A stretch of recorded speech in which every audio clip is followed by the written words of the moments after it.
advisor to the Prime Minister, and later a senior advisor to the then Deputy President, William Ruto, I often visited the Amref Dagaroti Child in Need project.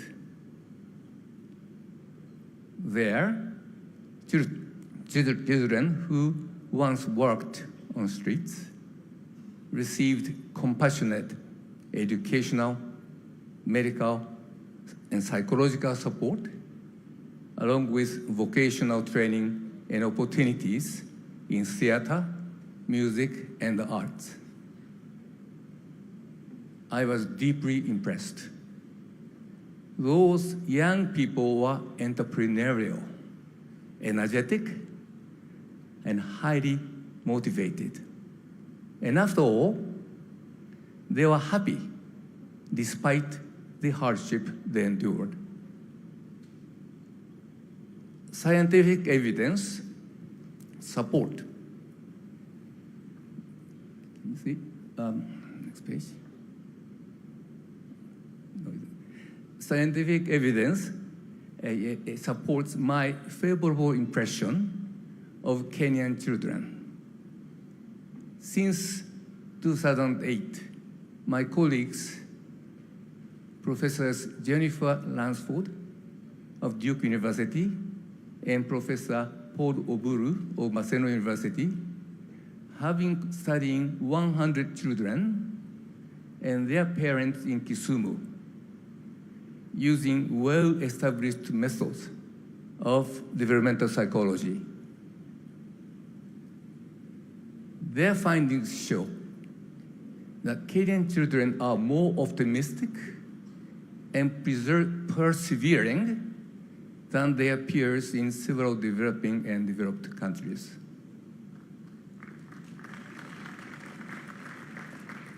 Kenyan children demonstrate greater hope and confidence in the future, as well as greater determination to pursue their goals. Kenyan children also do well in 3 other dimensions of flourishing. Number 1, engagement. That is being involved deeply in activities. Number 2, connectedness. That is the feeling loved, supported, and valued. And happiness. That is a great general sense of cheerfulness and contentment with life. But not all is well, of course. Kenyan children perform less well than their peers in self-management, what psychologists call self-regulation. This means they have greater difficulty staying focused on long-term goals, managing emotions under stress, exercising self-discipline, and adapting to change. Strengthening these abilities can raise productivity, growth, and employment. I believe this study that is conducted by my colleagues will shed light on how learning and socialization shape personal attributes, entrepreneurial mindset, and attitude toward informality, and how these in turn influence employment and other livelihood choices. Although this is a small pilot study, we hope that its finding will help us recommend policies to Kenya to strengthen the learning and socialization of Kenyan children and thus improve their prospect as young adults. Your Excellency, economic growth and large investment projects are important. However, ultimately, a government is judged by how well it improves the economic and social well-being of every citizen.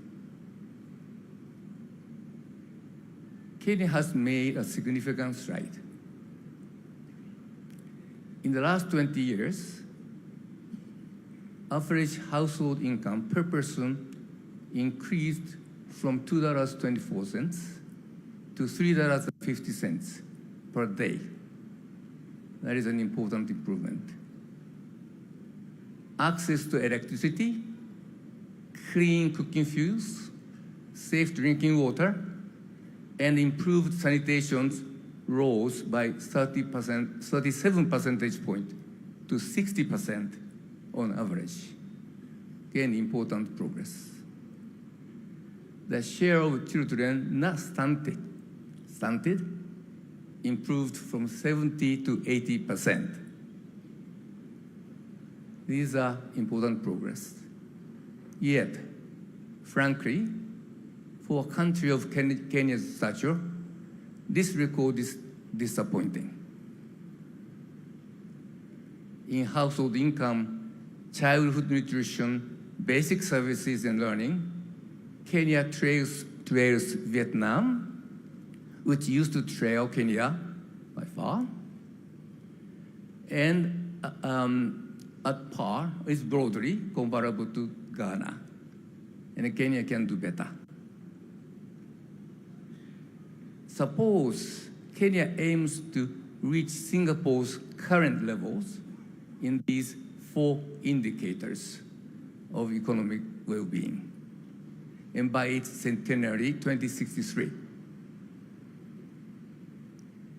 Is this as implausible as many Kenyans assume?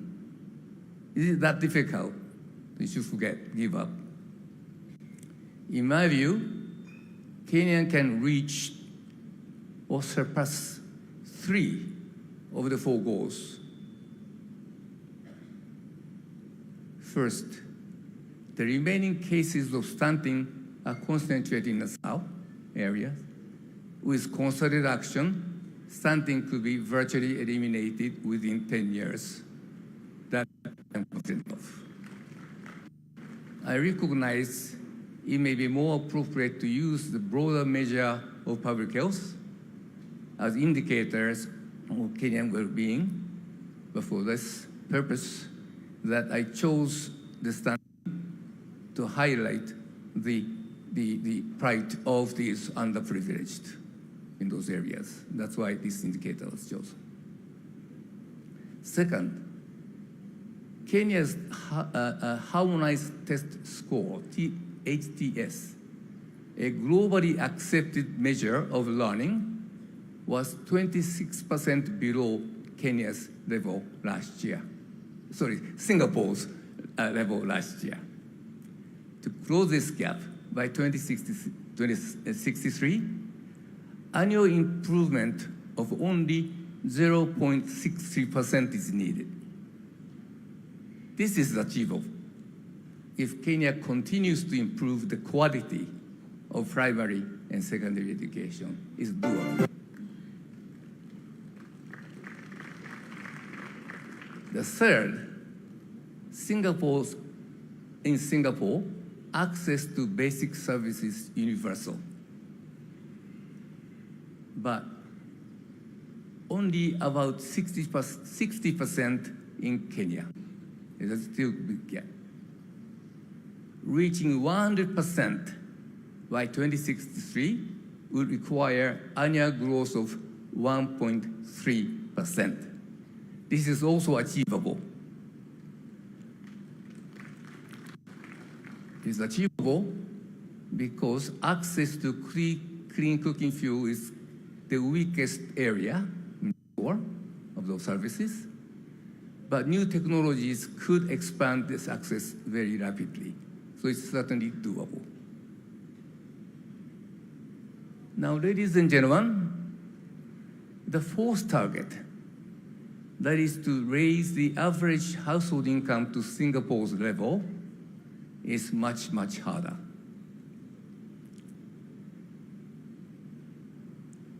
This would require income per person to grow by more than 10% per year for 35 years.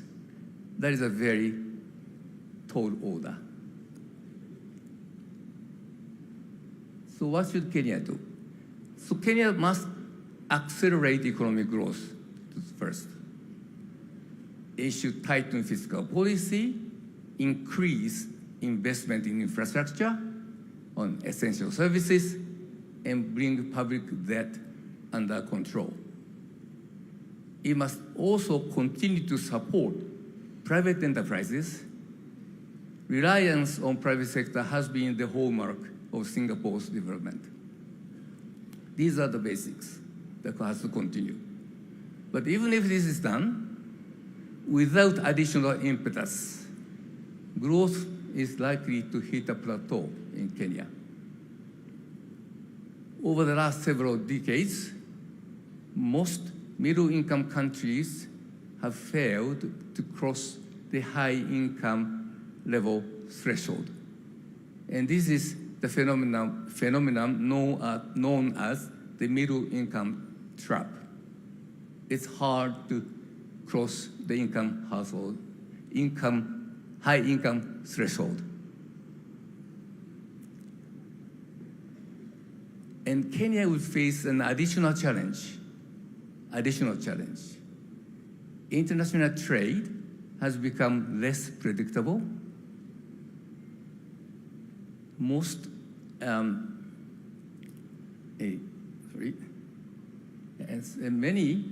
Support for many UN agencies has weakened,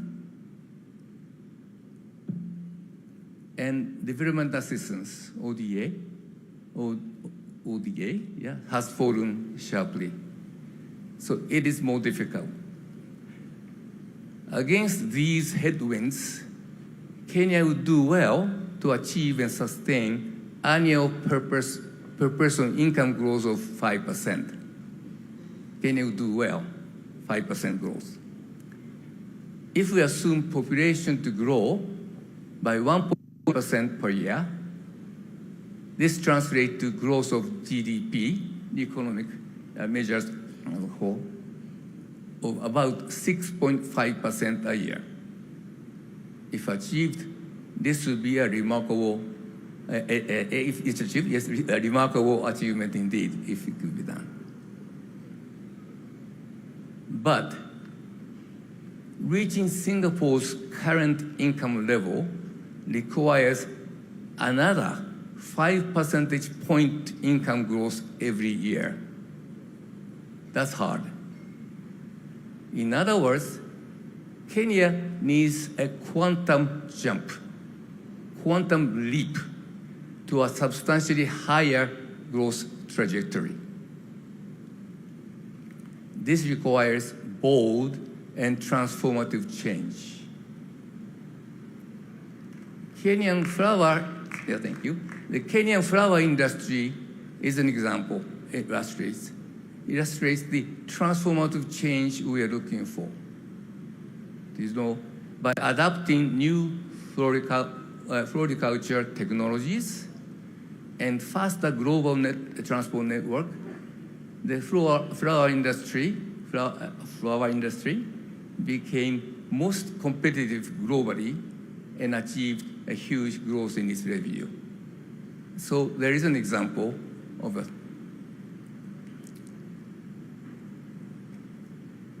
Kenya needs similar transformative changes throughout its economy and society. What could bring the transformative changes we desire?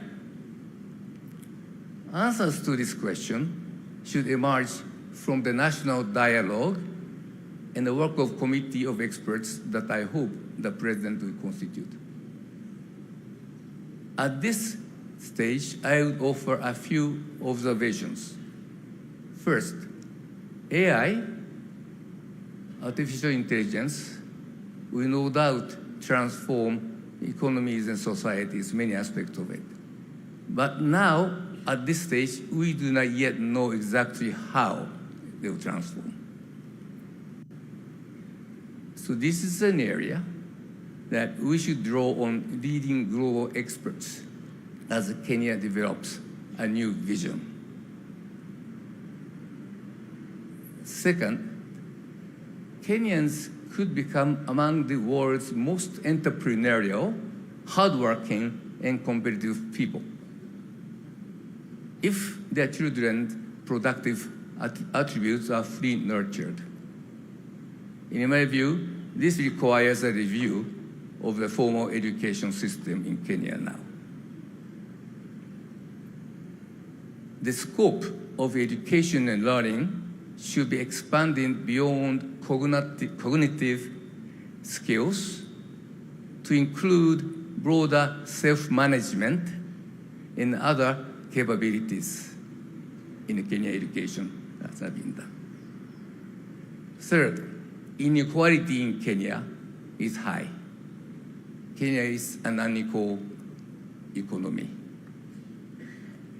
The poorest 20% of Kenyans receive only 5% of national income, whereas the richest 20% receive one half.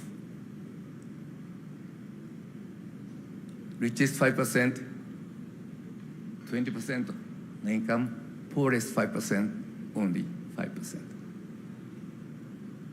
Narrowing this imbalance would raise income of ordinary household and bring Kenya closer to the income growth trajectory to Singapore we are looking for. Three possible remedies deserve considerations this inequalities.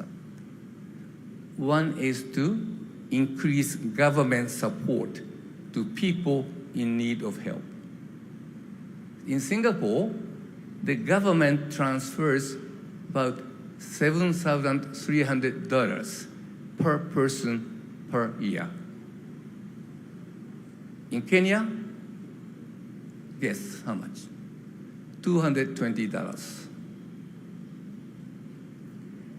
Kenya can increase this amount. The other possible remedy is to embrace small informal enterprises rather than dismissing them. Professor Charles Piot, my colleague and I, conducted a study of informal enterprises in Kenya, Ghana, and Nigeria. The study shows informal enterprises can grow fast, especially when owners' informal characters are combined with informal ways of doing business. They can grow fast. They do not necessarily need subsidized government loans. Privately financed microfinance can work well. Inequality should be a central element of the national consultation. Finally, corruption damages the economy and weakens the social fabric. Curbing corruption will be a truly transformative for Kenya. Kenyans often say that government tolerates corruption, and public officials are rarely prosecuted. I agree, where there is sufficient evidence, those responsible must be brought before the courts. But citizens also have an important role to play. When citizens witness or learn of corruption, they can expose them through social media. As we saw 2 years ago, social media movements can be a powerful force for accountability. So Kenyans, citizens should take active role in curbing corruption as well. I welcome the conflict of interest law and electronic procurement system that was introduced as part of broader governance reforms supported by the World Bank. Priority now is to enforce those measures fully and consistently, and citizens should help by staying vigilant and demanding accountability. To conclude, the national consultation launched today will be a major asset to setting the stage for transforming Kenya to a first world economy. In this speech, I've highlighted 4 themes for the national consultation: childhood learning, support for the poor, micro-business development, and the fight against corruption. I am confident that other important ideas will emerge through this national process. Ladies and gentlemen, Raila dreamed of a new Kenya where ordinary citizens enjoy a decent life and look to the future with full of hope. His dream, Raila's dream, was to empower young Kenyans to live their dreams. Your Excellency, you shared the Raila's dream and had a deal with them. And the deal is a new vision. Your Excellency, you have triggered the curiosity of Kenyans. Stay the course to the end, please. And to the people of Kenya, remember this: Singapore is reachable. Thank you.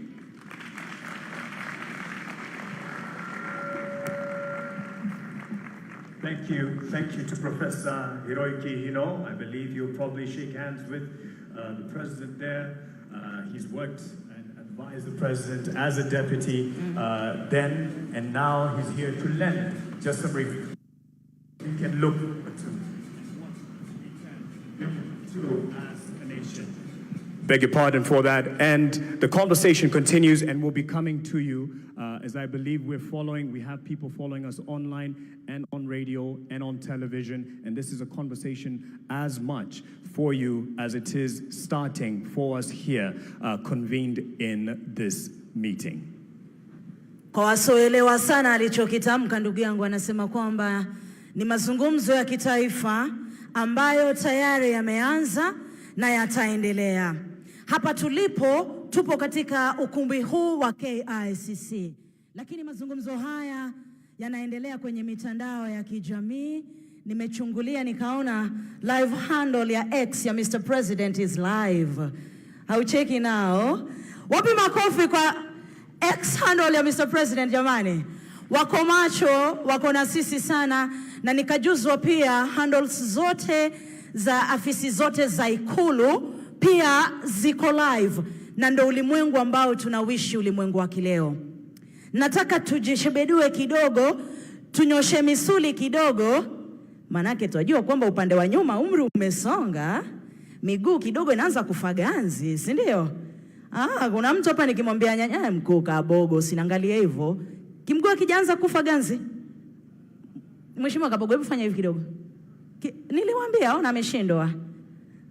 Najua miguu imekufaganzi kidogo, kwa hiyo nataka tusimame tuweze kujishebedua, lakini kidogo niwakumbushe hili. Kitu ambacho kinanifurahisha sana kuwepo kwenye jukwaa hii leo hii, nilipokuwa mtoto mdogo, mamangu ndo huwa anaelezea hiki kisa kwamba nikiwa na umri kama miaka 6 vile, nilimwambia mamangu ninataka kuwa mtangazaji siku moja. Na nikamwambia mama, natamani nisiwe mkubwa kama wewe kwa kuwa sitatoshea ndani ya redio. I'm happy mmenielewa. What does that mean? Kwamba kipindi hicho ningeulizwa, Melody Sinzore, unataka kuwa mtangazaji, tukusaidieje siku za baadaye uwe mtangazaji? Ningesema nataka mtengeneze redio kubwa ambayo nitatoshea ndani. Si mmenielewa? Ndio kitu tunachokifanya leo. Tunatengeneza kesho na kesho kutwa ya watoto wetu na wajukuu wetu wenye ndoto tofauti tofauti. Tuwatengenezee mazingira mapya na mema katika taifa hili. 2030 imetufikisha hapa, lakini tuna hatua za mbele za kuendeleza. Kati yetu najua yupo mwanamuziki ambaye anatutumbuiza, lakini kwa wasiojua, najua pia media houses tayari zinapeperusha matangazo haya moja kwa moja, na wanauliza huyu Melody Sinzore ni mtangazaji kutoka wapi? Ni mtangazaji wa Radio Citizen FM, chemichemi ya ukweli, stesheni nambari, mmesema wenyewe, stesheni nambari. Asanteni sana mabibi na mabwana, wachumba wanaopendana na wanaovumiliana, wanaotafuta wachumba, wanandoa na wanandoa watarajiwa. Kwa pamoja naomba tumkaribishe the one and only Guardian Angel kwenye wimbo wake Kenya.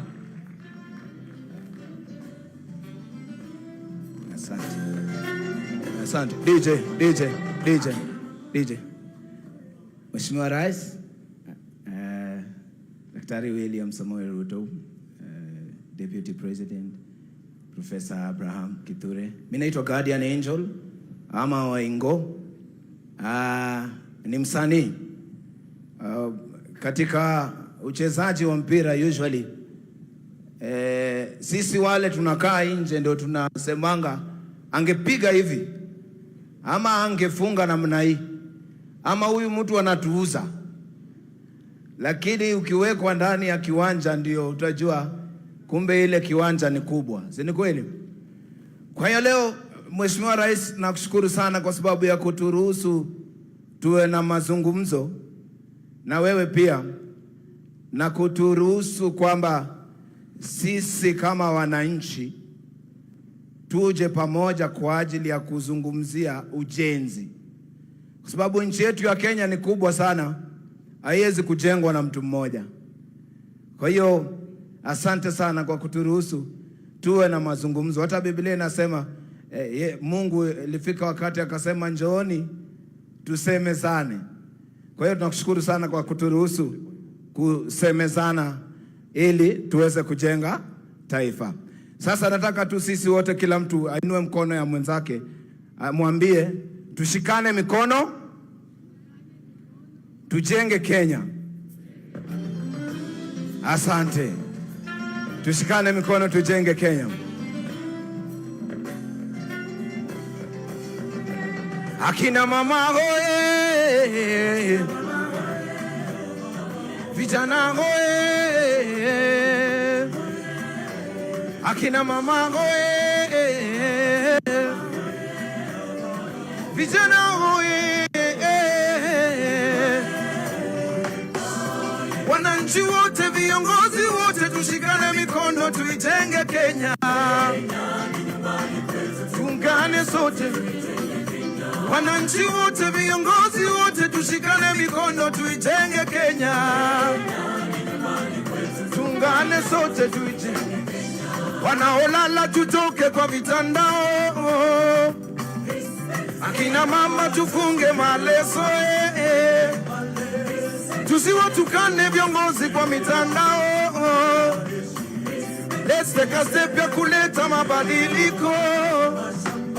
Wale wanatoka ghetto wote na wale wa town, wale wanatoka village wote na wale wa mtaa, uptown, downtown, round town. Kenya ni nchi ya Mungu, tushikane mikono tuijenge Kenya. Kenya ni nchi ya Mungu. Aya, shika mkono ya jirani. Viongozi wote tushikane mikono tuijenge Kenya.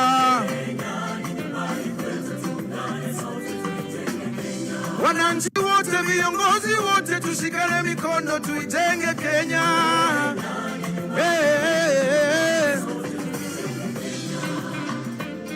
Asante sana. Ambia jirani yako tuijenge Kenya.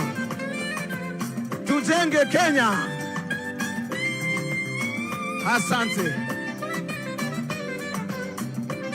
Listen.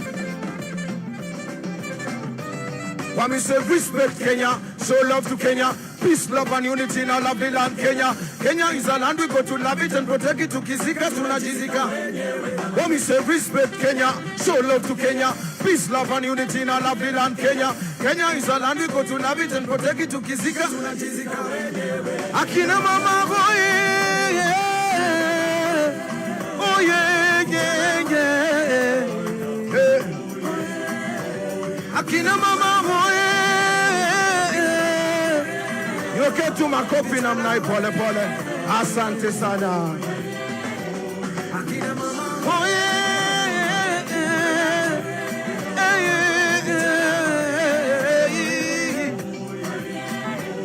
akina mama boy.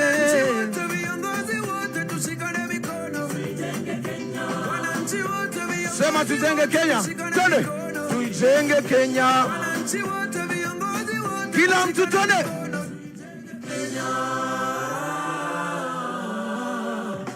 Tujenge Kenya. Asante. Mashallah, asante. Naomba tuketi jamani, asanteni sana kwa heshima hiyo. Naomba tuketi, asanteni sana.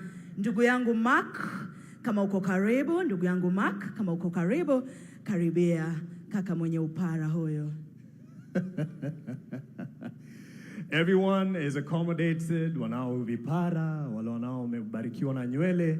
This is an inclusive conversation. So, asante sana, Melody. Now, ladies and gentlemen, speaking of an inclusive conversation, we just want to start it off. It's not conclusive, it's inclusive. And it's not thorough in the sense we are not ending it here, we're just starting. And for that, I'd like to call on Julie Gishuru, ladies and gentlemen, who will be steering that conversation. As she stands by, we'll put some things into context in terms of the journey that has been on the screens that are around this room, and I'm sure those following us from home will be able to follow this. It is just a true testimonial from wananchi ambao wengi wao hawako hapa, but they have had the impact of the journey that we've had so far. And right after that, Julie Gishuru will be taking stage to steer the conversation that starts today. Asante sana.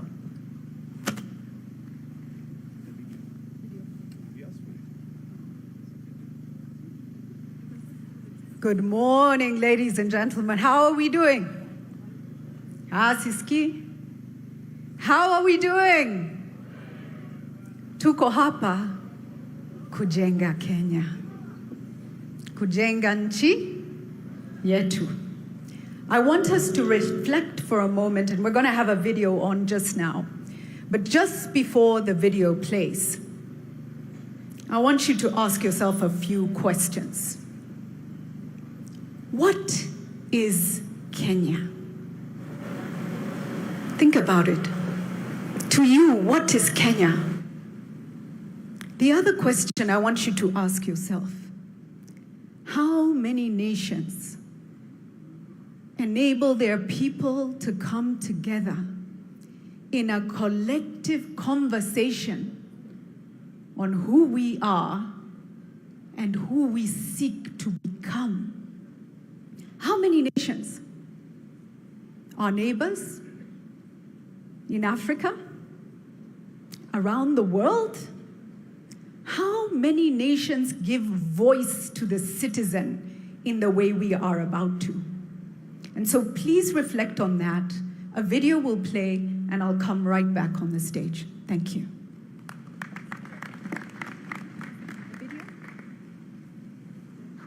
Please, studio, let's have the video.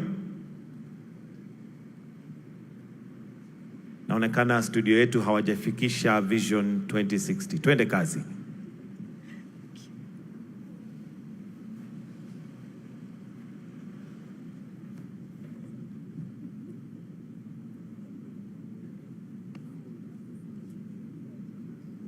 Question anyone has asked about Kenya this year, because in 1960 a small island with no oil and no land asked exactly the same thing. They moved a nation of villagers into high-rise flats. People carried their chickens up the stairs because nobody gives up a life on the word of a government. 60 years later, Singapore is the richest country in Asia. It still has no oil. It refines everybody else's.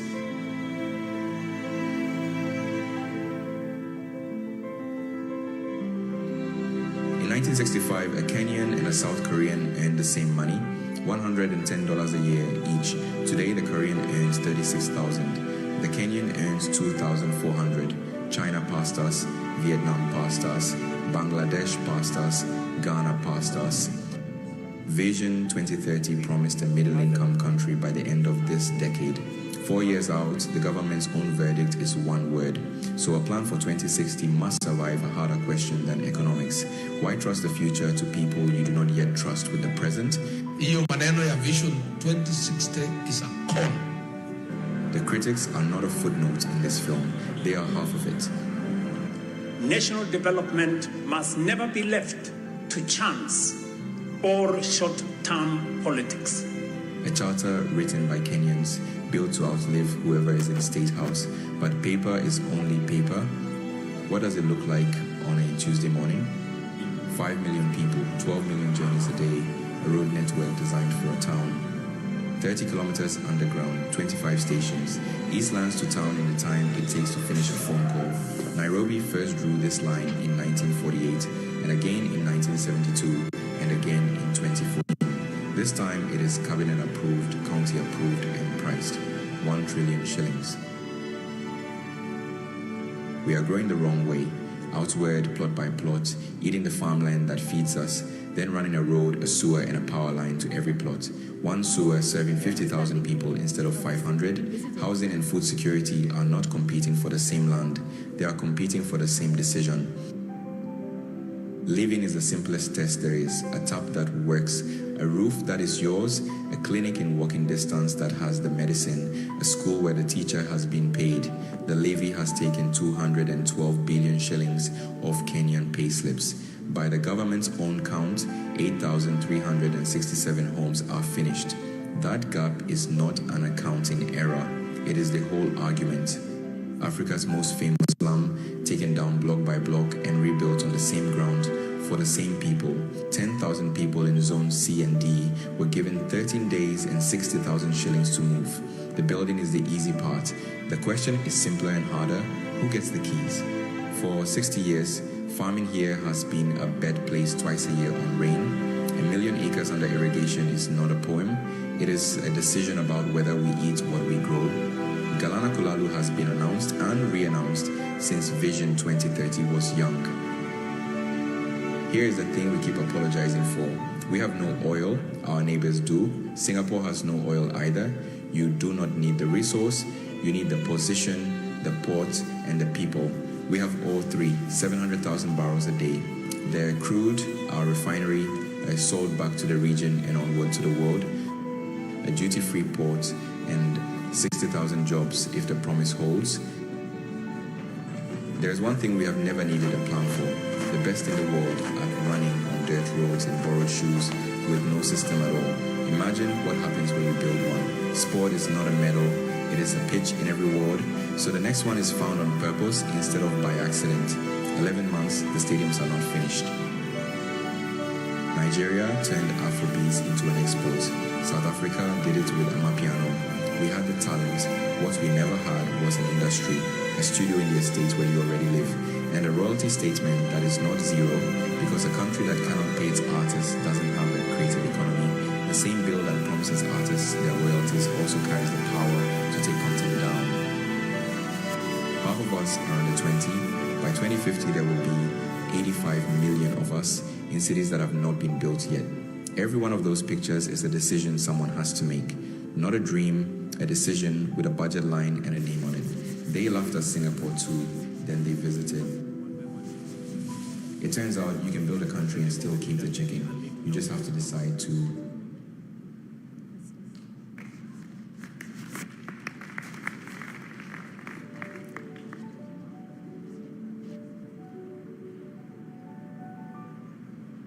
What Kenya do we choose?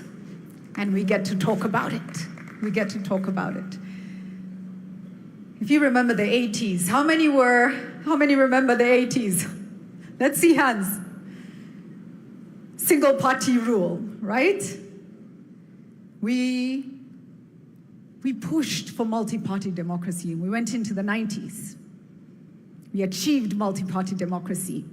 we started the push for a new constitution. And we pushed and pushed together as a country. And then we hit the early 2000s and we formed the Bomas process and the CKRC, the Constitution of Kenya Review Commission. I say this because so many young people don't know where Kenya has come from. The Constitution of Kenya Review Commission spent years at Bomas of Kenya in Lang'ata, taking the views of Kenyans from all over the country, through their representatives, through civil society, spoke and spoke and spoke, and argued and argued and argued, and debated and dialogued. And we got our first draft, which did not pass the scrutiny of Kenyans. Do we remember? It did not pass the scrutiny of Kenyans because it was taken back to Kenya. And then we went back to the drawing board.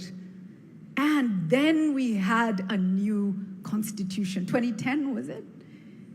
But Vision 2030 had already been birthed. And now we get to birth a vision under our new constitution. And many a time we are frustrated in Kenya. But how often do we stop to say, thank you, Lord, for a country where we can push for what we want. And for that, before I invite our panel, I want to ask us to celebrate our country and ourselves in ululation.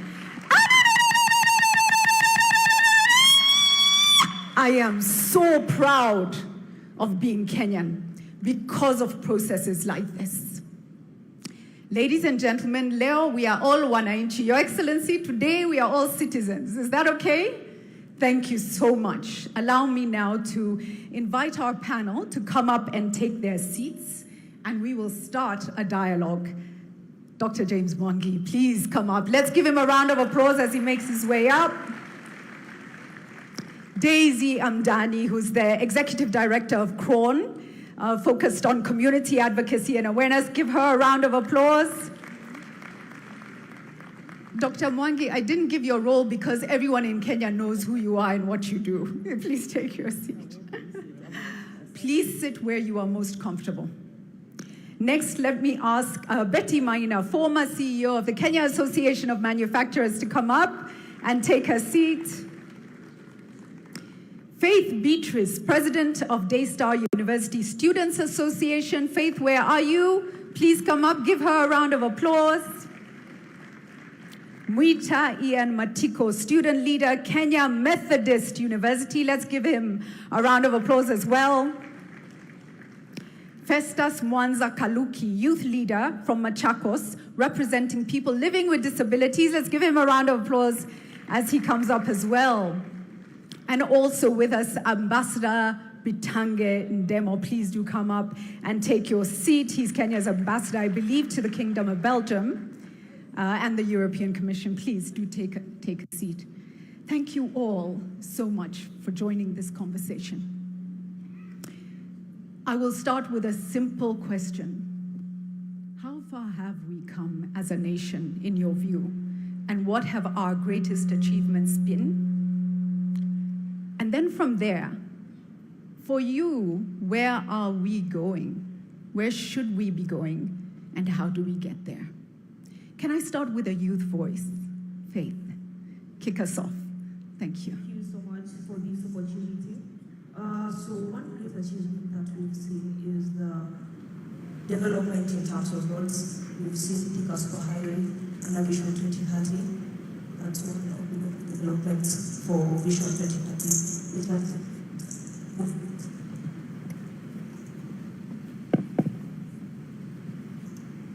which is a movement along Thika Superhighway, leading to economic growth and empowerment.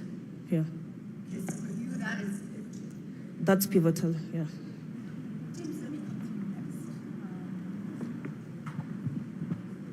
Sorry, Kenyans are adaptable. When things don't work, we figure it out, right? So that's another wonderful thing about us. James, take us to your journey. Of course, you are part of Vision 2030. You have also been part of building Kenya, private sector, but also wings to fly, and development-wise, you've done a lot. How much have we achieved? And where are we going? Thank you very much. Thank you very much, Jury. Looking back, we have made very significant progress, but progress is always relative. You only appreciate how far we have gone if you look at our age of 60 years relative to other economies and their age. That's how you really appreciate. But at the Vision 2030, the data was out there. We are ranging between 50 and 80 in terms of achievement of targets. So when you get 50, you have passed. If you get 80, you have done very well. So it is really a question of relying on data. Could we have done better? I think Professor Ino's feedback, because he held the mirror for us, there are areas we could have done better. And that is why it is important to formulate Vision 2063 so that we can do better in the areas that we did well, but also continue to do well in the areas we did well. But I would like to single education and health.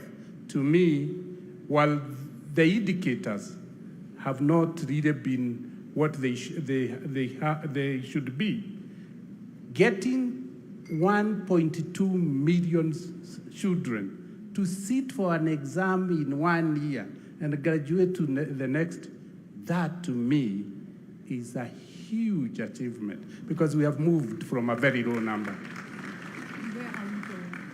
I think where we are going is, and I was sitting next to Adrian, is fulfilling his dreams.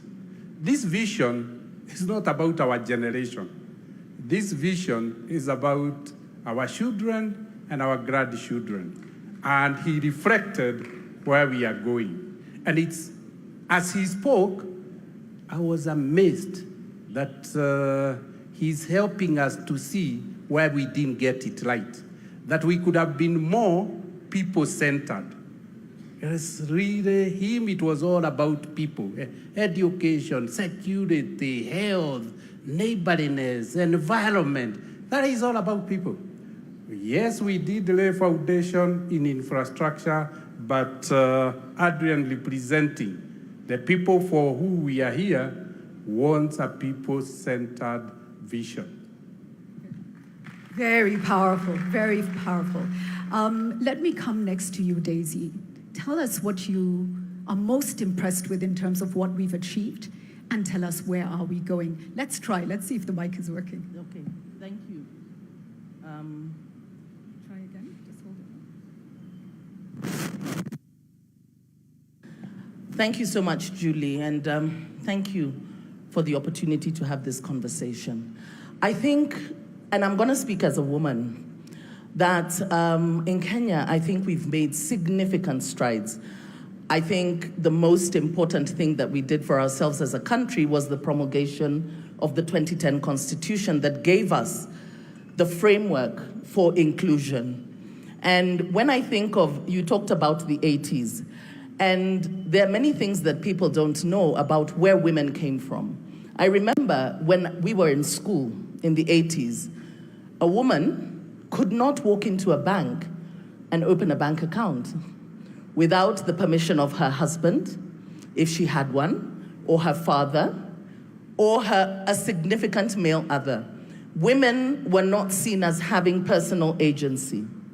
Today, women are at the forefront of economic growth, you know? So that's really significant. If you look at our history, where we came from in terms of political representation, it was a male-dominated field. Women who aspired to be leaders were considered somehow wayward because it was really considered a male domain. Today, we have women at every level of our governance, at the county governments, in parliament, in the cabinet. I see here we have 2 female governors of the 6 governors that we have in our country. So we're changing the face of what leadership and governance and power looks like. When you talk about indicators in terms of education, maternal health, in terms of economic growth, I think we've made significant growth, and we need to appreciate that. We look at all the hardware that's been there, the roads, the railways, and everything. But even in terms of income generation, I think we've come a long way as Kenyans. So somebody talked about, the young man talked about democracy, the freedom. You know, I really don't think we appreciate the kind of freedom that we have in this country. Angel sang about how Kenyans shouldn't insult their leaders on social media. The freedoms that we have in Kenya, the ability to be able to speak and express yourself, I think this is something that we take for granted because it's not available in many other jurisdictions, but in Kenya we do, and that's why I appreciate this conversation, because it's giving us an opportunity to be able to have a conversation and channel our energies towards talking about the Kenya we want to see beyond Vision 2030, but also to diffuse some of the tensions that are there, because we agree that we're having this conversation within a context of a lot of uncertainty in terms of employment, economic pressures, and all that. So there's also skepticism as to why is this conversation coming at a time like this, just a year before elections. But I think it's important that we have it now. That's why it's important that we have it now. So even the ability to be able to gather here together, to have that conversation, the president calling us as citizens to have a conversation about what the future of our country looks like. I think we've come very far, because usually it's always top down. It's presented to you as citizens, not calling you in to come in. Let's have a dialogue, let's reason together, and let's vision our country together. That's incredible. Thank you for that. I think it brings me to Betty. Let me come to you next. And, you know, we were at the forefront of a lot of dialogue over the past 20 to 30 years. And maybe one of the most important things about this country is the ability to sit together and listen to each other when we need to, in the most difficult moments. Let's walk through for you, what are you most proud of? And now as this country comes together in this discussion, starts this process, what's the realistic, process that we need to go through? And I think it will be discussed further, but this is not a short journey. This is, tell us what you see, and ideally, where do you want us to land as a country? Well, thank you. It's on, right? Well, thank you, Julie, and referencing how far we've come in this conversation about the future of the country. And like you, I'm actually very excited that we're having this conversation in this context, because we've had conversations about Kenya in the past, and it's not from the 60s, when we think about the futures work that was done by the NCCK. So Kenyans have been thinking about... We adapt. Sorry. Kenyans have been thinking about themselves. We gave ourselves a vision at independence. We gave ourselves the goal of eradicating poverty, disease, and ignorance. And therefore, we've been shaping our futures over different times.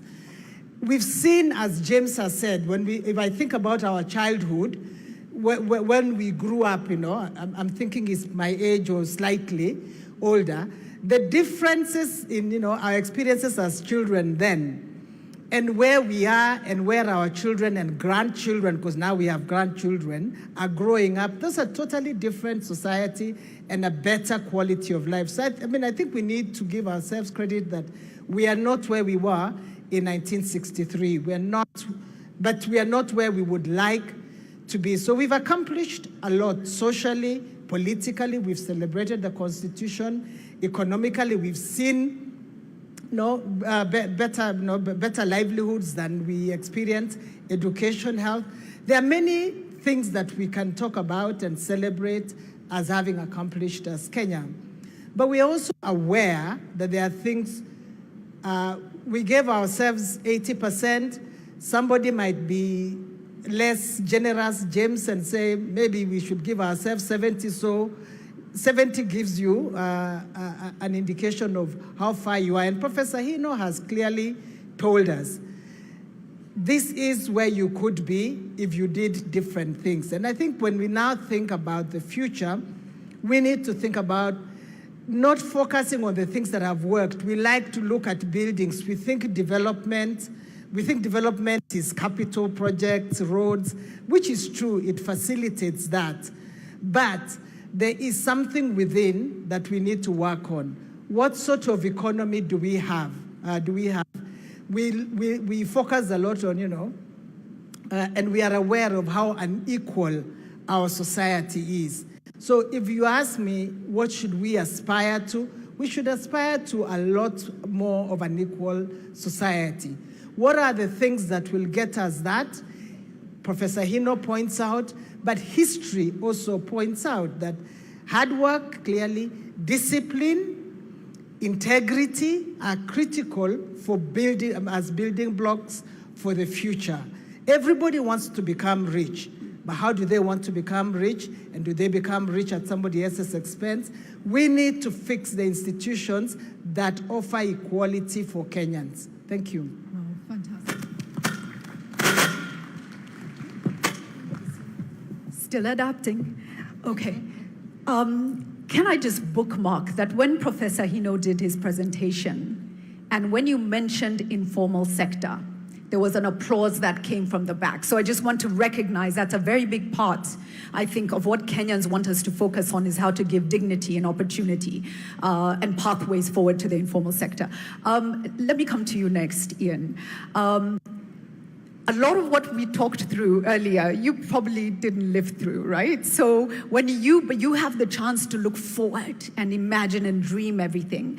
We have a restless, cynical and tired, kind of disappointed Gen Z and youth population. How do we inspire? How do we rebuild? And what do you see as the future for the country?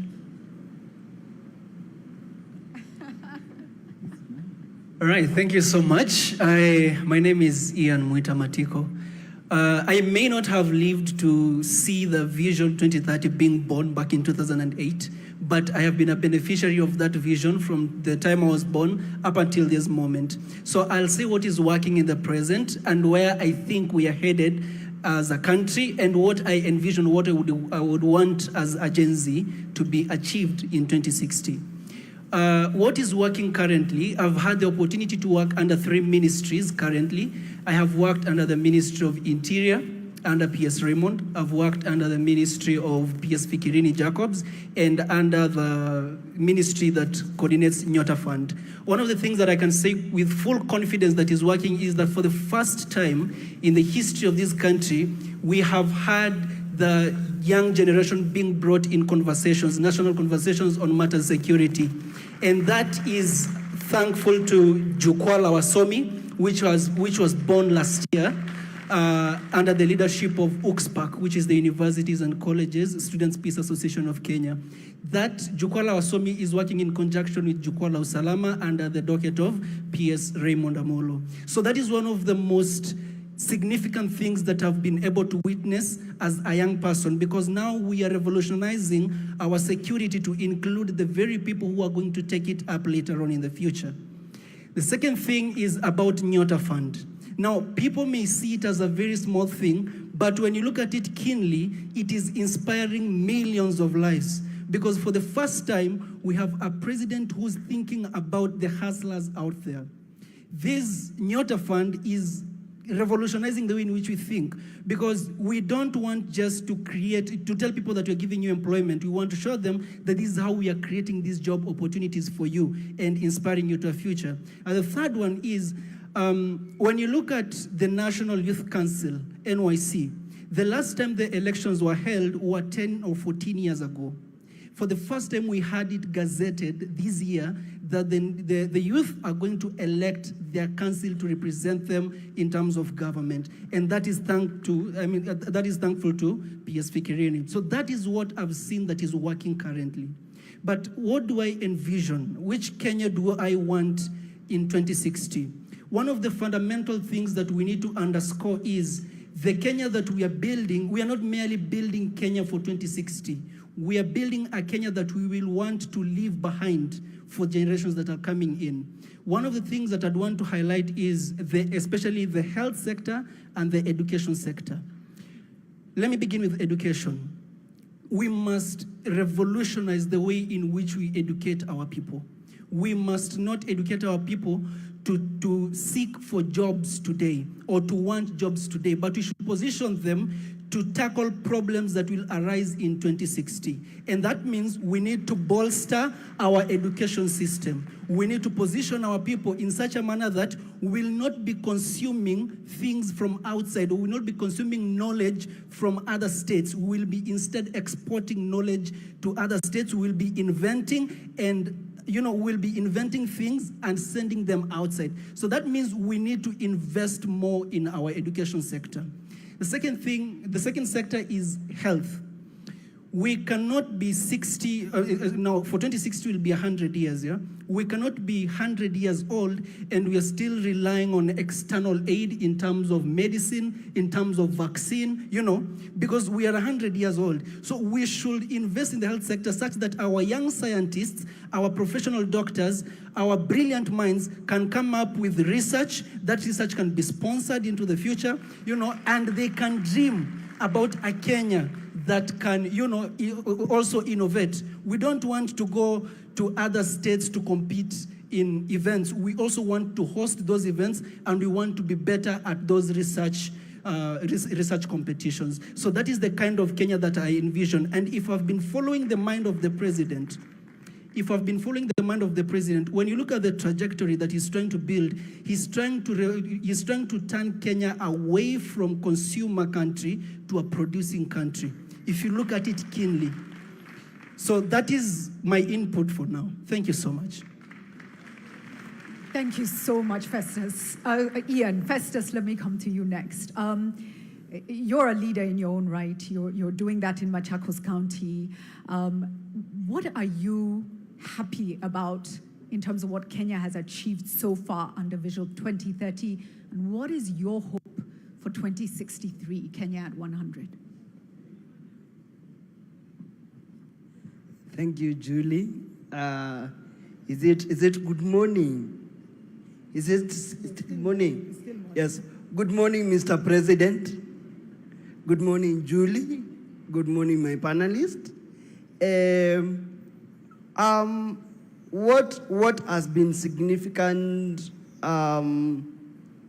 about the achievement of Vision 2030 to us, persons with disabilities, because that is a constituency that I speak for and work for.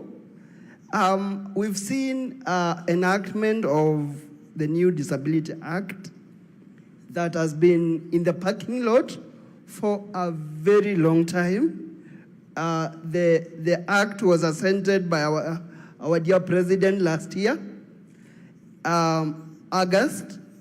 Was it August? Sometime last year, and that was a really great milestone that spoke to the intentionality of our government in terms of including persons with disabilities in their activities. We've also seen significant efforts by the government, especially in mashinani, whereby nothing can happen without us being on the table and having our voices where conversations are happening. Kudos to the Ngao team and to the other government sectors like the judiciary and other parastatals of government. And the hope that I have, or the hope that I see is, number one, before I go to the hope, can I cite an oversight that I have seen because this is a conversation anyway. When we look around this podium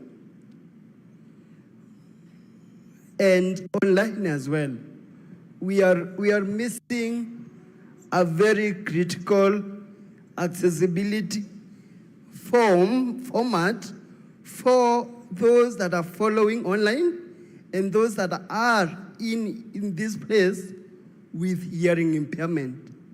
It was an oversight, and I give it as a recommendation that next time that is looked at critically, because Thank you. this being a national conversation, then it ought to carry us all to the other side of the river. And the other observation that I have made, I'm moving to my hope. I have also observed that in most of our activities or our events, we are not intentional about including persons with intellectual disabilities. When I speak about persons with intellectual disabilities, is the people that we sometimes shun away from because of their complexity of their disabilities, in that the way they take concept in and the way they give output out is a little bit different from everyone in our midst today. And I believe that is something that in our next roadmap, we should have an intentional way of really targeting persons with intellectual disabilities and those with autism.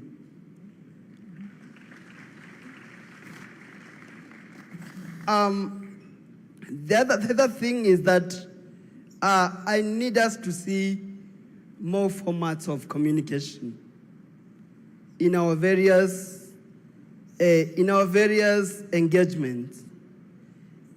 I'll give examples. Persons who are short-sighted, that do not see small letters. How inclusive are we when we are projecting? Even I was struggling. In our screens, how inclusive was that? And those that use Braille is that format that is going to be accessible to those of us that have gone to school and can use Braille too as a way of communicating to themselves. Again, we have a very forgotten group in the communities that have not been participating in our activities most of the times because of the barriers. The deaf-blind people, we've seen how America has empowered the deaf-blind lawyer.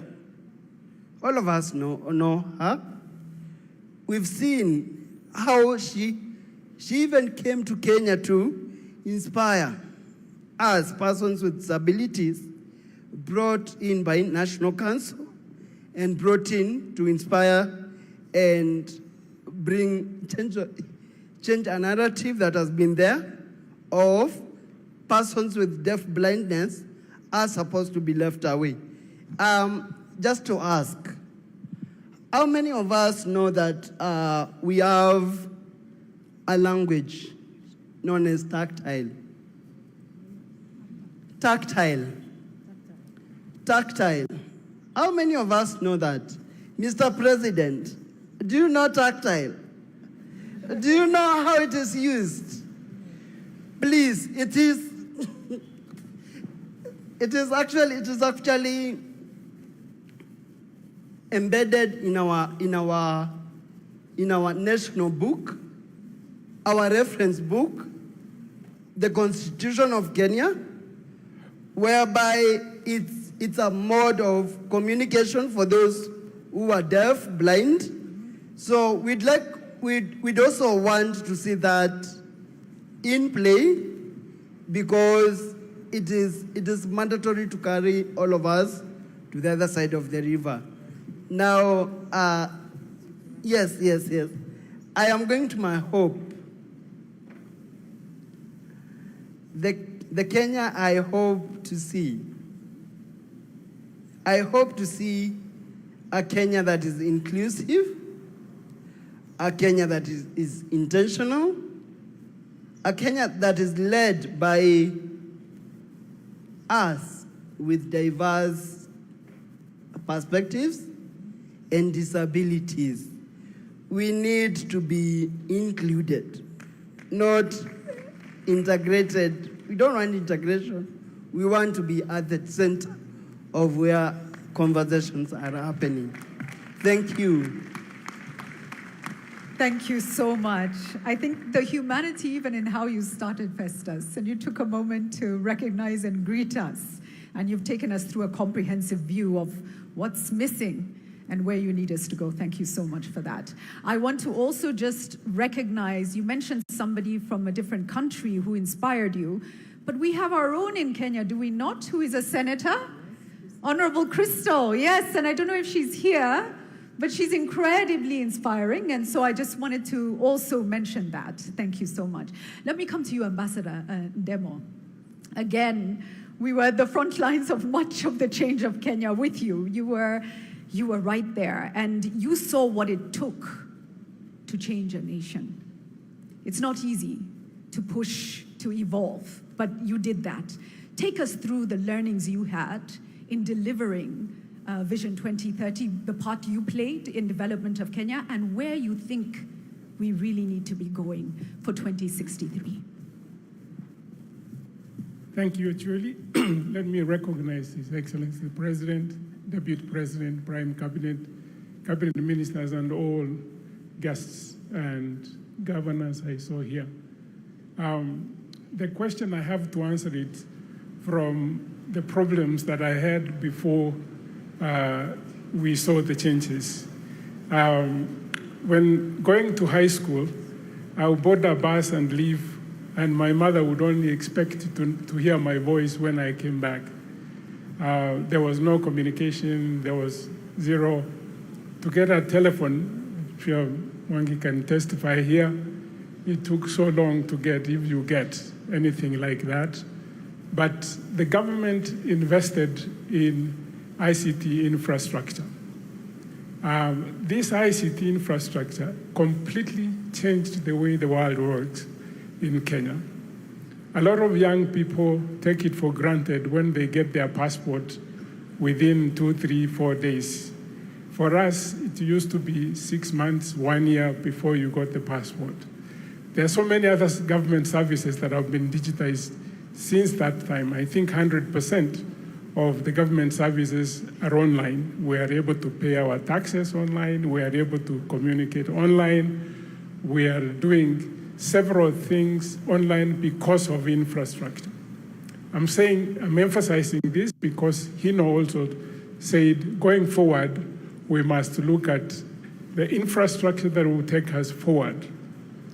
Today, with the little infrastructure that we have in northern Kenya, a mother takes a smartphone on a child's chest, and through AI, they are able to identify the kid has tuberculosis. The nurse can do that. This is something that used to be done by radiologists and other things. We need to expand that throughout the country. And what I'm saying, what we need going forward from today is actually to build the future infrastructure for AI, because AI is disrupting education, disrupting health, disrupting agriculture, and that we need to have its own infrastructure. And because of geopolitical contestation, there is a problem that we must begin to solve now. that what every country is doing is to build their sovereign AI, but there's a problem which the president knows very well, energy. We need to have energy. We cannot talk about AI going forward without significant amount of energy. I think we're at less than 5,000 megawatts. We probably need another 10,000 megawatts within a very short period. Companies like Microsoft try to invest in that space. We need to work with the private sector and build the infrastructure the same way we put the fiber in the undersea and also terrestrial to every county. We must invest in the future infrastructure for Kenya's competitiveness. Our education has done very well. Mwangi talked about it. We need to leverage AI because what the studies are showing is that most of us who have been teaching, we teach an average student.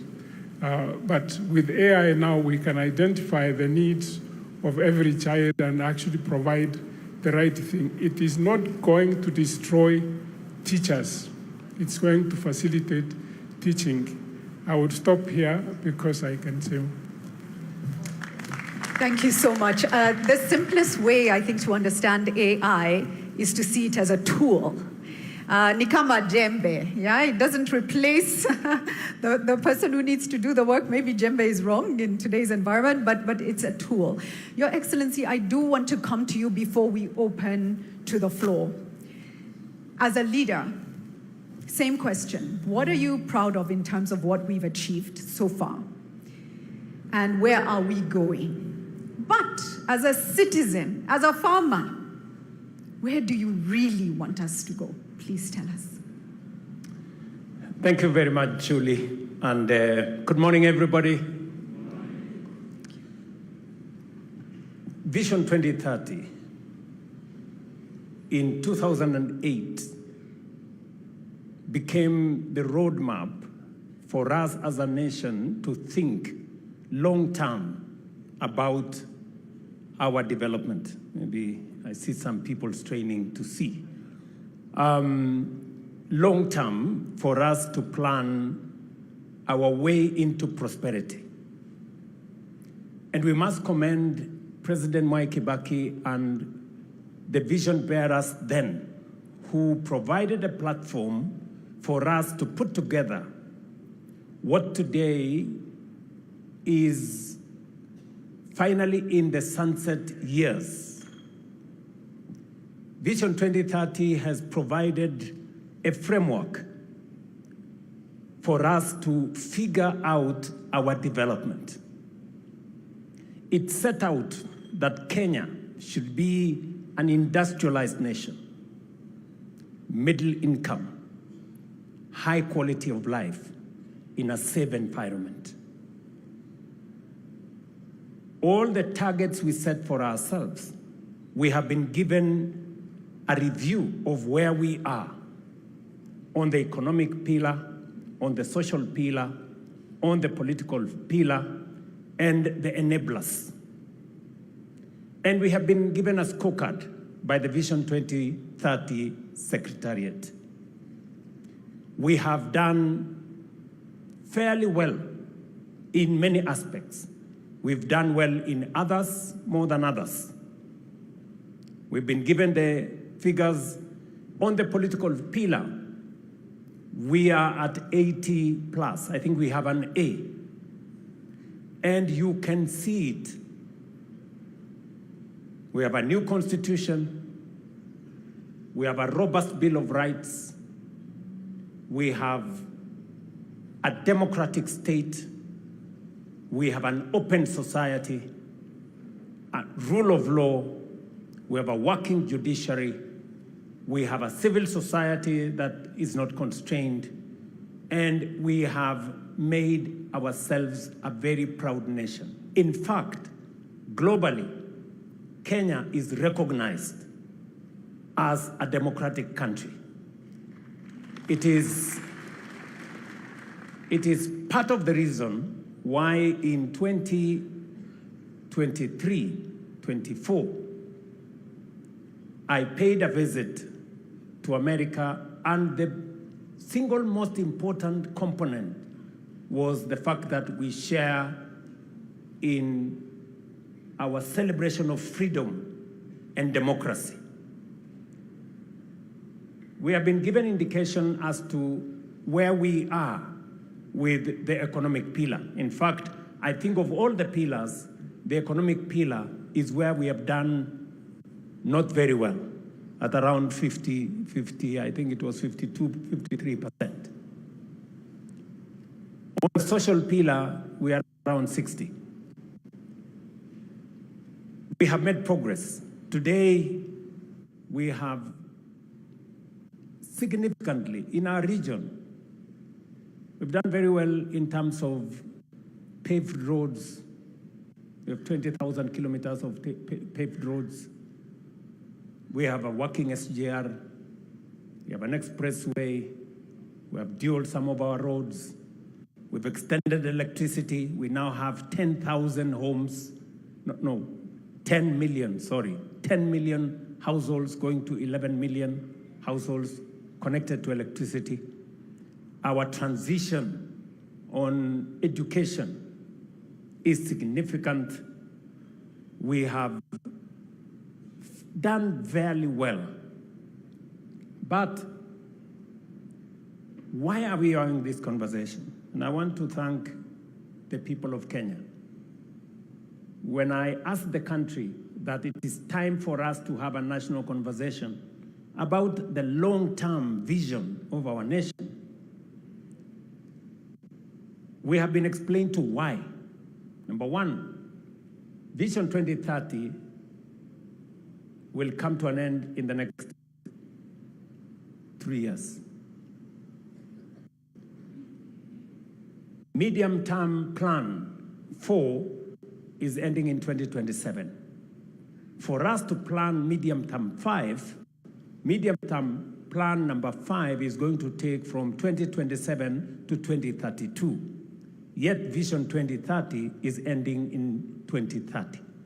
So we need to have the longer-term vision for us to be able to plan medium-term 5. Reason number 1.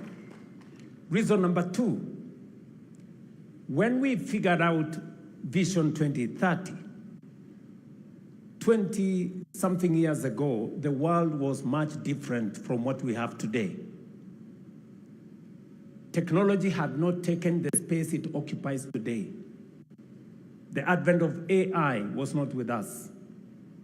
We didn't have the serious effects of climate change the way we have today. We had a completely different situation. It is important that at this point in time, we give ourselves another opportunity to think about the long-term development of Kenya in the context of the world that we live in today. Number 3, when Vision 2030 was developed, it was developed before the new constitution. The new constitution provides us with a better and clearer framework on how to think long-term. And therefore, it is important that we engage in this exercise in the context of a new constitution. A new constitution that does not request us to consult the people. No, it is mandatory. The reason why you find in some cases many people do not understand, do not relate to Vision 2030 was because there was no public participation to the extent that we know public participation as provided for in the Constitution at the moment. And therefore, we have an opportunity this time round, different from the opportunity that was in 2008, to formulate a long-term plan, one that is done by the people, not by government, not by bureaucrats, by the people themselves. And therefore, We need to give ourselves the opportunity, and this opportunity that we have to think about Kenya long term. We want to pick the minds of everybody, the farmers, entrepreneurs, students, technocrats, everybody. Let them tell us what kind of future that we all want to think about. And nobody should assume that any one of us has the monopoly of knowledge. This cannot be, and I make it very clear, this is not a government project. This is a people's project. So Kenyans must prepare themselves. It is a responsibility put on our shoulders collectively. And I will be speaking as a citizen as well, because I also have aspirations on what I think our country should be, beyond me being a leader today in Kenya. And number 4, just so that we contextualize this, the center of gravity, global gravity in terms of growth is moving to Africa. Africa today is pivotal. Why? Because of 4 reasons. Number 1, we have the largest reserves of renewable energy. We have the youngest population, a population that a quarter of the world's population will be living in our continent by 2050. Number 3, we have the largest market that is emerging. Number 4, we have the largest reserves of uncultivated arable land for food security going into the future. And therefore, as the center of gravity, global growth moves to Africa, we must position Kenya appropriately so that we become that epicenter. It is for those 4 reasons in my thinking that this is the moment for us to imagine the Kenya that we all want into the future. Many people may say, this being a year where we are going into politics, maybe this should not be the opportunity for us. Now, I want to tell them, Kenya is bigger than any election. For far too long, we have made elections to look like it is a matter of life and death. It is not. Yes, it is important. And the reason why we have not achieved some of our targets is because we have made our plans not with the foresight of the future, not thinking about the next generation, but simply thinking about the next election. And that is how we haven't met some of our targets. And I speak from a position of knowledge, and I speak from a position of experience. It's not always that you become a president of a country. I have the privilege to be the president today. And I want to speak from that experience, that the pressure that always you have, even when you know as a leader this is the right thing to do, you are told always, this will affect your next election, don't do it. This will affect your next election, don't do it. Many are telling me, oh, you know, why don't you concentrate on the next election? Leave this thing, it can be done some other time. I'm telling them, the next election will come and go. Kenya must think beyond the next election. Kenya must think for the next generation. And I want to ask all of us here to think beyond any election cycle or any administration. We must think about the next generation. Let me conclude. I hope I'm not taking too much time. Let me say the following. I have listened to the presenters. I've listened to Professor Anyang' Nyong'o. I've listened to Adrian, the good young man who is 7 years old. I have also listened to Professor Hino. And as we have this conversation, I have picked 4 things. Number one, Professor Hino has said, for those countries that have succeeded, and he's given us examples of Singapore, Malaysia, he's told us about Vietnam, and all the other countries. What was central to their quantum leap was the people. Not the oil, not the gold or resources, it was the people. And we are lucky as the people of Kenya because we have the people, and they are very hard working. So we have what it takes to lift this country to the next level. Number 2, he has told us to pay attention to inequality. A very serious challenge in our nation is inequality. We have too many people who still sleep hungry. We have too many people who are jobless. We have too many people who don't have income. We cannot progress as a nation when we cannot take care of the vulnerable. So Professor Hino has told us 20% of the bottom poor account for only 5% of income, while 20% of the rich people, of those of us in the higher category, control 50% of income.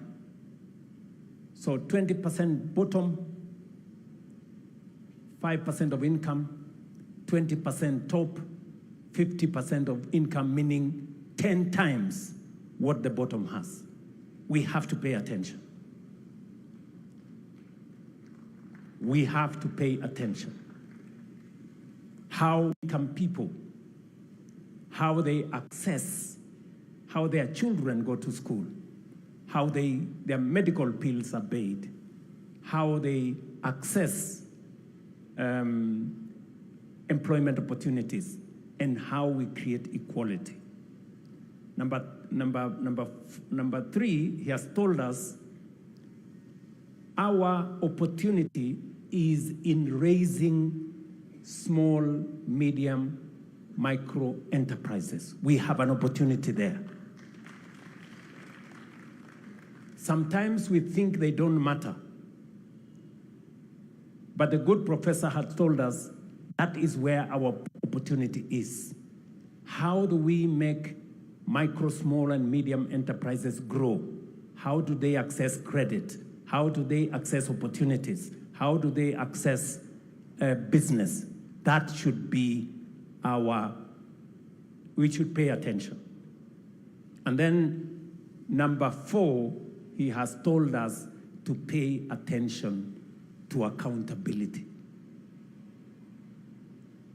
to dealing with corruption. He has told us 3 things.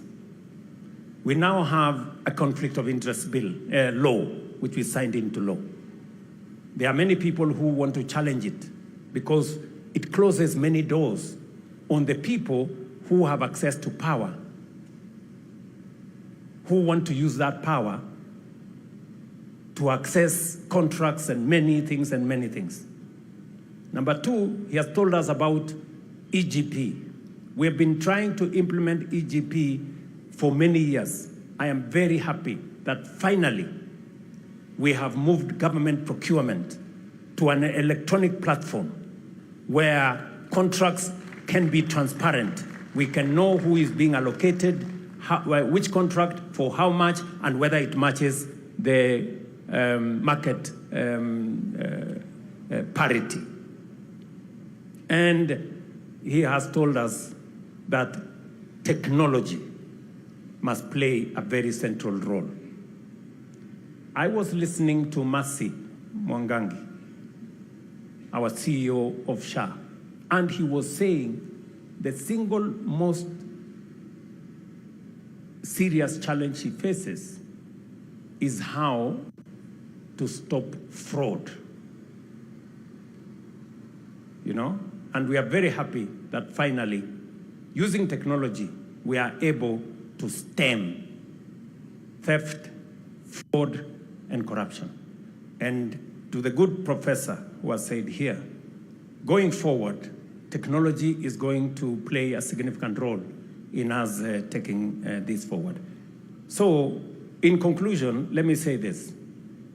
To the people of Kenya, nobody has a monopoly of good ideas.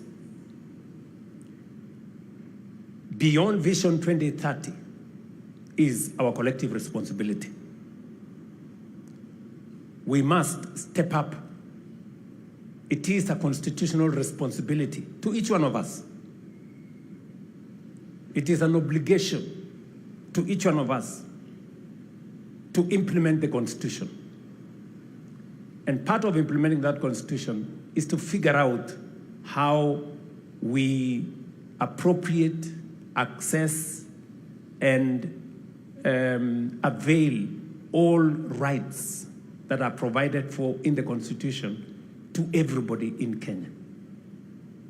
Whether it is human rights, electoral rights, rule of law, access to water, access to education, freedom from hunger, making sure that the Constitution, what the Constitution says, that every citizen must access the highest standards of health, the highest standards of education, the highest standards of housing.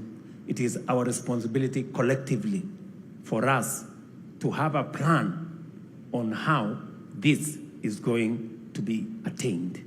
And we have the opportunity.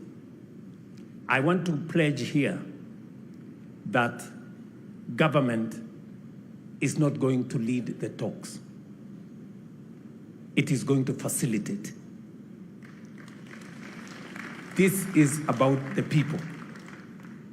Whatever platform that is required to be provided, we are going to provide the platform. Let the people, in their diversity, the religious community have ideas, private sector have ideas, farmers like myself have ideas, students have ideas, the academia have ideas, our good friends in civil society, they have ideas. Let us bring the cocktail of ideas and have a plan for our country into the future. It is our opportunity. Let us not abdicate. Let us not delegate. Let us not run away from that responsibility. It is our duty, it is our obligation constitutionally to make sure that we think about the future of our nation so that Adrian, sitting here with us, 7 years old, will know what the future is going to look like. Thank you very much. I hope I have not taken too much, but this is the opportunity for us, and I am very happy to be part of this as a Kenyan myself. And believe you me, I will be part of it as a Kenyan. Thank you very much. Thank you so much for that, Your Excellency. Thank you for the context. And Mark, just be on standby. I will be coming to you. That context is very important. We've heard that the center of gravity for growth in the world is shifting to Africa. The world doesn't want it to shift to Africa, but inevitably it is shifting. And African countries, through their strategic actions and positioning, will determine whether it shifts on the world's terms or it shifts on our terms. Kenya today, and Your Excellency will confirm, has been tasked with building an AU that is fit, informing the build of an AU that is fit for purpose for Africa today and the Africa we want. Kenya is doing that. Yes, and it is important. Kenya today has been tasked by the world with convening around the issue of trust. The Trust Summit is being held in Kenya under the Ministry of Foreign Affairs, and the world is looking to Kenya to tell the world, what are we learning about how we rebuild trust in communities, in societies, between citizenry, with government? How do we rebuild trust? So Kenya has a responsibility to think deeply about where she is going for ourselves, but also for Africa. Does that matter to us? I hope it does. I hope it does. Mark, I'd love to come back to you now to take us round the room. Yes, I see Wananchi hands. We're ready to speak. Thank you. Thank you. Thank you, Julie, and thank you for those who... So I'll just start here and then you'll pass it back to the lady right behind you, young lad. So crisp and short. Good morning, everyone. My name is Sean Karanja Kinyanjui. I'm an investment professional, born, raised, and living in Nairobi. I'm a portfolio associate at a Pan-African venture capital firm. So on a day-to-day basis, I get the privilege to speak to entrepreneurs across Kenya and Africa and deploy meaningful capital into their businesses. I give you this context because every day I get to see Kenyans and their talent and ambitions on a day-to-day basis and even back and support these businesses. But I also see a lot of strong ideas and entrepreneurs held back by gaps in capital, infrastructure, and execution as well. And so for me, a vision beyond 2030 is very personal because it affects the trajectory of my career in the investment space, fundamentally. It also affects the legacy that I leave behind for my family. I'll be not so old, but approaching retirement by the time 2060 comes about. And so I need to personalize these goals for you as my leaders so that you understand what needs to be done for me as Sean. I can't speak for everyone here and the mic will go around the room, but I have 3 key goals that I need to achieve by the time I am 60. And the first one is to be a captain of my industry. I want to sit like James Mwangi here on the podium and say, I'm a global allocator of capital, that people can come to Kenya and say, where's Sean? Let's give him capital. And under this framework of investment that we'll lay out for 2060, I will be able to manage and deploy that capital into our entrepreneurs and spur our economies. But for that to happen in this plan, we need to make sure that there's predictable monetary policies, strong and transparent institutions, investor confidence, so that when someone says, I am domiciling my fund in Kenya, they're not scared that most of it will go away to punitive measures or lack of transparency or get lost entirely because there's no strong ecosystem to support the businesses they invest in.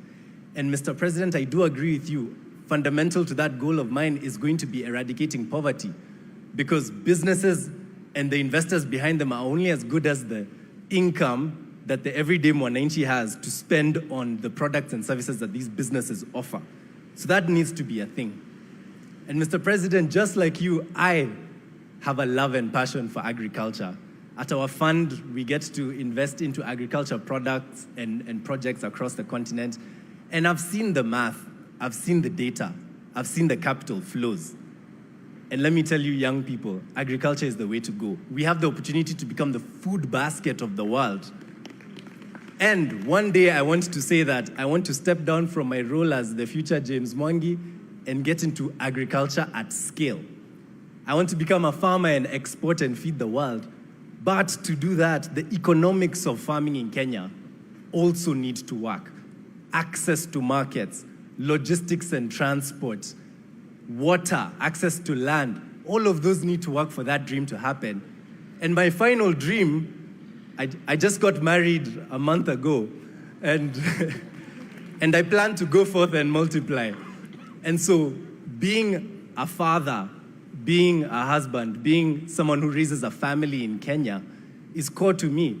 because I need to make sure that my kids grow up in a meritocracy so that their education, their skill set, and the opportunities that are before them are what will open up doors for them, not their last name, not where they were born, who they know. That's the kind of future that I want for my children. And I want to be old in my 60s, living in a Kenya that works, and one that I can be happy in, and I can say, najivunia kuwa Mkenya. Thank you. Over to you.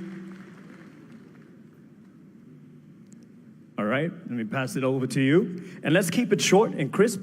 And Sean, just for as an interjection, 60 is not to grow old. There are 60-year-olds here who feel targeted by what you've said. But I get your point, young man. 60 is not old. We still have very young 60-year-olds here. So, tuendelee nalo. Keep it short. Good afternoon, everyone. My name is Achieng Masawa. I come from the great county of Siaya and a woman representative aspirant. I'm a social impact and enterprise-based consultant. I had a privilege to study in Israel and also study entrepreneurship in US through Mandela Washington Fellowship. I'm also a former student leader at University of Nairobi, where I represented gender affairs and also vied for chairmanship back in 2015. And as we sit here today, I am so grateful that this conversation is taking place. It has been so long overdue. I come from a county where we are the source that have been on the streets far too long. And I'm really, really grateful that one of the least developed pillar is economic pillar. And being a youthful country with a young population, I believe, and today is the International Youth Day, I believe that focusing our energy in enabling the capacity of our young people is the way forward. And today I am greatly challenged that the President of our great Republic of Kenya, Dr. William Samoei Ruto, has led the National Vision Board. I would like to challenge all of us as young Kenyans and every Kenyan to also develop our personal vision board to contribute to the growth of our country and to the journey to Singapore. Thank you so much. Over to you, over to you. Melody, you have someone? Thank you. Ladies and gentlemen, Your Excellency, first of all, my name is Hilary Ojwang. I am a Gen Z of this nation and a graduate mechanical engineer. So my comment as of today is that, first of all, I want to thank you for this initiative because we came up with Vision 2030 and we are developing a relay of visions. So we have Vision 2030, handing it over to Vision 2060.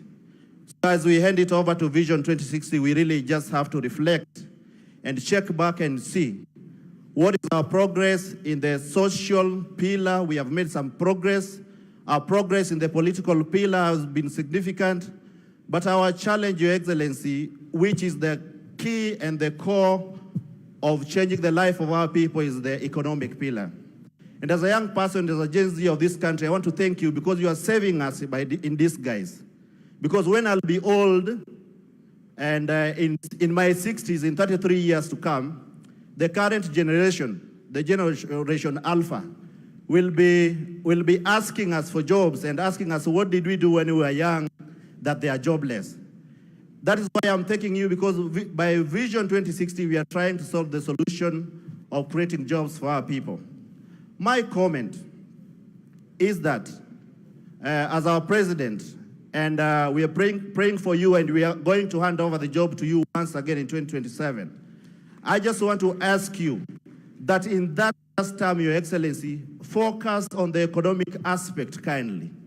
Our young people are still hungry. We still have few opportunities in our country. We want our economy to be strengthened. You say that a significant percentage of our country, our land, which is arable, is still used. Let us utilize that. Let us have food in our country that we can export. We can even process and export final goods to the global markets. That way we'll have solved a lot of problems for our people and create opportunities. When you look around you, majority of the things here are imported. If you look at the speakers, the cars around here are imported. We will only empower our people if we can do much of the job here and export to the global market. Thank you so much, Your Excellency. God bless you, and I appreciate us for gathering here today. Asante sana. Naona sasa kipaza sauti upande huu pia kimeruhusu. Kuna dada hapa, jitambulishe kwa dakika 10 nawe toa mchango wako. Before you hand over the mic, ningependa participate. And to me, Your Excellency, I will say thank you very much. Kama si wewe, vijana wewe kwanza. Your Excellency, remember I'm a clinical student from KMTC, student leader. Na pia hii angalia mahali uangalia wanafunzi wamemaliza course zao za KMTC, and pia Masi Mwangangi angalia mahali hawa watoto pia. Tuangalie sisi wanafunzi wa KMTC, please. Hello. Before he just adjourns it, I'm Brian. I'm the founder and CEO of B. Malsons. I just have one review to just ask. We've been actually trying to say, how are we going to create more jobs? Currently in Kenya, we have almost 11,000 startups. So if the government can just, let's say back up these 11,000 startups and just, let's say they just get funding, for example. Each startup can just employ almost 50 people. So those 50 people, as in, if they are now given actually money, they can actually now create more employment actually now for the young youths now. Hello, I'm sorry, let me talk. My name is Anne Adhiambo Onyango. I am a volunteering secretary actually for a community-based organization known as Tekeleza Mtaani Initiative. So my question is about climate action.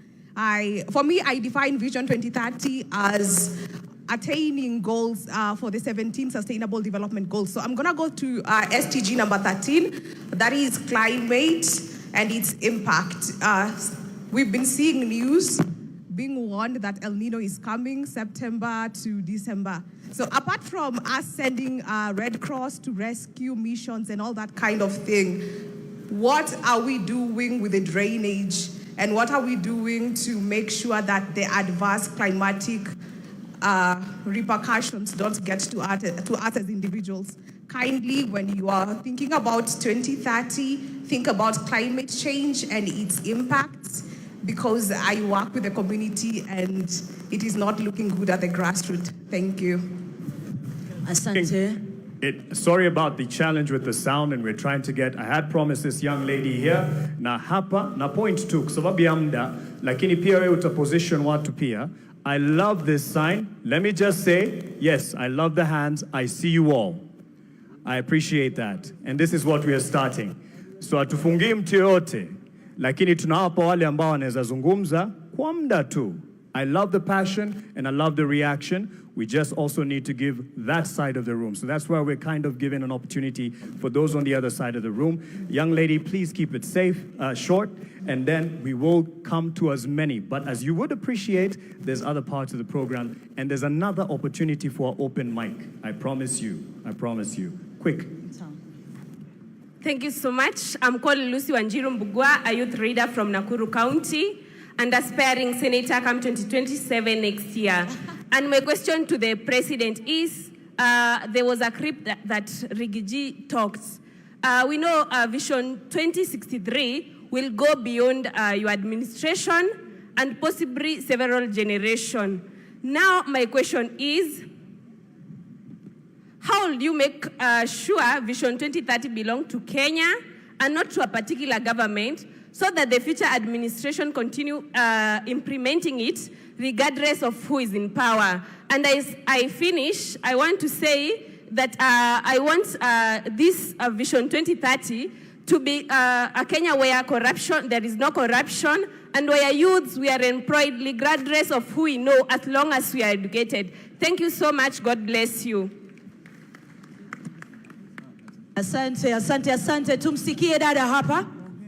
Hello, good afternoon, everybody. Good afternoon, Mr. President. and the nation at large. My name is Nora Kerubo Rangi. I'm from the Open University of Kenya. First of all, President Treasurer, first of all, I want to thank you so much, Mr. President, because after almost 36 years, I was able to go back to the university and undertake my degree in business entrepreneurship and education. I was just watching you on a television set like this, and you were inaugurating Open University of Kenya, and I saw the opportunity, and I wondered, how doesn't Kenya know about this opportunity? Open University of Kenya is an online program where you learn from anywhere in the country, in the world, continue with your business, continue with your business, with your professional life, but at the same time, upgrade yourself. So what I want to say is I've seen a very huge opportunity in this space. So President, as we are continuing, can we continue to implement this online learning space? I have seen students from across the world. I've seen students from across the continent coming to Open University. We are 3 years old only. We started with virtually zero, and we are now 30,000 students. So as Kenya, we can capitalize on this economic pillar and export education. Kenya is at the pillar of education, and they're coming from all over online. So I would like to see Open Primary Schools of Kenya, Open Secondary Schools of Kenya, and the rest is history. I've also seen people from other countries come here for the primary school education, for the secondary school education. So at 2030, that is also another pillar. People trust Kenya. They trust the education in Kenya. So that is a pillar I would like us to capitalize on and take advantage on. There are huge revenues in education. Thank you very much, and God bless you all. Asante sana. Kuna wepo wengi huko. Wacha nimtape ukaka mwenye shati yake ya maroon. The President, the Deputy President, and all protocol observed. My name, I might struggle to communicate because I've never addressed such kind of a congregation, but you'll get my points. I have very delicious points and very ambiguous points. Now, this is a national conversation that personally I expected the leaders from across the political divide to be able to attend. I'm quite disappointed that some leaders are not present. My name is Samson Ligala. I come from Kisumu County. My governor, Professor Anyang' Nyong'o, is among the leaders that are, spearheading the conversation. So, as you know, and as you understand, leaders from Kisumu like myself, we are very brilliant, and we are supposed to be on the conversation and on the table. Now, Vision 2030 was formed when I was in class 3. I didn't know much about it, but my late father, used to really talk about it like every day. So I got to understand, and I'm glad that today I'm part of the team that is talking, that is addressing the country, and I hope that in future, the foundation that was built, we can have a conversation on it and be able to make changes. Personally, I want to talk about my ward, because in 2027 I will be the MCA for North Nyakach Ward in Kisumu County, God willing. Kule, nataka kuongea kwa Kiswahili kwa sababu si wengi wanaelewa Kizungu wenye wananiona kutoka huko. Agriculture. Rais, naomba mnisaidie, mnipatie muda kidogo nimalize. Okay, thank you. So we should work on inaitwa value addition and empower the farmers at home and everyone, wale wananchi wenye wako chini. Hii conversation vile rais amesema tuweke conversation ikuwe kuhusu wananchi wenye wako chini, si leaders peke yake. Thank you for the opportunity. Melody, I'm right here with asante. the young one. Melody, I'm right here at the front, just to speak to two young representatives who are looking forward to Kenya Post Vision 2030.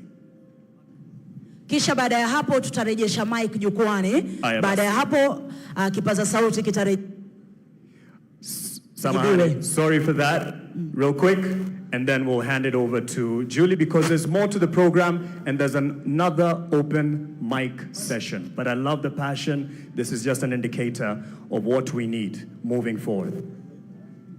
To His Excellency, the President of the Republic of Kenya, the Deputy President of the Republic of Kenya, the Prime Cabinet Secretary, all the Cabinet Secretaries, senior government officials, ladies and gentlemen, children, boy and girl. Is it afternoon? Yeah, good afternoon. So my name is Blessed Barak Juma. I'm 15 years old, and it's a great pleasure to actually be speaking in front of the President today as an advocate. I advocate for the rights of the children, especially child participation.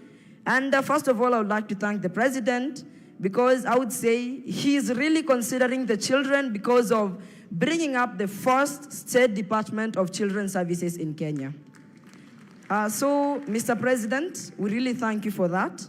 And I would like to also thank him for this vision 2060, beyond 2030, because as of 2060, I'll be 49 years old. And hopefully, God willing, if all of you will be there, all the children, they'll give me an opportunity to be the President of the Republic of Kenya. And I would say that this dream is going to continue, and vision beyond 2030 is going to be a great impact, not only to the people of Kenya, but to the children of the Republic of Kenya. So I will request child participation, not only by the voice, but children be included in decision-making, implementation of the vision beyond 2030.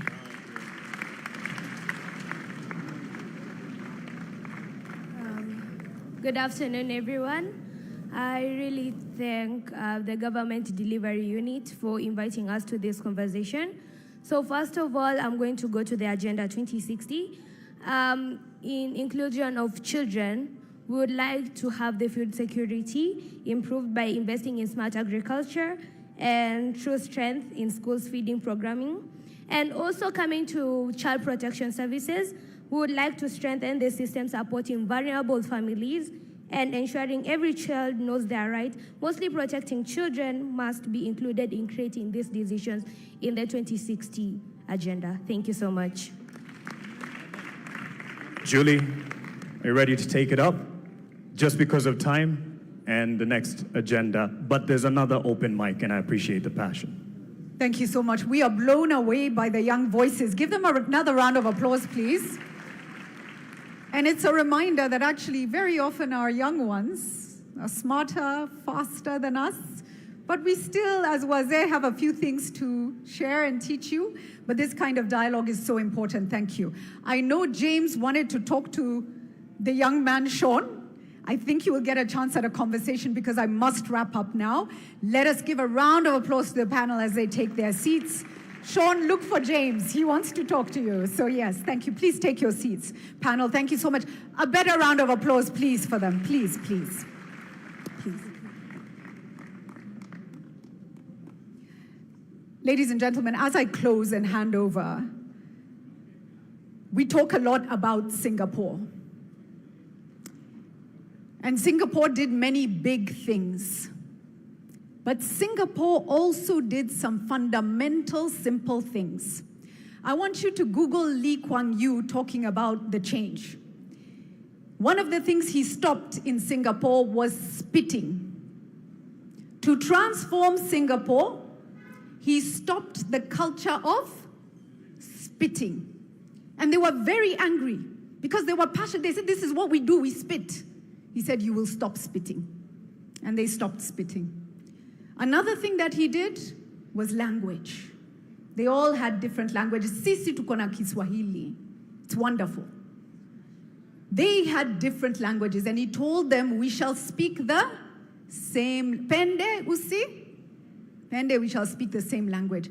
And I want to close by saying, as we have these conversations about what we want, part of what we want is individual responsibility.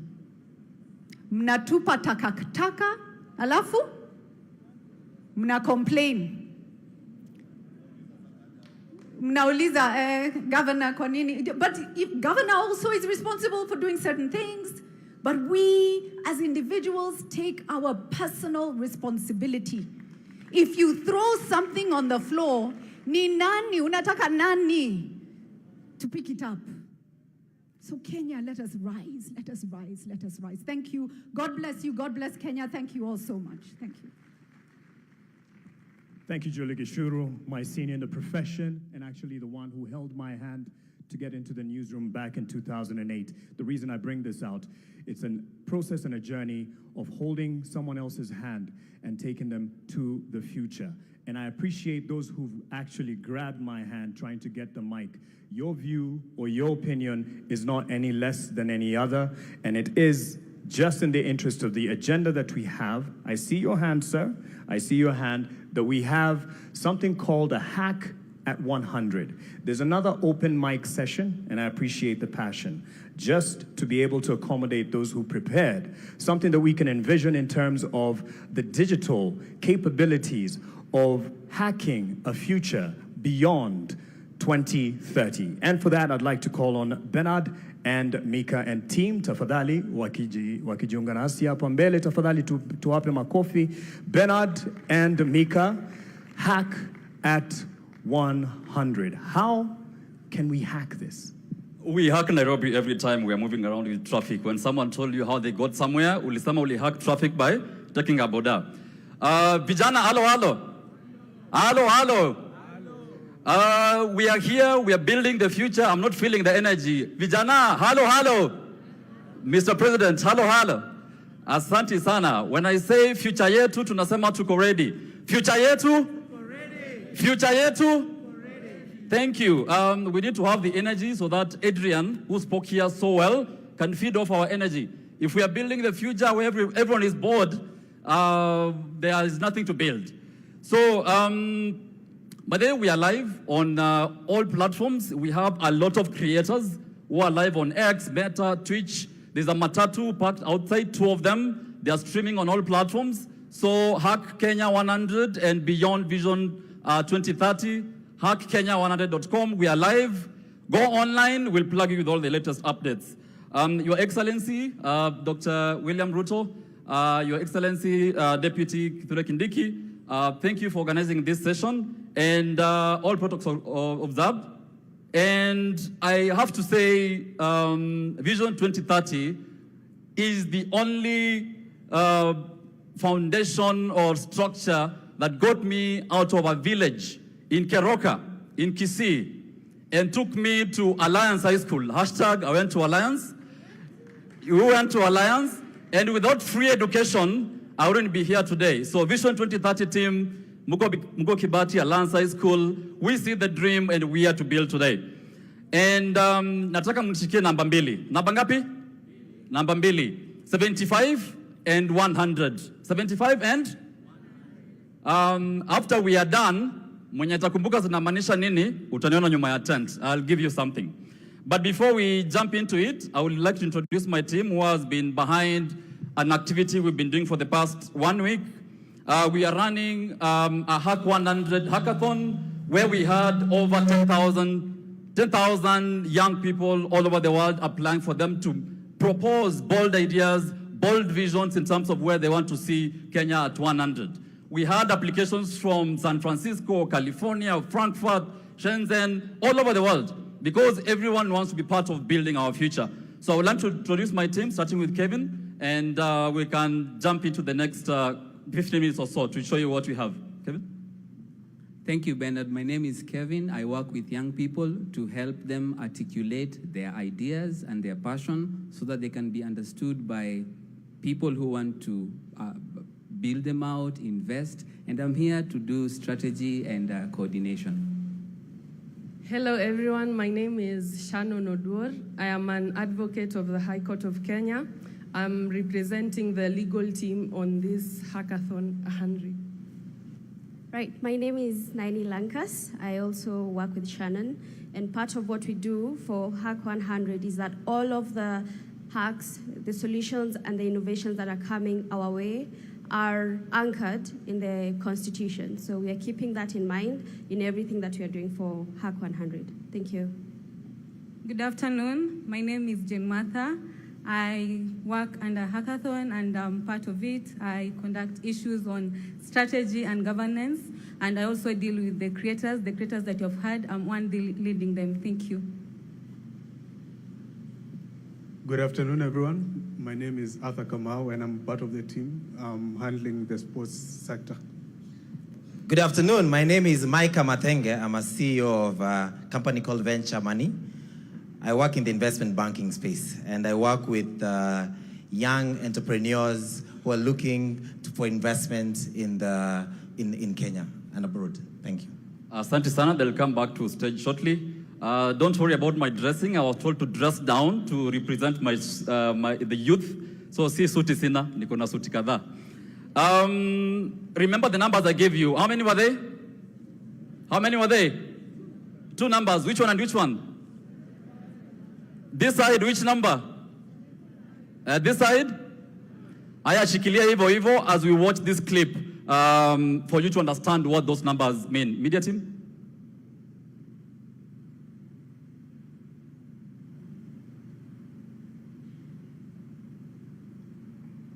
The audio is missing?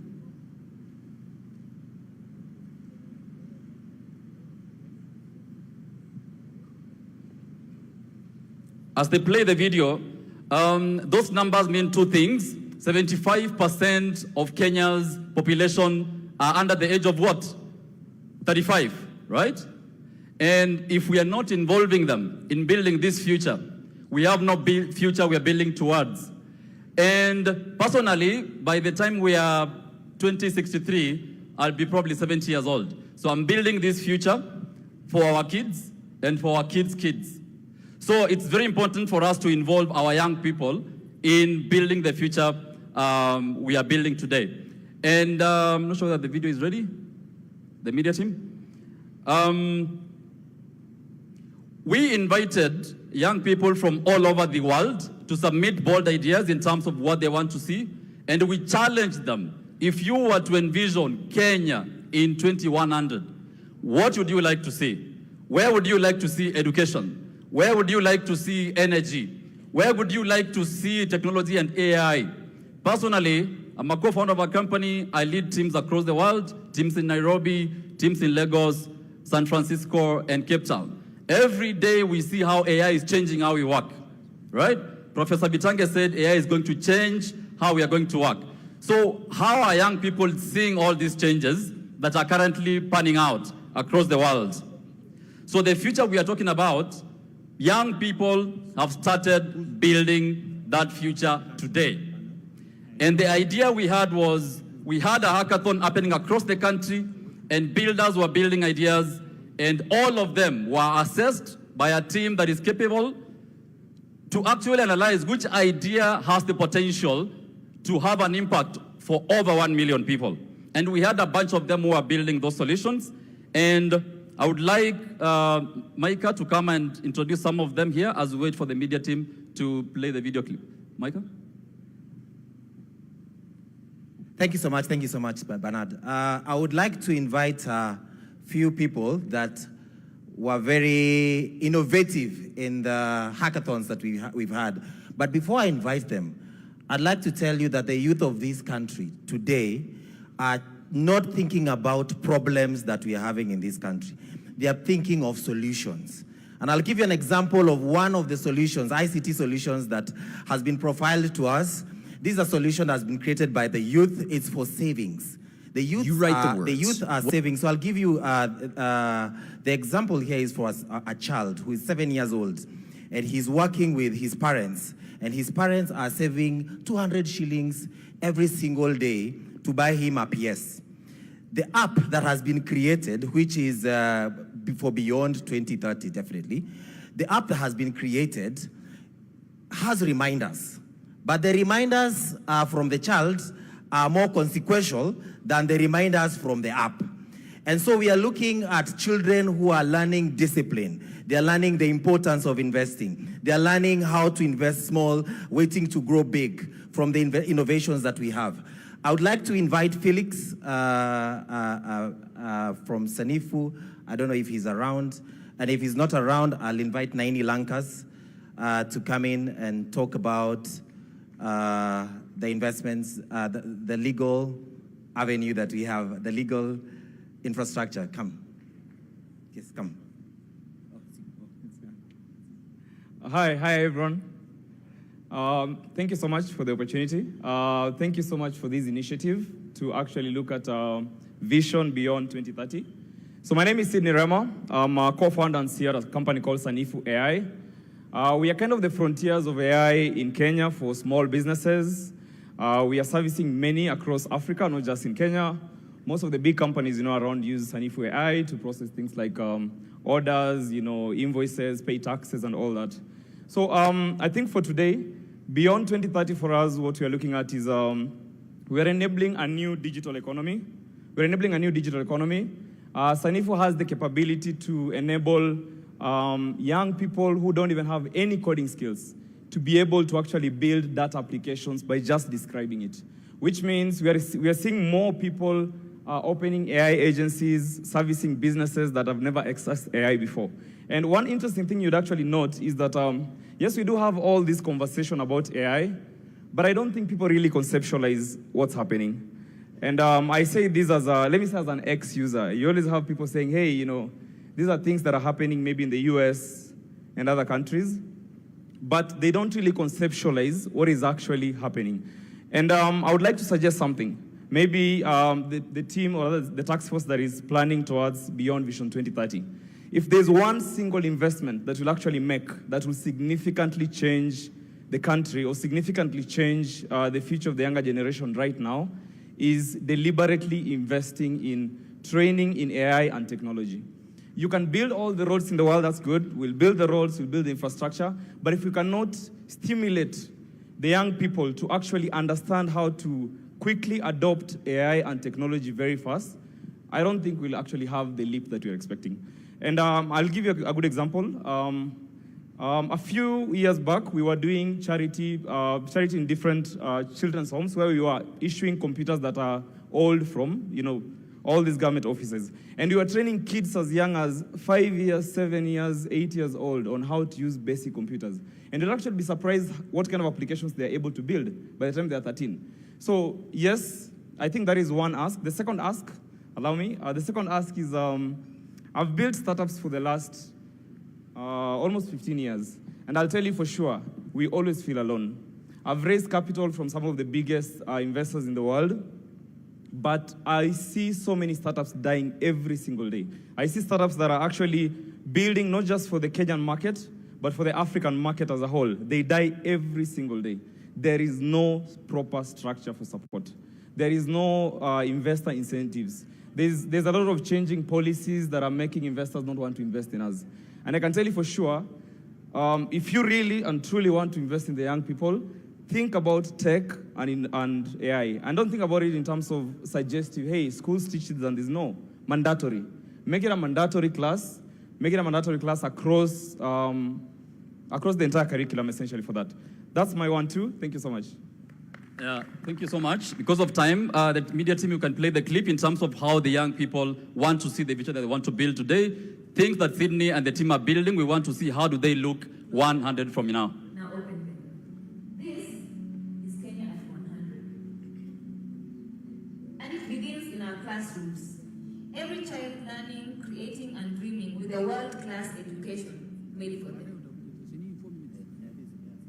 A nation of builders, cities dreamed by our own people and raised by our own hands.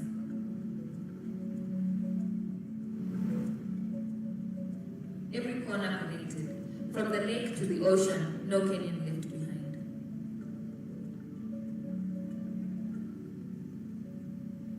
Powered by on the brilliance of our young people, the 75%. Feeding ourselves, sustaining our land, prosperity grown at home.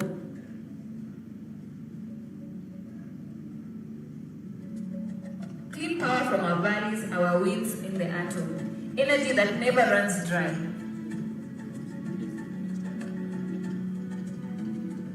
Made in Kenya, built by Kenyans, traded with the world.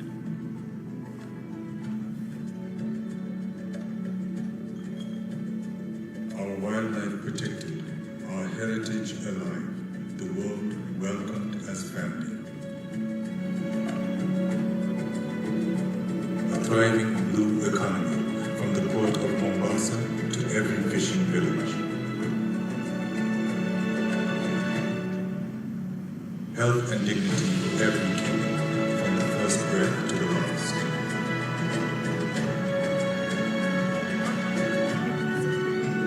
But this future is not a promise, it is a project, and it begins today with you.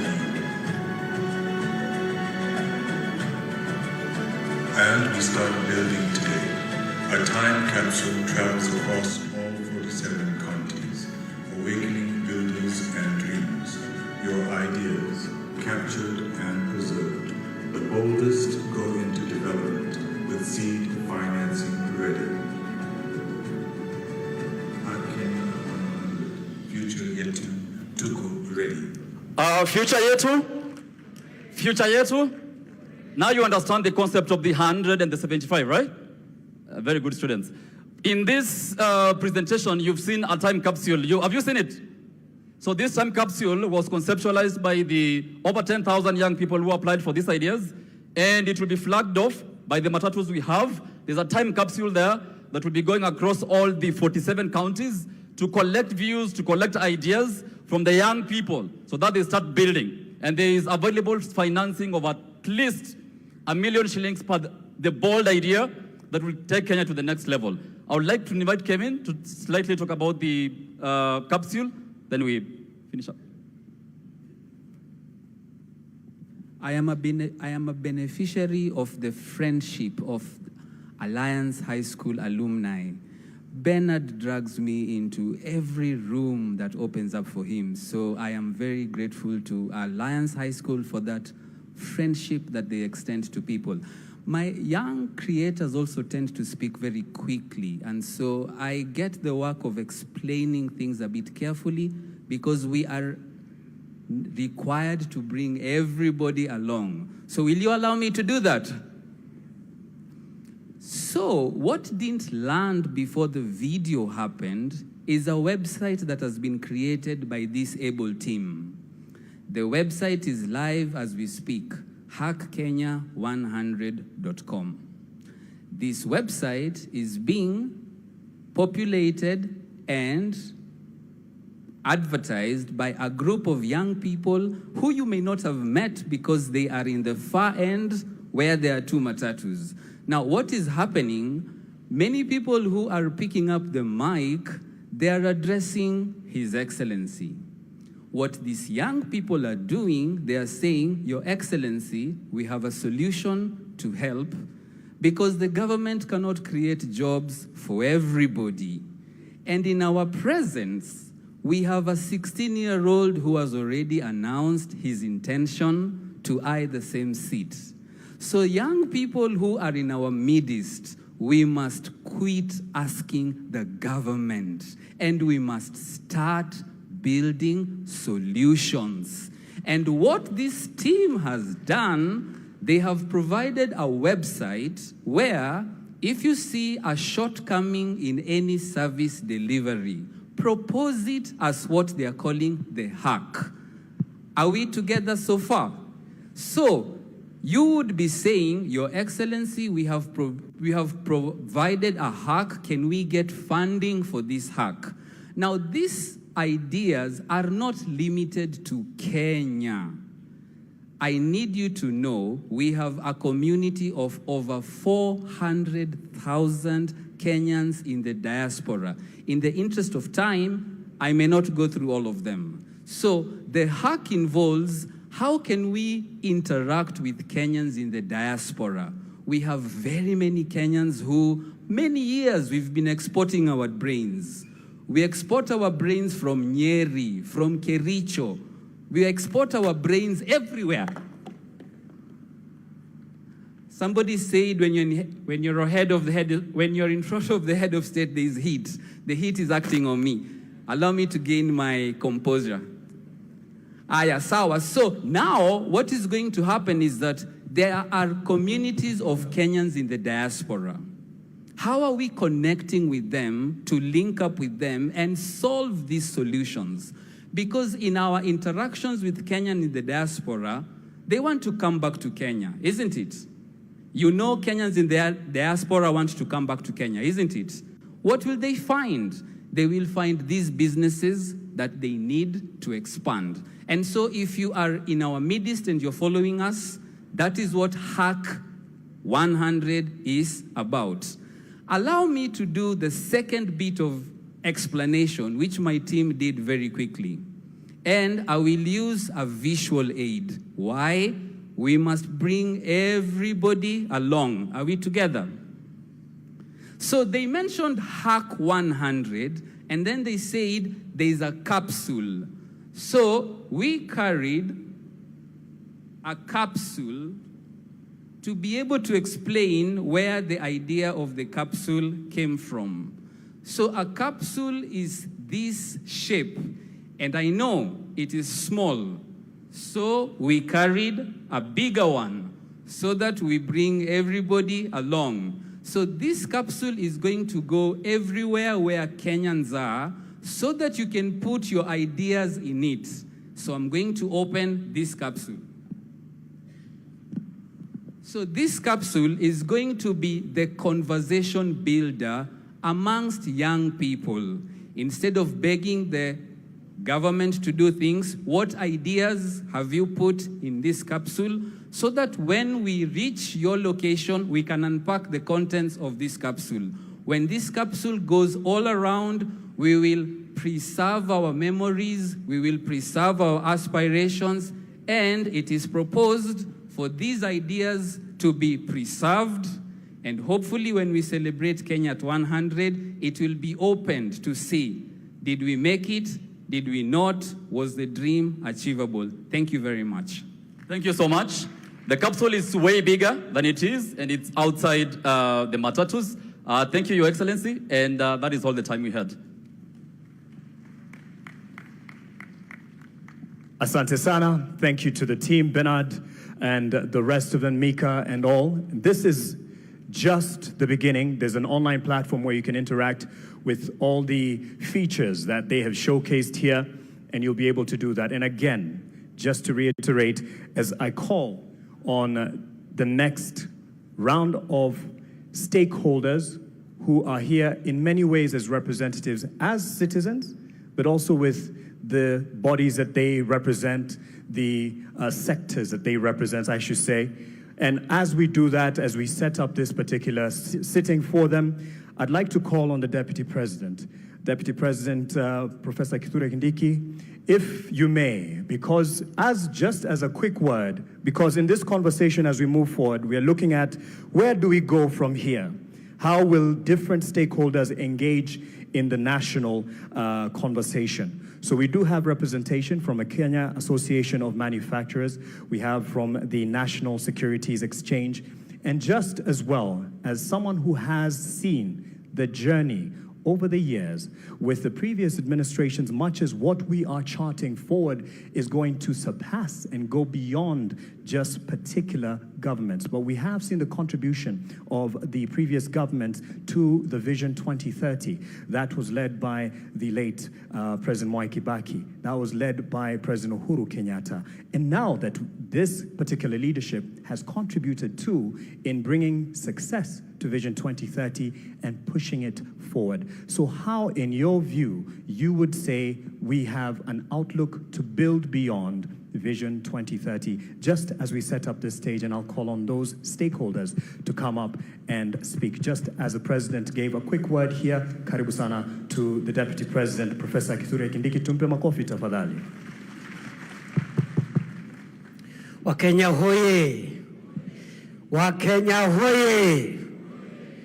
Mheshimiwa Rais, nimeulizwa ya kwamba kwa dakika 3 niseme hatua ambazo serikali imepiga katika kupeleka Kenya mbele na ruwaza ya kuboresha maisha ya Wakenya ili tuwe kati ya nchi zilizoendelea katika siku za usoni. I am proud to report on behalf of the government of Kenya that the last 4 years, under the leadership of President William Ruto, we have been able to do a number of things. And I want to highlight some of the steps that we've taken as a country in taking the development of our country forward from where President Ruto found it. Number 1, this administration has been able to stabilize our economic fundamentals that underwrite our long-term development path. The pillars of development, agriculture, industry, business, enterprise, and so forth, infrastructure, must rest on strong, stable economic fundamentals. All the indicators are showing to a stable economy, a strong currency. For the last 2.5 years, the Kenyan currency has been stable. We found it at 162, 165 to the dollar. It has been stuck at 129 for 2.5 years, showing economic stability. We have multiplied our foreign exchange reserves from $5.7 US in 2022 to today, $15.1 billion US, the highest foreign exchange reserves in the history of our country. When President Ruto took over, we didn't have enough foreign exchange. And of course, foreign exchange is a factor for international trade and stabilizing the economy. We have also been able to reduce interest rates. We have also been able to be rated favorably, not by ourselves, but by international sovereign rating agencies. Standards and Poor, Moody's have now upgraded the economy of Kenya to a stable economy. And there are many other fundamentals that I can speak to, including moderating inflation from 9.6% where we found it to now a stable under 6%, and we are still working on the issue of inflation. Of course, on that front also, we have been able to attract last year the highest amount of foreign direct investment in the history of our country, $3.2 billion US. This is a report of the United Nations agency, UNCTAD, last year. And all these things put together are showing a stable economy. The central bank lending rate to commercial banks has come down from 13.5% to 8.75% at the moment. The price of government paper, government bonds, and treasury bills has come down, and now that means private sector can access credit and so forth and so on. We have stabilized the economy. Number 2, we've been able to work on the agricultural transformation, and we have achieved a number of things under the agricultural transformation pillar. We have been able, for example, to register our farmers. We used to work on guesswork. We didn't know how many farmers we have, where they are, what they grow, the size of their farms, the kind of fertilizer they need. Now we have a register of 7.2 million farmers.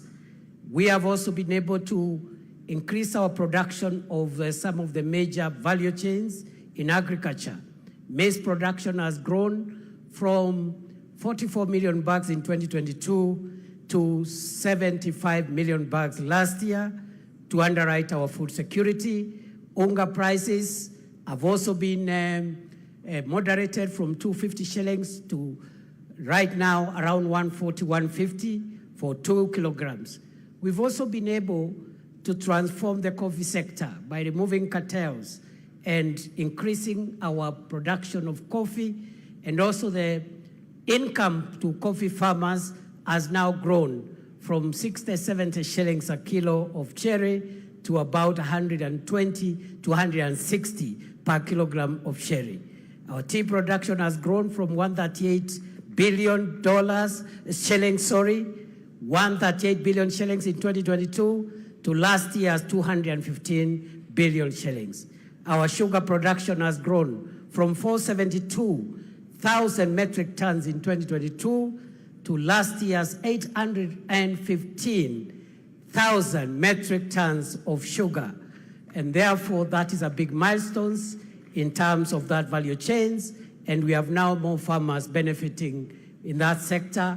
We have revived the industries and the factories in the sugar sector and so forth and so on. So we are also now the largest producer of processed milk in Africa, because we have moved our milk production, processed milk, from 4.6 billion liters a year in 2022 to currently, by last year, 5.5 billion liters. Kenya now has overtaken 3 other countries, and we are the #1 producer of processed milk in the African continent. So we have done some progress.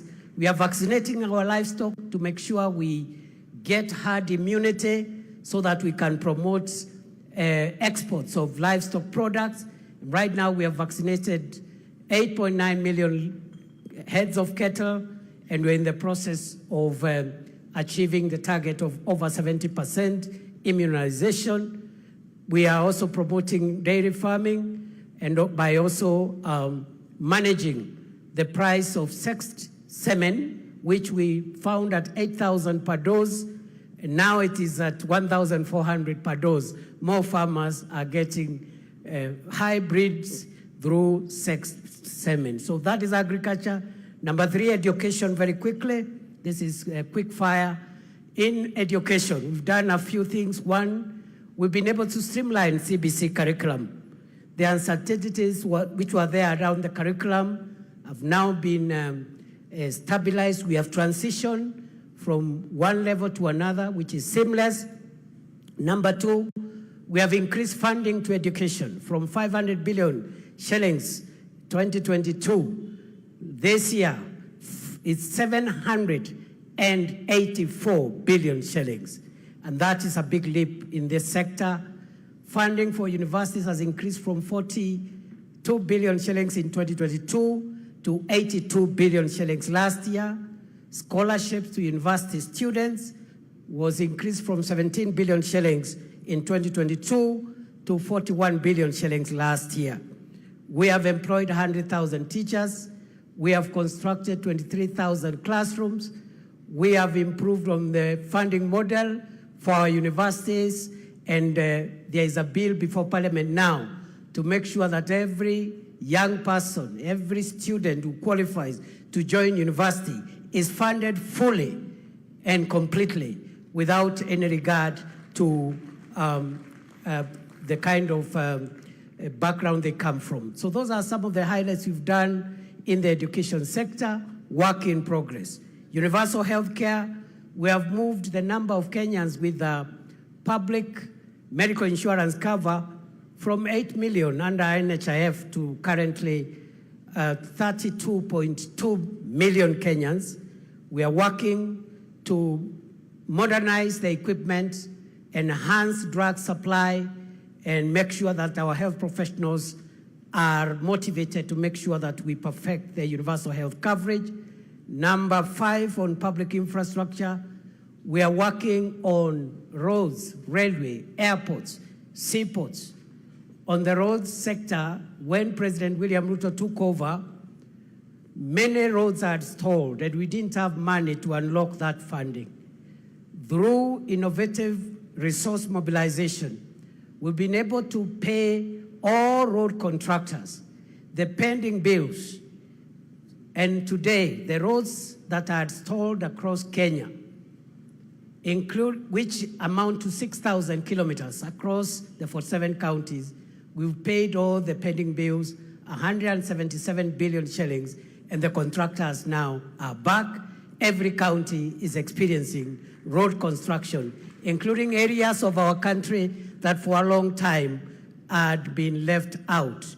You have heard about the famous Ruto Road from Isiolo to Modogashe to Kulamawe.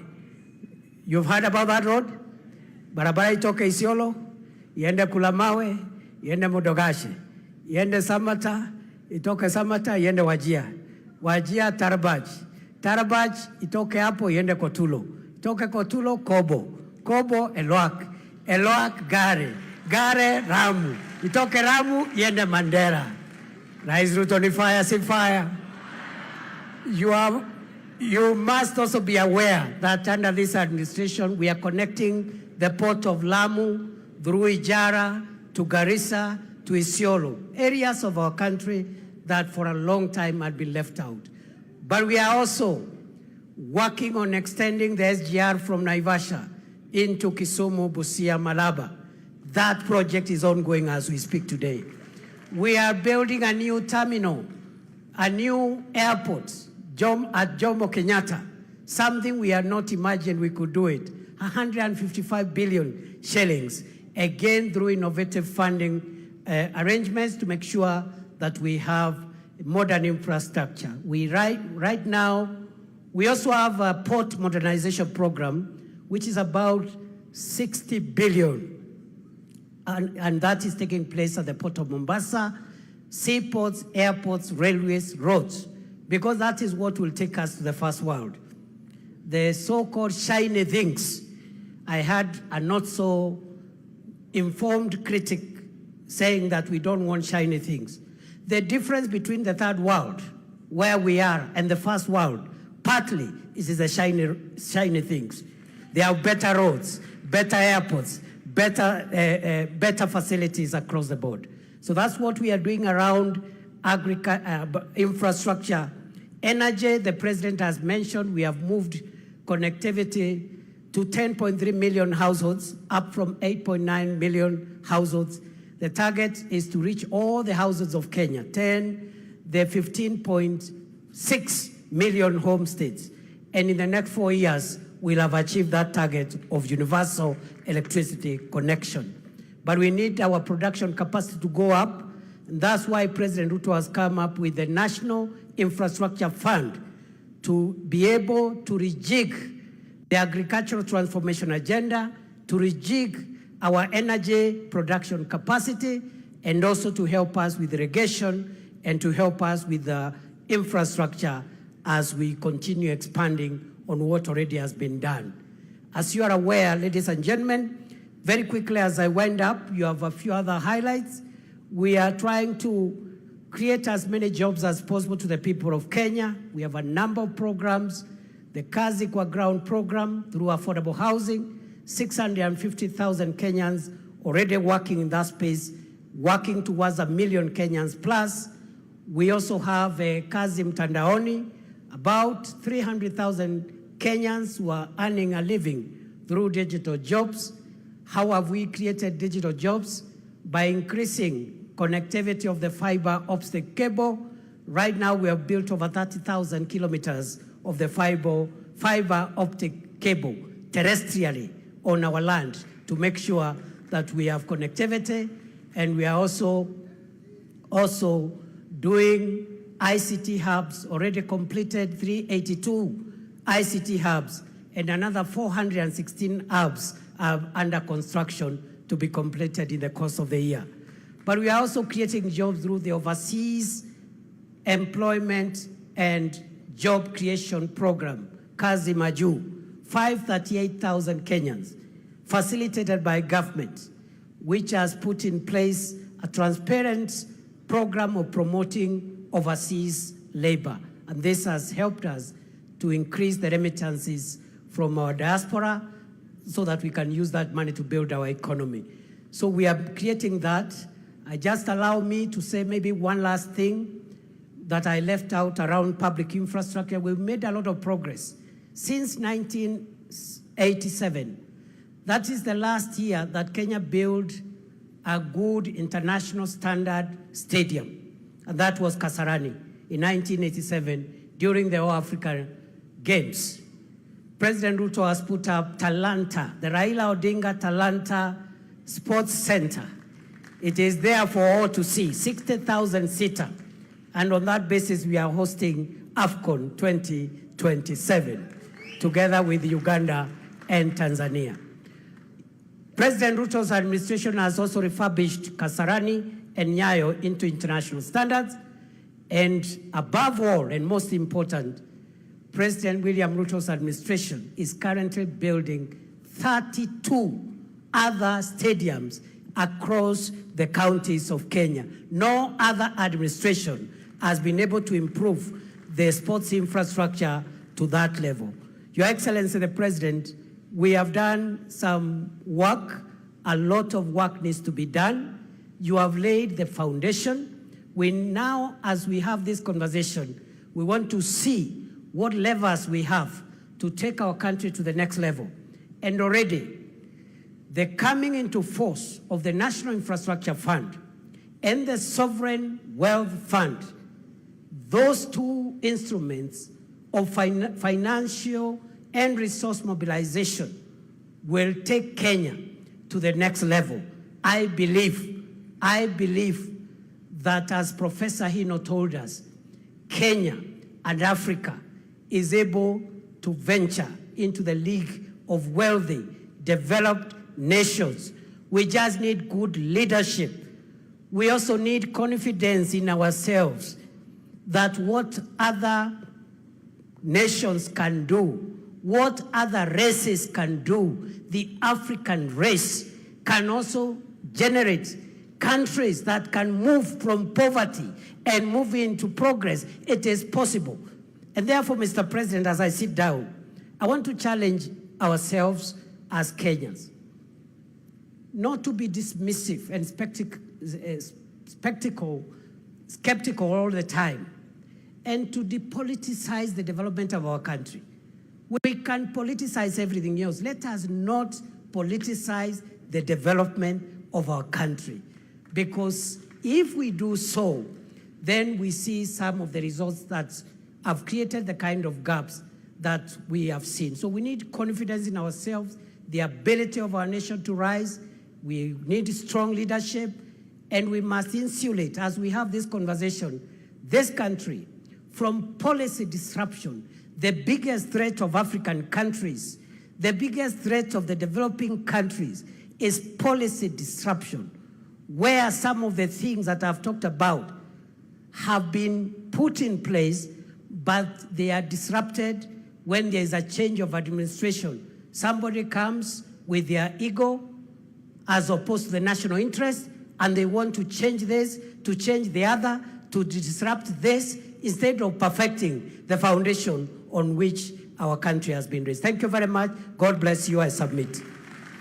Asante sana to the Deputy President, Professor Kithure Kindiki. As you can tell, many of those points he can even speak in his dream, even as we dream into beyond 2030. So let me talk to stakeholders, at least some representatives who have been in the journey of Vision 2030 and are going to be part of the journey moving past this into 2060, 2063 as Kenya turns 100. So ladies and gentlemen, help me welcome on stage Mugo Kibati, who is the CEO of Telkom Kenya. But for this conversation, what you will find very, very, very key is he has been the CEO of the Vision 2030 Delivery Secretariat and will be lending some hindsight with that. We have the voice of the civil society, and for this, we'll have Bina Maseno, the Executive Director, Badili Africa, wherever she is seated. She's right over there. She's approaching. Please give her a round of applause. We also have from faith-based organizations, Bishop Mark Kariuki, who is Bishop at the Deliverance Church of Kenya, mahali yako, aweze kuungana nasi, ndio hapo. Karibu sana, Bishop. We also have representation from the manufacturers. And for this, I'd like to call on Marianne Musangi, the Vice Chair of the Kenya Association of Manufacturers. Ladies and gentlemen, From early this morning, one of the first people here, he's really used to being up early for trading. I'm talking about Frank Mwiti, the CEO of the Nairobi Securities Exchange.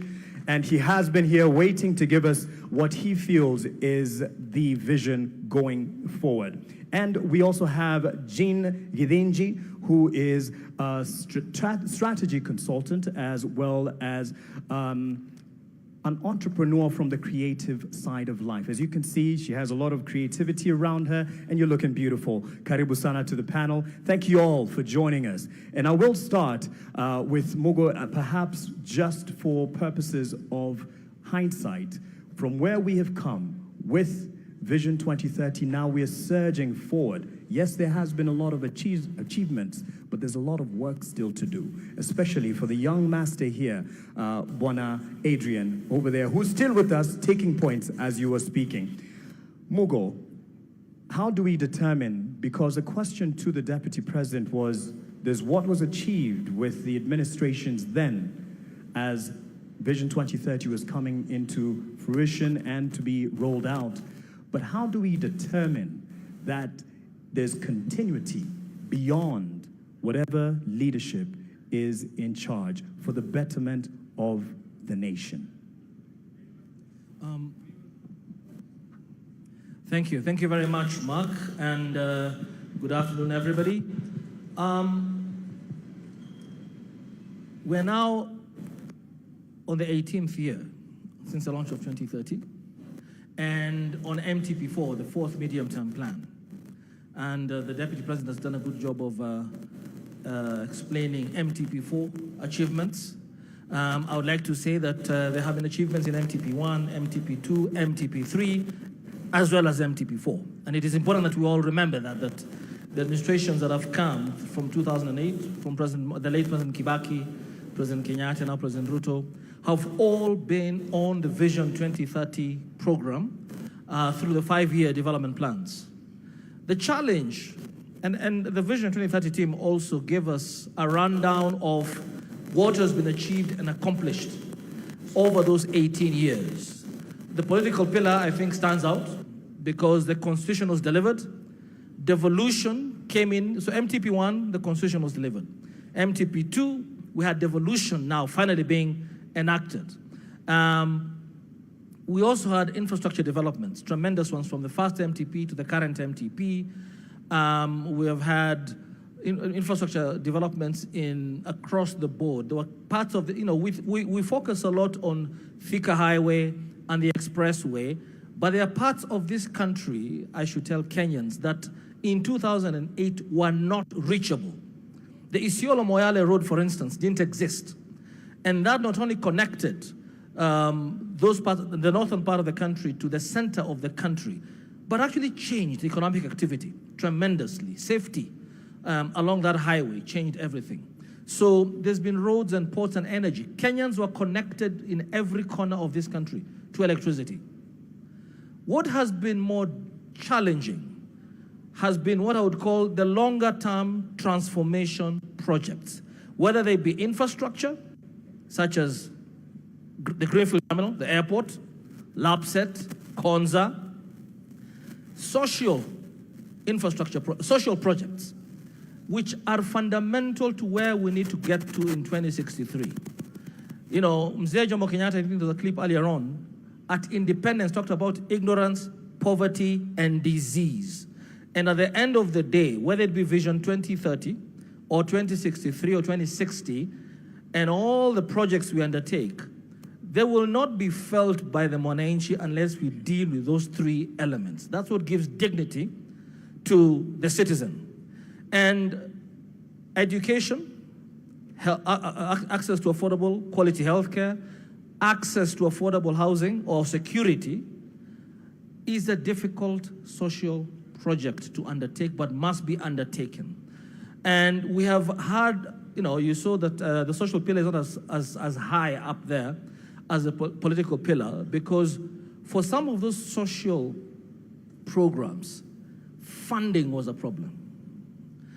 And funding for universal health care, funding for affordable housing, funding for our retirement, our pension fund, funding our savings culture in this country so that we can be able to deploy our savings rather than borrow money for these big infrastructure projects has been challenging and requires continuity. So you find that in MTP1, there was quite a bit of thinking around that, how do we enhance our savings rate to 30%? How do we ensure education, healthcare, affordable housing, and universal? But the political will to really raise the funds was challenging.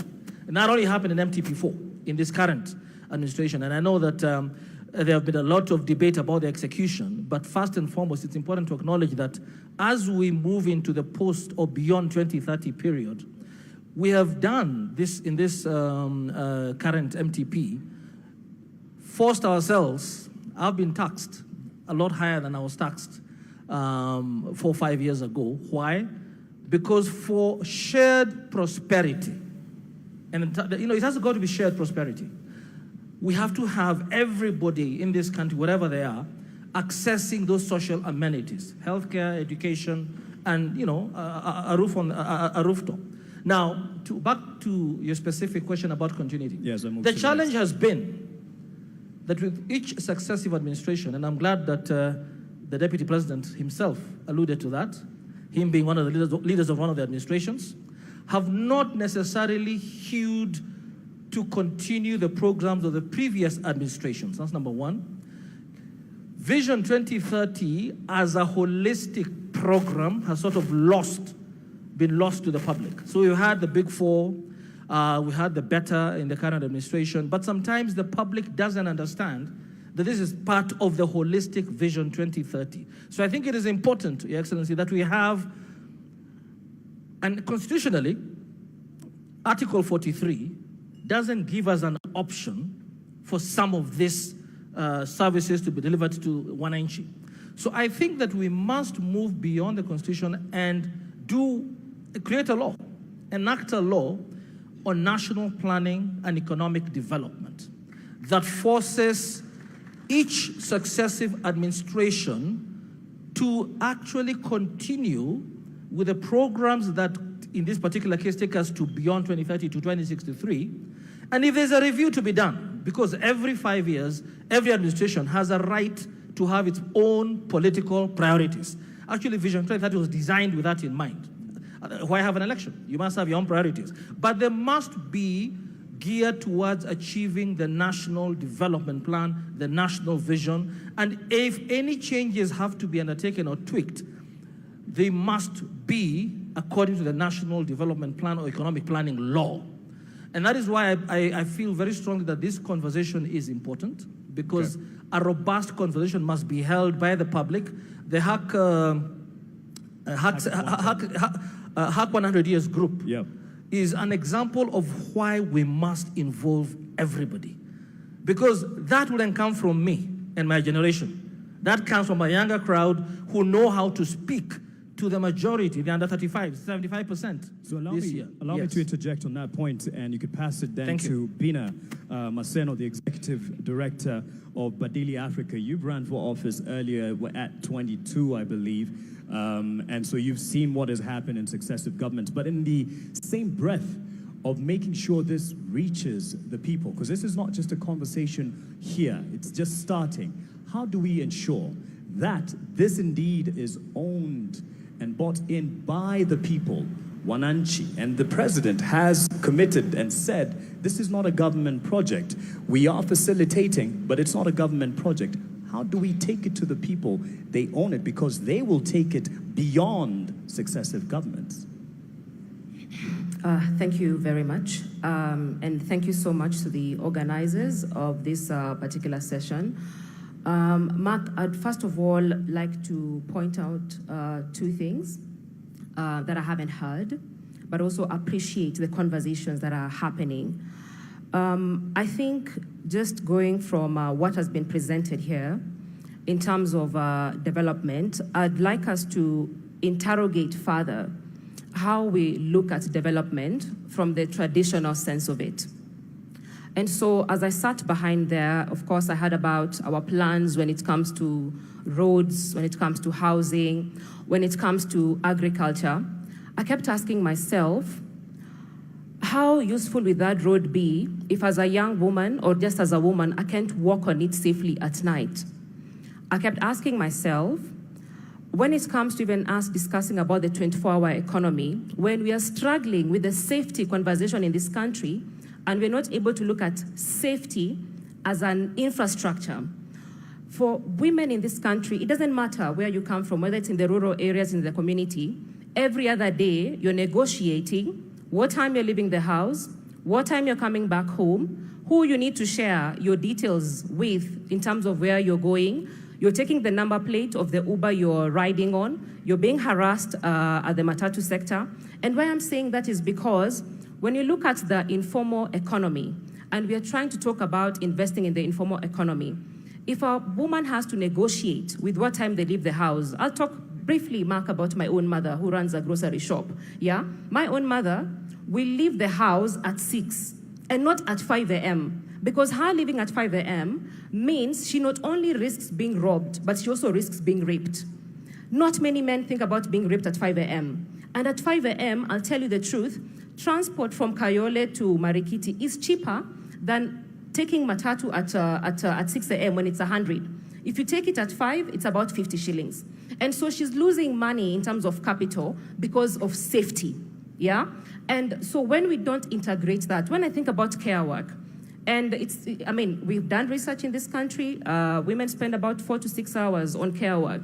And care work is the bedrock, it's the foundation of how this country runs when it comes to economic development.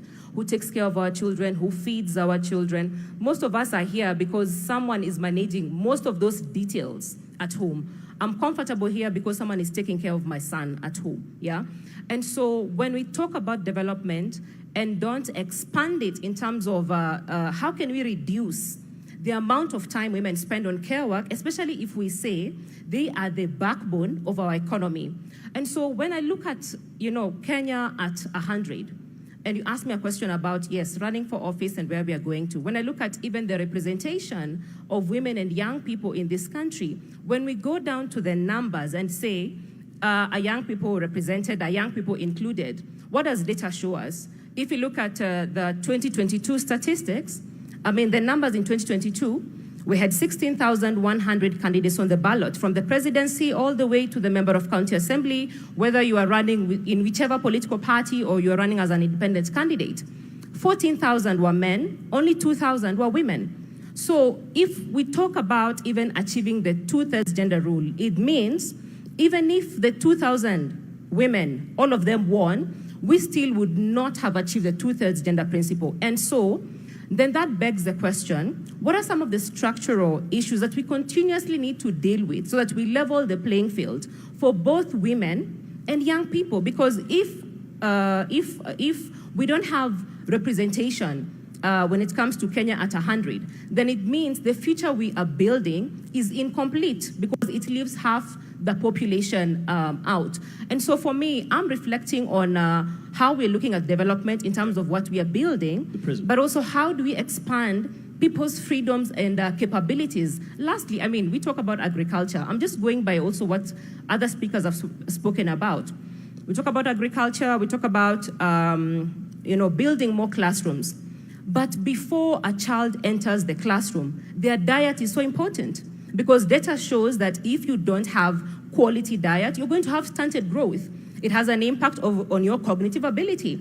And so even as we think about building other classes, how are we thinking about the nutrition of our citizens so that we can be better in terms of contributing to the solutions of this country, and you're not struggling with stunted growth, because we're already at 18% of stunted growth when it comes to children under 5 years in this country. And so for me, I think it's just us expanding the definitions to just not include, yes, infrastructure, but also look at how these other aspects of our lives intersect with development. Thank you for that, Bina. Let's give her a hand for that holistic view and an expansion to the prism at which, and I'm passing it on to Marianne Musangi because she's kind of gone into what you would be looking at, and she's mentioned the aspect of a wider look and perspective of what we term as development. So it's not just the hardware, which 2030 has delivered, Vision 2030, the hardware, the infrastructure, but the holistic environment that brings safety into it. She's spoken to that. But for you, as the vice chairperson of the Association of Manufacturers, what does 2063 or 2060 look like to you, or at least what would you like it to look from the sector that you represent? Thank you, Mark. I think we're all here to fight for a space and a seat on the table.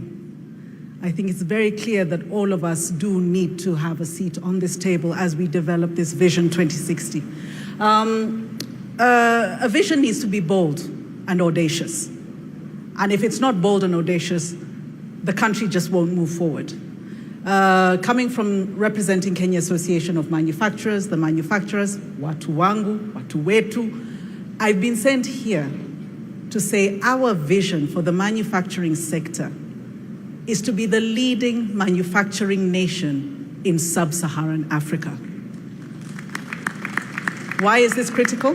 This is critical because currently today, the manufacturing sector has stabilized at the 7% mark contribution to GDP. Some may look at the glass half empty and say, oh, you're not growing. But you know what? We've been resilient. We have sustained at least that 7%. How do we grow to the next level? And why is it important we grow to the next level? It's important because even though we only contribute 7% to GDP, we actually contribute 16% to revenue KRA collections in terms of industry. We are one of the largest contributors when it comes to taxes. Employment, manufacturing sector is the second largest employer after government in this nation. So you can see, if we were to move from the 7% mark to where Singapore or Vietnam is, which is the 20% mark of their GDP, we're talking about employment of, direct employment of over 2 million people, if not higher, on an indirect perspective, because indirectly, we create traders in the field. We create the matatu industry because we're the ones manufacturing the matatus itself. We would be far larger with regards to employment. And what does development mean in terms of a nation building, industrialization? It is driven by the manufacturing sector. And we can look at the history of that from many countries. The manufacturing sector is extremely critical. So truly, I am here to say that manufacturing does require a seat on the table because we impact all these industries, whether it's through backward integration. She talked about looking at nutrition, levels of nutrition. How do we add value to the foods that we grow? And not only that, how do we take that food and export it to China, export it to Spain, export it to the US? We have trade agreements with 70% of the world. Are we currently taking advantage of those trade agreements? No, we're not. Not even a third of that is being leveraged today. So what am I saying? The infrastructure is in place, but it just needs to be looked at. It needs to be prioritized from the top, from the leadership, that manufacturing must be developed. We must support the people who have been here since the 40s and the 50s. We have local families who have been here for a long time. How do we support those to show that this industry can thrive? Because when that situation looks beautiful, that's when others are attracted into it, right? And as it grows, it will also be able to pull in the small-scale enterprise workers, the small-scale, the mzee who's chongaing a door on the side of the road over there, the lady who in her kitchen is doing personal care and beauty products. They will then be included in the full economy and the industry to grow this nation. Thank you. Thank you for that. And yes, as we look at a 2060 or 2063, you'd hand it, oh, he already had the mic, but just keep it handy in case there's a audibility issue. She's looked at a figure, 7%, which we can do better. Some may look at it half full or half empty. I'm sure you're looking at your glass as half full, or actually more than full than empty. based on your accolades in the recent years as CEO of the Nairobi Securities Exchange, there is quite some achievements that you have gotten over the years. However, what do you want to guarantee as an environment to ensure that we keep it on the up and up? Not just sub-Saharan Africa, even globally, we have been given our credit where it's due. So what do you see availing a brighter future for the Nairobi Securities Exchange? Thank you, Mark. I'm going to mention 3 things, and that will probably confirm why I was here very early in the morning, seated and waiting for this dialogue to happen. But I will start by confirming that, in fact, the Nairobi Securities Exchange, as part of the larger capital markets ecosystem, has benefited quite a lot, both from Vision 2030, as well as the current administration led by His Excellency. Case in point, just 3 weeks ago, we crossed a historic milestone in our market capitalization, 4 trillion shillings. Okay? Earlier this year, as at the end of June, the NSE was ranked number 4 in the world, ahead of the likes of Singapore that we aspire to. The only African country that was ahead of us was Nigeria. Otherwise, the people we are competing with is now Japan and Taiwan. On top of that, the previous year, 2025, the NSE was second best performing behind Egypt in Africa. The year before, 2024, we were the top performing exchange in the continent in dollar terms. Now, there's something that is important to actually share with people that they may not know about matters capital. You will know that capital likes return, capital likes dividends, capital likes profit. What people sometimes forget is capital is actually a coward. Capital is a coward. Part of my role leading the exchange is to go out there and speak to investors. There are 3 things that usually happen when you go to interface with serious investors. Think about the likes of BlackRock, Vanguard, Fidelity. These are big boys managing trillions of dollars, bigger than the economies of Africa combined. They give you 1 hour, only 1 hour. In that 1 hour, 30 minutes of that 1 hour is spent understanding the roadmap and the vision of the country. Because if they don't buy into it, forget it. It doesn't matter whether you're printing money. They're not interested.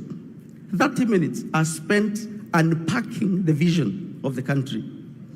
The next 15 minutes are spent unpacking the macroeconomic environment, which is why for us as a capital markets, we've benefited a lot from the stable macroeconomic environment that the current government has underscored. The next 15 minutes are spent really confirming whether there is listed companies that they are interested in coming into. So for me, the reason I was here very early in the morning is because I know the dialogue we're having today and the vision we'll craft as a country will tell capital whether to invest here or to invest in a neighboring country. And interestingly, that's not just capital out there. Even local capital here, pension funds, insurance companies, Mugo's money, your money, if you think that you believe the neighboring country has a better vision and a better roadmap, that's where you'll deploy capital. So why do I say capital is a coward? Because the minute capital thinks you don't have a plan, or you're unstable, or you're undecided, it votes with its feet and it goes. Number two, we are here to craft 2060. But today at probably 2 p.m., when we finish, His Excellency the President will stand up, we will also stand up, and we'll sing the national anthem. Pay attention to the last sentence of the first stanza of our national anthem. For those of you who are aware, it says, "Plenty be found within our borders." The more you interrogate our national anthem, the more you understand that's actually the original vision of this country. This republic every day stands up and sings that national anthem, which actually speaks to the vision we have. Of course, the question now is, as capital markets, what do we want? What we want is, instead of saying plenty be found within our borders, we wanted to say plenty be owned within our borders. What we want is to move people from stakeholders to shareholders. Our market understands ownership. And so Vision 2060 should also be about ownership. We need you and everyone else to have a stake in the country. Our capital markets support that. So I was here at 6 in the morning because it's relevant to the sector that I'm supporting. Thank you. Thank you for that perspective. And it will be a perfect segue, because Jean, you have the last word on this in terms of where we're going. The national anthem is in many ways a prayer. As bishop, you lead many in prayer. As you pray for this nation as well, but you lead others in praying for the nation. And he's spoken about ownership, which is what he looks more forward to, shareholding. And this national conversation goes nowhere if it doesn't have ownership with the Mwananchi. In your view, since you're used to preaching the gospel, getting to our hearts, and I believe by the true gospel, Bishop, how do we get it to the corners of this country and preach that gospel of this national conversation and get more converts? Thank you very much, Mark, my namesake. This is a very important conversation, because they told me that the strength and the height of any building is dependent on the foundation. So if the foundation is not right, the building will eventually crack. And this conversation is taking us to our vision. Vision is so important that the scriptures have said that where there is no vision, people perish. So if we don't have a vision as a nation, we will perish. Now, so that we get to our foundation, what do we need to do, or what is our foundation? You will agree with me that many people don't know how to think beyond their lifetime. We just think about this moment when we are here. So even when we are talking about Vision 2060, 63, or beyond 2030, we are thinking about ourselves. That tells us we need to know whom do we need to speak to. And the people we need to speak to is to go down to our children, those who will be alive at that time, so that we don't ignore our youth. We go back to school, we go back to the children and ask them, how would you want to see Kenya? Or where do you see yourself? One day, if I may say this, I call children in front before they go to Sunday school, and I ask them, what do you want to be when you grow up? Small kids. Everyone was doing, teacher, you doctor, you teacher, you engineer, you politician, you president, none of them told me, let me go and ask my mother, or let me go and ask my father. Why? Because they have a vision, they have a dream, and we need to go back. So if we need to, where we need to invest is in our schools. So we teach our children, number one, how to be patriotic. One of the problems we have in our nation today is that we are so negative, we never see anything good. And until and unless we go down to the children and we teach them how to be patriotic, and we teach this vision to them so that they can own it. When they own it and they grow up, they become politicians, they will not want to change. To come with their own dreams, because they have a dream they captured from the beginning. When we open up their eyes, they will be able to see beyond what everybody else is seeing. So mine would be that we need to invest in our children and teach them. But we cannot talk about children without talking about teachers. Because the children will receive that which are given by their teachers. So we also need to take teachers seriously and cause them to see that what they are doing is important. There is nobody in here who never passed through a teacher. So we need to consider teachers, and we need to build on teachers so that they can build on the children. Once the children have captured, this young boy here, 7-year-old, he has a vision, he has a dream. Now, if we get all our children to have dreams and to see what the nation, what a nation they would like to look to see when they are old, they will capture it, they will run with it, and will not be disappointed. Thank you very much. Let me speak to someone who you probably consider your child in terms of age, and she's, yes, young enough to be your child. Jean Gadenji, as a strategic consultant, you do a lot of work on narratives. And there's what he's given as an example of kids choosing the future. And the vision that they bear is based on a narrative that they have of fashionable careers. You are a creative entrepreneur. So you're looking at beyond the traditional careers that we have. So as you speak to this, tell us a Kenya that you see and hope for in 2060. Thank you. Thank you, everybody. Good afternoon. And I love that question because I guess my intervention will be less technical and slightly more poetic. So for me, Kenya is a nation that punches above its weight.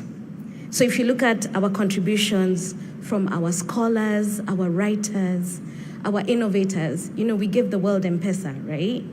Our athletes, we break world records all the time, and even our contributions to World Agenda. The World Urban Forum was first held here in Kenya. This is the forum that actually gets the world to globally dream about sustainable urban development, and we birthed it. So Kenya punches above its weight. So for me, Kenya at 100 is about getting to a point where this excellence that comes to us that we demonstrate is part of our lived experience across the nation. So at the risk of sounding repetitive, allow me to share what that means, okay? So you'll dream with me a little. I want only simple things. So in my version of Kenya in 2063, our youth don't have to leave Kenya to see the world. The world comes to them. In 2063, a Kenyan is able to live in Turkana as easily as they would live in Nairobi or Shanghai or New York City. No one will have to compromise access to services, modern experiences, cultural activities, communing with nature. In 2063, most Kenyans can live in Hola as easily as they can in Mombasa because they can find work, they can find a house to live in, they can find good schools for their children, we have great hospitals, we have places of worship, we have parks, you can go to the disco anywhere, right? So the simple dream is that our informal settlements will all be called Old Town, and we will only preserve them for tourism and documentaries, right? So our cities in 2063 are so well planned that we can navigate streets on Google Maps without referencing landmarks like take a left at the green Mama Ali's kiosk, Wouldn't it be nice to be able to take a bullet train from Nyeri to Garissa and be there in less than an hour? In 2063, I wanted that for a water-scarce country, there's water reticulation to every single home. That during prolonged drought, we don't have to sell livestock at throwaway prices. That we actually can harvest rainwater across the country in huge municipal water pans.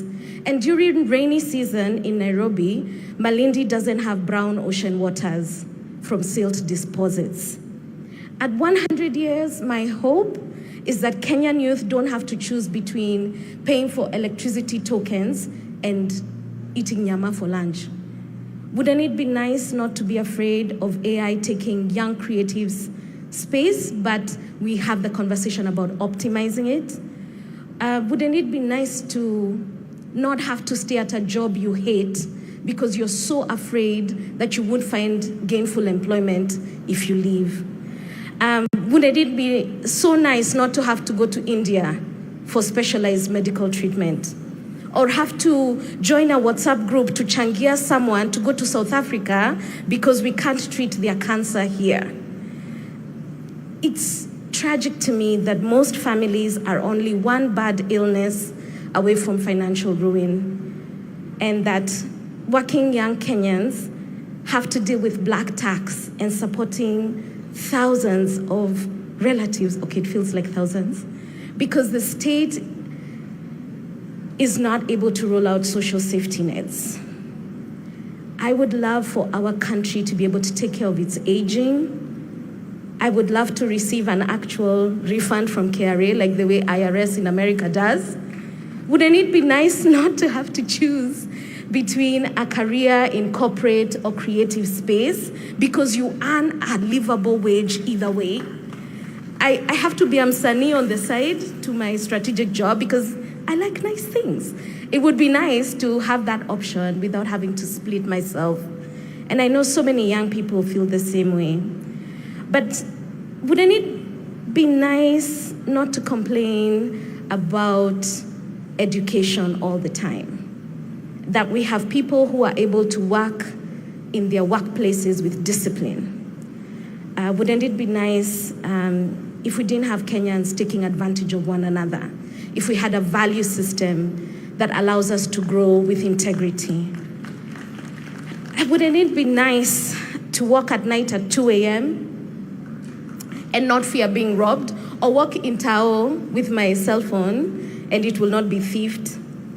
Wouldn't it be nice not to have to march in cities to end femicide because our systems deal effectively with violence against women, or even against our old aging parents, many of whom are being killed by younger relatives so that they can sell the beach plots and the farms? Wouldn't it be nice to live in a Kenya where you can sleep in comfort? That if there was a country that threw us missiles, we have the best anti-missile, defense systems? You see, I really just want simple things. So Kenya in 2063 for me is not about abstract plans, right? It's about making sure Kenyans experience excellence in everyday living. So this plan for me is about putting in place the systems, the mechanisms, and even a collective consciousness that can deliver this vision and many others for generations to come. I'll tell you something, Jean, you got the attention of the Commander-in-Chief when you talked about the anti-missile defense system. That's something that definitely has their attention. What next is what we're talking about. This is not conclusive. As much as we will be inclusive in engaging you in the conversation, those who are watching at home, online, what next is a big question. And as a segue, Bina, I'll hand it to you because as a voice within the civic or civil society space with Badilika Africa, you're very passionate about engaging, giving everyone a chance. Is it the way of having a multi-sectoral team? Is that the way to go? And these are suggestions. No one is wrong. No one knows it all. Not anyone seated here, not Ndi, not anyone. We don't know it all. We're here to share and help each other. And as we do that, as you give us that, what do you think? Is it to give everyone a chance in this conversation? And now Melody will also help us with passing on the mic to the people. What do you think is the next step to take? Not conclusive, but just as a way forward.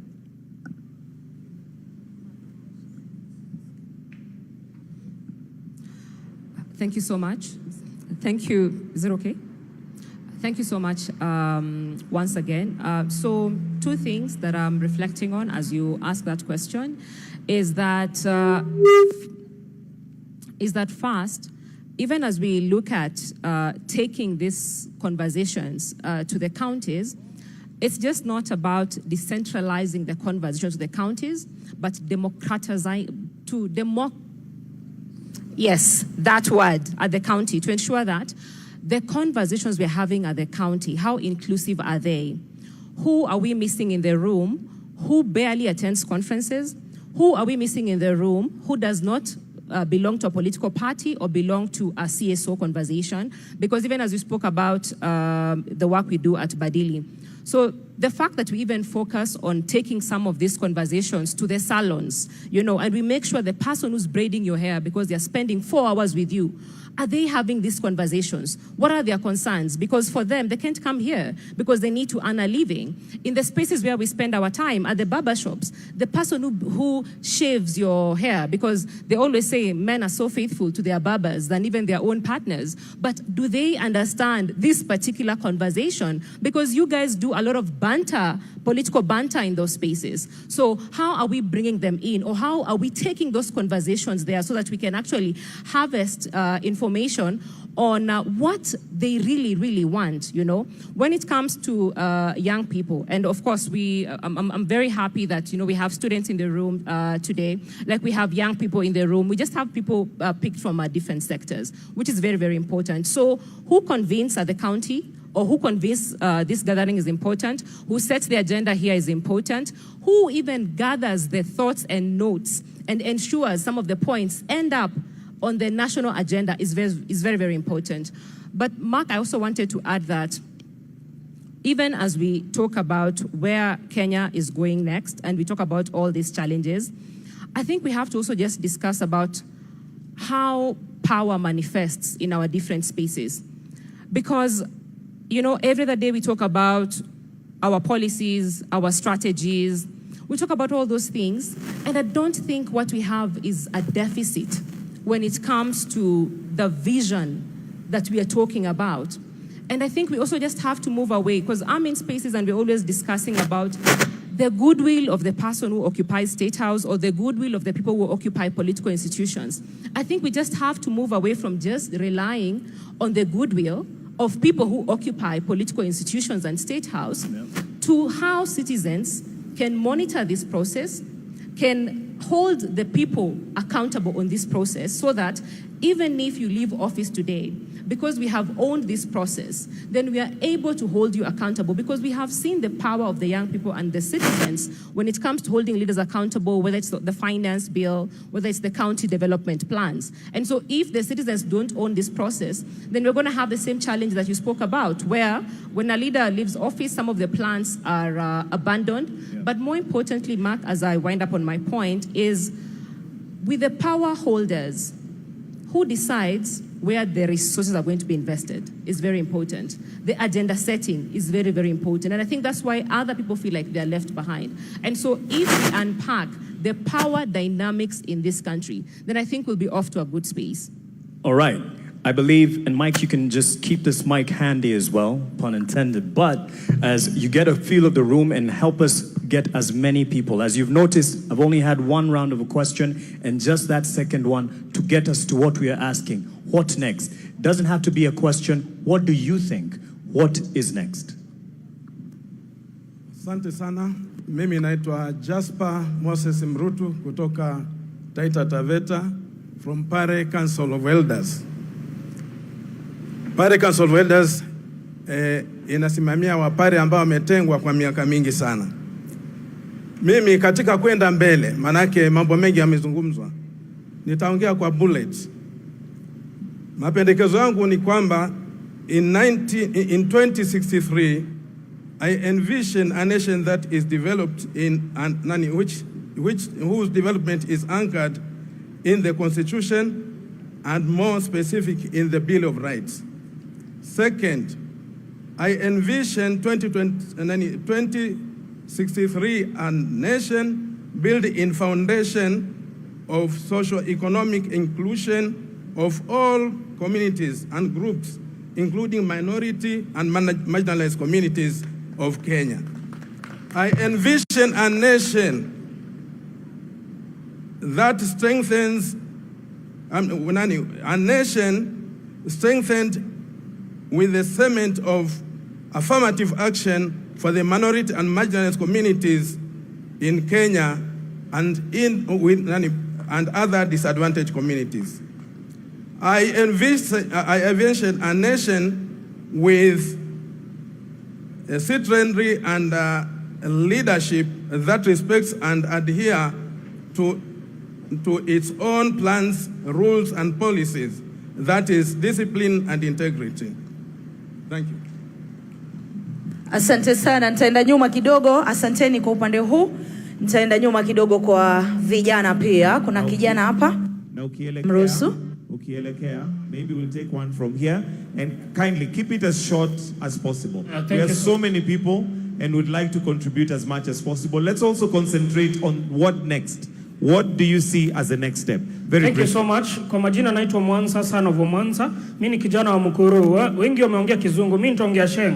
Nakwambia rais, mimi kama kijana wa Mukuru affordable estate nimekuwa nikiishi kwa streets. Sasa hii umenitransform na kaa kutoka affordable house. Hiyo ndio Kenya ambayo ninataka kuona 2060. Kenya ambayo hata ule kijana mdogo, mimi kama Rasta, mimi ndio mrasta hapa ndani. Hii ndio equality ambayo unaongelelea. Kwamba pia sisi wa Rasta hatutaona kama wezi, but pia tunaona kama watu wa maana. Through affordable house nimeweza kusave pesa. Yenye nilikuwa nalipa rent ya mama yangu na yangu, sasa hii nimerudi shule niko MKU Law School, karibu namaliza shule, nikuwe wakili kama mtu wa wengine. Mimi kama mtu wa streets ambaye nilikuwa naibia watu hii town, sasa hii ninakaa affordable. Sasa hivi vijana wangu wanafanya kazi Bomas, Talanta Stadium na wengine hata huko Maurironi wako napata kichele. Sasa hii hatuna reason ya kuibia watu, lakini tunapata pesa na tutapeleka Kenya mbele. So kwa hivyo rais, kwa hayo mengi na machache, nasema tutakusupport, na sisi kama vijana wale ambao wanapata affordable hostel wote tutakusupport tuweze kupeleka Kenya mbele ili tuweze kufika 2060. Asanteni sana na Mungu aibariki Kenya. Asante, twende kwako Gitonga. Your Excellency, I want to thank you very much for introducing this bold path for Vision 2060. It has come at the nick of time. Vision 2030 build the physical structures for our country. We recognize the immense infrastructure groundwork laid down in the lifespan of Kenya Vision 2030. As we approach now the new dispensation of Vision 2060, our national conversation must start drifting from building physical assets to maximizing technology and technological production, so that we are able to open up more openings for jobs for the youth and other people. Post-2030 era must therefore be driven purely by data, artificial intelligence, and modern technology. If Kenya is to transition into a global competitive, high-income, first-world nation, in this generation, technology cannot be treated as a separate sector. Technology must be the operating system for the entire economy. It is the core engine for agriculture sector, for trade, for manufacturing, for health. Therefore, we need to invest more in technology, especially artificial intelligence. Thank you, Your Excellency. Asante. Asante sana Mheshimiwa Rais, mtukufu Rais, kwa ajili ya hili kongamano. Niruhusu niongee kidogo kwa ajili ya wana health ama healthcare.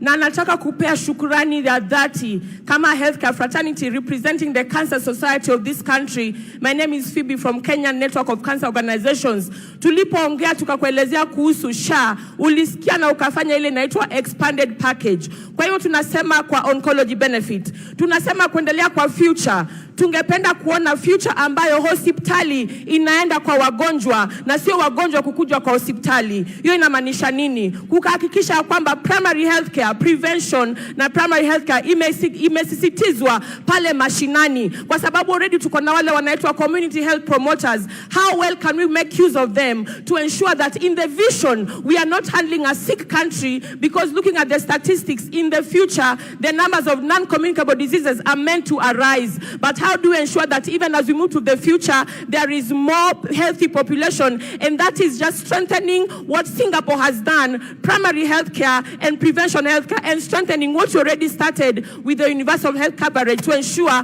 that we talk prevention. Where are the diseases? Diseases are in the urban planning, they're in the schools, they're in the food industries. How do we ensure they're in the lifestyles? How do we ensure that we speak promotion more and speak prevention more? And we can assure you that if we do that and handle primary healthcare, community healthcare, and prevention, we will ensure there is not only a prosperous future for this country, but a healthier 2063 and beyond. Thank you.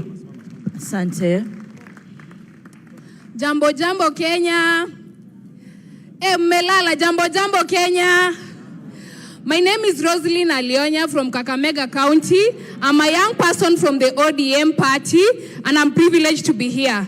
Now, in the Azimio manifesto in the previous election, my party leader had an idea of having one county produce one product. And I'm seated here wondering, if my county Kakamega produces maize, why is it that we have maize milling farms in Thika, we have maize milling farms in Nairobi, and not have those maize milling farms in Kakamega, so that those farmers and their children also, apart from doing the agriculture, they can also take part in the processing of the sugar and the selling of the sugar. And if we devolve this development project that we are talking about, we'll be able to create more jobs even in the marginalized communities. So if we can be able to look at this issue of one county, one product, it will be a great deal. Lastly, I've heard Professor Hin from Japan talk about us focusing on childhood education.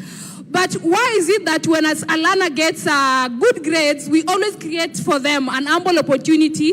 When they're getting maybe 400 marks from primary, they get an opportunity in a national school. When they get good grades, they get an opportunity in good universities. But when these children get first-class honors, we never really create a platform for them so that these brains are able to transition directly into the human capital of our industries within the country, so that we are not able to export them outside. Lastly, mwisho, mimi kama mkazi wa Kakamega, I want shiny things, Mr. President. Asante sana. What next? Ndio kitu ambacho tunauliza. What next? Kwa majina naitwa Hilary Kiptalu Cheruiyot. I'm a professional marathon athlete, and I was privileged. I'm very happy to be given this by a particular juncture, even as professional marathon athlete, to put our input in this conversation. Kwa leo tungetaka kushukuru President wa Kenya Dr. William Samoei Ruto kwa sababu kuna vitu tunaona kama wakimbiaji yenye amefanya, na sisi kama wanariadha hapo awali hatuko tunaona kama tuko na mwelekeo, na ya muhimu sana kuhusu hii maneno Vision 2030 and beyond. Sisi kama wanariadha tungetaka kusaidia wa Kenya kwa vile mnatuelewa, sisi kama wanariadha tumeweka Kenya kwa picha mzuri pale duniani pale, na kwa hivyo sisi kama wanariadha tungetaka tena tupewe chance ya kuweza kumarket tuwekwe front kwa hii Vision 2030 and beyond, tuweze kama wanariadha kusaidia wa Kenya na kusaidia president kushika mkono kwa hii vision. Alafu ya pili, kama mwanariadha tuko na agenda kama wanariadha tuweze kuchukua Kenya, tusaidia wa Kenya, tusaidie Kenya kuchukua Kenya ielekee Singapore. Tuko na mipango ya kukimbia, kutumia hii talanta yetu yenye Mungu ametusaidia, tukimbie hata tunapokimbia dunia, tuweze kuonyesha Kenya sisi tuko na agenda ya kuchukua Kenya to Singapore and beyond.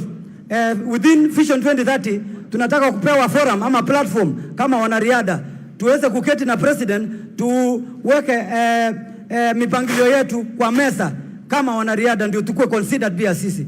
Asante. Basi, please pick two more questions from that side. We'll pick from this side. Naona hapo ndio mambo iko moto kabisa. Kisha tuanze sasa kumalizia. So 2 questions from that side as we also get 2 questions from this side as we get closer to winding up. Thank you. Please allow me to use the stage so that everyone can see me.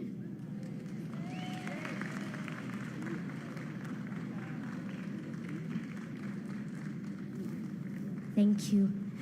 To everyone present, good morning. Good afternoon, sorry, good afternoon. I am Young Fortune. I'm a host of a kids program in Citizen TV. And I also sing gospel songs under 7 Heaven Music, which is owned by Guardian Angel. I am so thankful for this opportunity. And first of all, I want to thank God for giving us this wisdom to actually gather as a nation to talk about something good that will come into the future. Let me tell you, people of Kenya, your children are very, very talented. Do you know that? They are very talented. They have the passion. They have everything that it takes. But there's one thing that they're lacking. It's that support that we need from the government. I would love to request if every county can have a big center where every child there their talent can be nurtured so that they can be able to grow. We look in the social media. Other countries, children are supported. They go outside their countries to share what they have. But in Kenya, we feel a bit of left out. And if that could happen, we would be so happy. In programs like this, let us be called. Let us show you guys what we can do. I also have a point on something I feel is very, very important, and we have not talked about it well. It is the environment. As we know, we have climate change, right? Do you know that we have climate change? And as we move forward, I feel like if we don't work on it, then we are going to be experiencing something worse than what we are experiencing right now, right? So I would love us to take this a chance to continue planting trees. Let the government make sure that industries are using the correct methods to dispose their waste. Yes, so that is what I felt I needed to tell you. Thank you so much for this program. It is very, very helpful. You are building our country, and we feel that we are seen. May God bless Kenya, and may we all work together towards achieving this. We have a question on this side. One question mark on this side.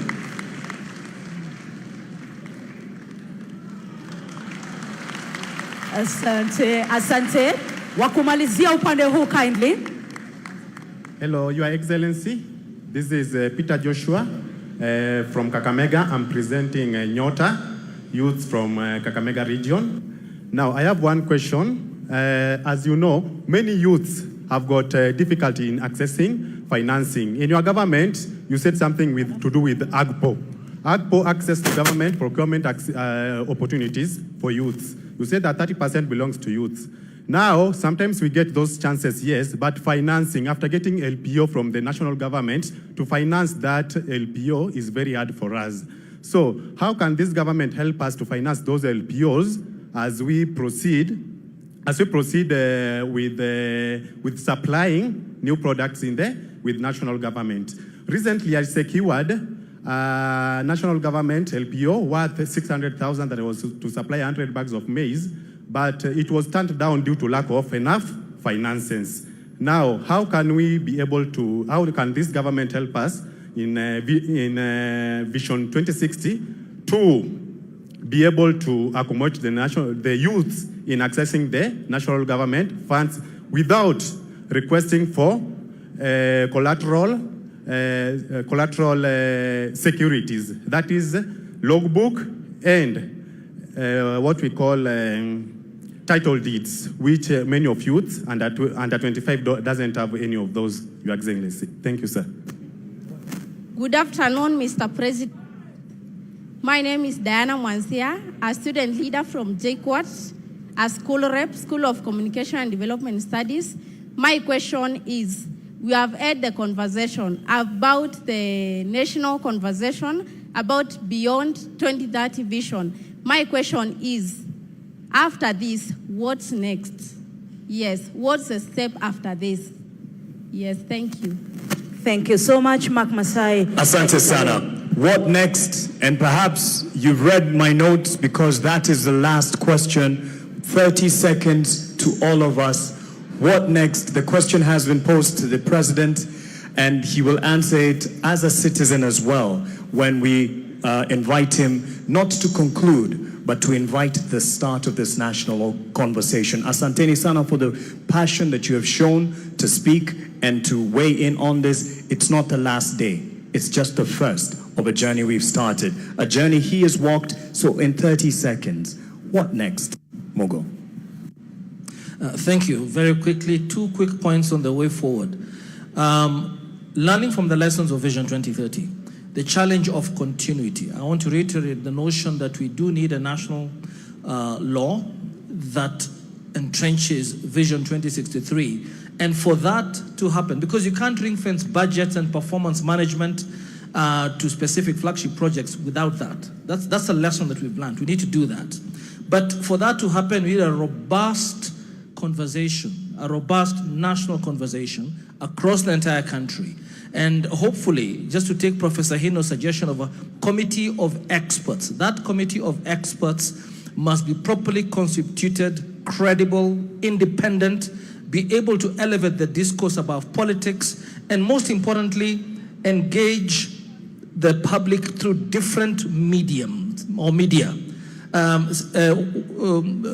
The younger generation, as demonstrated by the Hack Kenya 63 group that came here, is an example of many ways of engaging the public.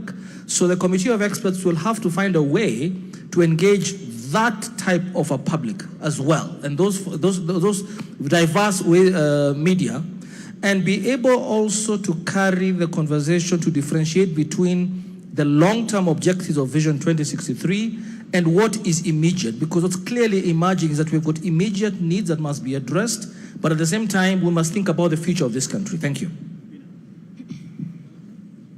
Thank you very much. I think for me is to say that Kenya at 2063 does not just look at housing in terms of building more homes, but how safe are we in those homes? Not just more roads, but how safe are we when it comes to using those roads? How inclusive are those roads when it comes to even people with disability accessing those roads? Not just bora kazi, but what is the quality of the work that people are doing? Access to dignified lives, meaningful work, and also reducing the underemployment so that you can match your skills to the work that you wanted to do after school. Kenya at 2063 is able to redistribute care work, is able to reduce the amount of time our caregivers are spending on care work, and they're able to take that time when it comes to development. Kenya at 2063 does not treat violence and femicide as just a gender issue or a women's issue, but it treats femicide and violence as a national security issue that is actually a threat to our development. Kenya at 2063 is just not looking at building more classrooms, but also the quality of education that our children are accessing when it comes to those classrooms, the quality of diet our children are accessing before they even enter that classroom. And lastly, Kenya at 2063 is representative when it comes to women and youth being represented in political institutions, so that we're not talking about a country where the median age is 19, but then the median age of a politician in the continent is 63, and you can get to see that gap. So a country where the majority of the citizens in this country are able to see themselves, not just at the table, but they are also able to shape the conversations on that particular table. Thank you very much. Thank you. So I think this is on. So I think what next is demonstrated by our open mic session. People need to be heard. So we need to convene these forums where people speak their heart, speak their vision, and then we need to listen. And then our committee of experts can craft those into plans that can deliver a lived experience that reflects the aspiration, the dreams of Kenyan people. Thank you. Thank you. Three things. I think the first one is, for us from a capital markets perspective, we would love that the capital markets is embedded in Vision 2060. What does that mean? What that means is that every Kenyan, if you have a business, if you have a project, you are able to actually come to our market and raise capital seamlessly without friction. We need to make that possible. Number two, we need to be able to democratize wealth. Why? You know, I keep going back to our national anthem because I truly, truly do believe it's our regional vision. The national anthem talks about farm may we stand to defend. People will only defend something they own. In order for us to be able to defend the vision in terms of its crafting and implementation, we need people to own both the vision as well as the underlying resources that go to making the vision a reality. And then the last thing is, we actually want to have more listings in our market. We want to have more privatizations, and the government has done a fantastic job of enabling that to happen. Case in point, the Kenya pipeline. But we want to have more of these homegrown businesses listed on the exchange. That way, every Kenyan has a stake. Once Kenyans have a stake, it's much easier and better for them to defend the vision and actually carry it through, whether there's change of government or not, whether there's political ebb or flow, but then the vision stays. Lastly, Mark, we need the vision embedded in law. There needs to be a legal framework that captures the vision and embeds it in law. Number two, the implementation of the vision needs to be institutionalized. We can't leave it to chance. Number three, it needs to be audited periodically so that we course correct when we are off the vision. Not just at the tail end. Marianne. Thank you. I think what is important, every bus needs a driver to move the bus forward. So what needs to be identified is who is the driver. Who will this committee report to? Is it Adrian? And I'm very willing to vote for Adrian to be the leader of this. Because there must be accountability. So identifying that for me, I think, is most critical. Excuse me. The other thing I want, the enablers must also be looked at in the process. It's my voice. Thank you. Oh, sorry. The enablers are very critical. Policy must support strategy and not the other way around. When we develop policies, it's in order for the strategy to work so that we can achieve the objectives. Sometimes we forget. We develop policy and then the elephants on the ground are struggling to determine where do we go. Thank you. Foundations. Building the foundation. We need to build the foundation of this vision, and we build it right. Once the foundation has been built and the committee of experts comes up, then we sell the vision. Sell the vision to the right people. And the right people, let's not ignore our children. Let's not ignore our youth. That way, we will be able to have a continuity in whatever we do. So the foundation is very important. Selling the vision is very important. Let's get influencers and know that the church is a great place of influence. Don't forget the church. Let's get to the pastors so we can get the Sunday school, and this will be established in their lives, and Kenya will move forward. Thank you very much. Yes, a round of applause. And the president, I think, is giving you a standing ovation. Thank you very much. As he comes to give also his reflections. Diana Mwanzia has asked me a very direct question. What next? And I have ideas on what next. But I would rather we agree on what next together. And I would want what next to come from us. Because having the benefit of the office that I hold and being a Kenyan, I have some ideas. But I would rather that we all agree on what next. Let me say two things so that I can suggest, if I may. Listening to everybody who has had the privilege of the mic here, I am persuaded beyond reasonable doubt that we have what it takes to design the next future for Kenya.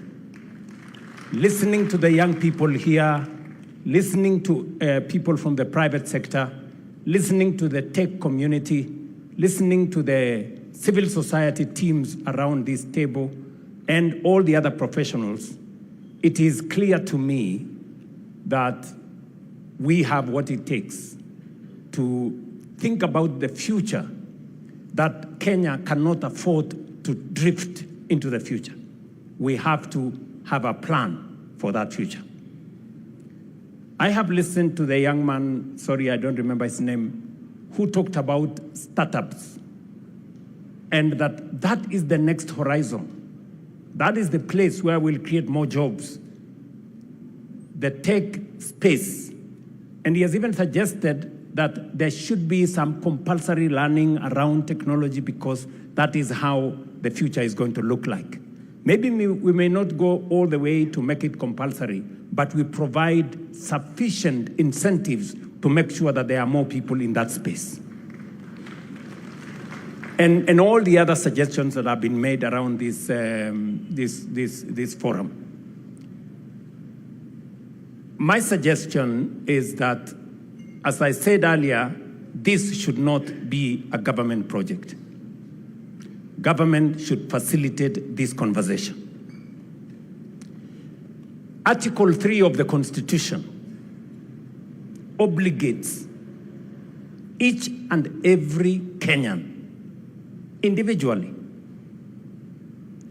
to protect and defend the Constitution.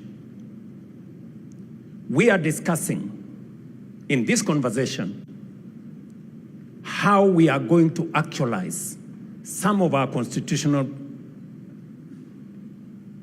rights, whether it is access to health, whether it is, as has been said here very ably, whether it is access to education, the best quality education, whether it is how we are going to deliver on making sure there is no hunger, every Kenyan has something to eat, and not just something to eat. We have been told here, nutrition is very good for our children. How do we make sure that that is available?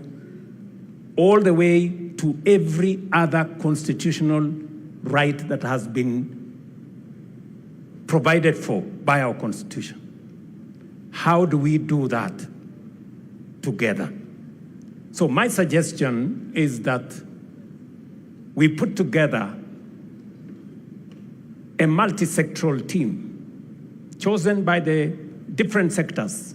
The religious sector can give us people, private sector can give us some people, knowledgeable. Civil society can suggest to us who they want. All the other sectors can suggest to us who they want in this team. Because learning from what we have done in the past, and I have been part of those processes, whether it is the constitution-making process or all the other processes, we've always done it together as Kenyans. Not by government appointing people, but by citizens suggesting leaders who can lead this process into the future. So my suggestion, and it is not, it's just a suggestion, is maybe we ask different sectors to suggest people who can lead this process into the future, people they trust, people they believe in, so that they can lead us in this process. And then maybe that group of multi-sectoral committee or leaders can then give us a roadmap. If we need a body of experts to help us think through and to consolidate all our thoughts, My suggestion would be whatever it is that we do, they should not go and dictate to citizens what they think. They should go and listen to citizens, for citizens themselves to tell us how they want this to go into the future. I also agree that part of the challenge we had with Vision 2030 was that it wasn't underpinned by any law. It was a mere suggestion. And therefore, different administrations decided what to do. They were not obligated in any way to implement the national vision. So others came, reversed this, others came, tried to push that, and it wasn't coherent. If we do not have a coherent plan, then we drift. And therefore, it is important that we also agree on legislation that is going to guardrail Kenya into where we all want it to go. So that whoever is in office, whoever the president is, they cannot sabotage our collective progress, or they cannot interfere with where we want to go as a nation. It becomes the responsibility of every leader who has an opportunity to take us faster into the destination we agree as Kenyans. So that would be my suggestion on how we take this forward. I am sure there are many suggestions around this table, and we must agree, or let me request that we agree that if my suggestion is good, I must be willing to give way to a better suggestion by somebody else. And if that somebody else's suggestion is better, they must also be willing to give up to the best suggestion so that we can all move forward together. So that would be my suggestion. Maybe other people can also have an idea of how we take this forward. Because I think one thing is a given, that we are here, it is now upon us, Article 3 of the Constitution, that we are obligated to think about how we move. And each one of us has as much obligation as I do as a citizen for us to give our input of where we want Kenya to be.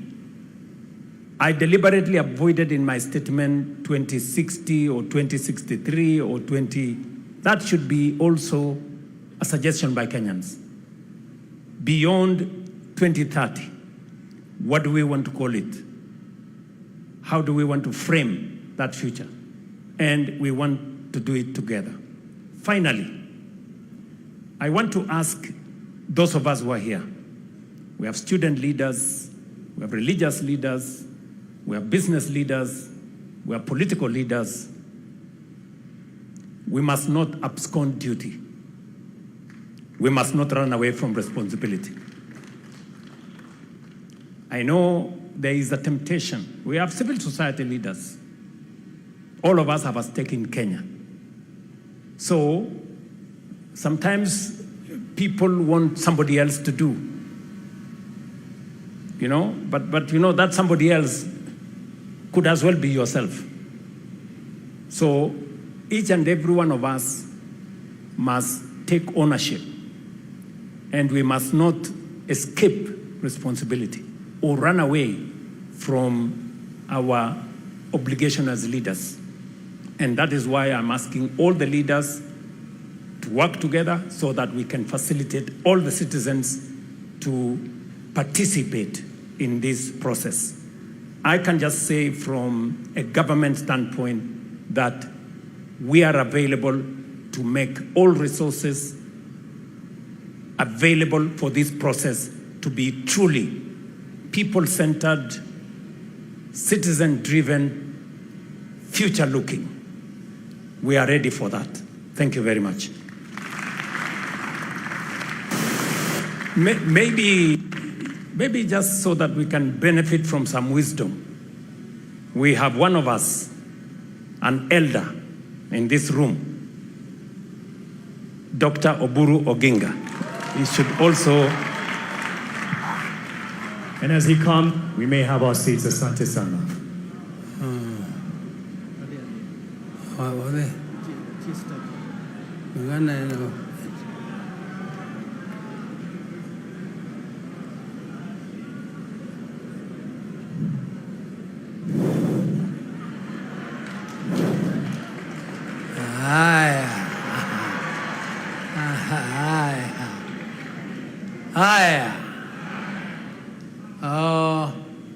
Your Excellency, the President of the Republic of Kenya, Deputy President, and all protocols observed,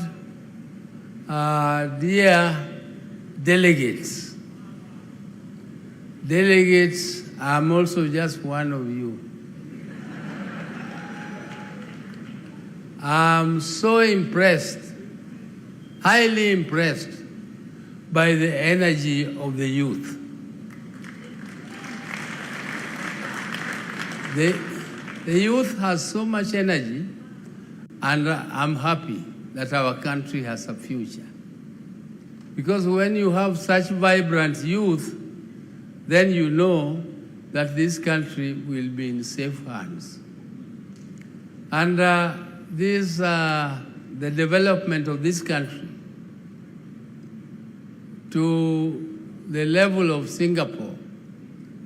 Ladies and gentlemen, my late brother used to worry the president, and he used to worry us in the party when we were drafting our own manifestos, that how can we, if at independence in 1963-64, Singapore was exactly at the same level of development as Kenya. Singapore, in terms of income per capita, in terms of the NDP, in terms of GDP, and the development growth, we were exactly at the same level. And my brother used to ask that question. What did Singapore do to rise up to a level where their incomes are now 40 times, incomes per capita are now 40 times that of Kenya?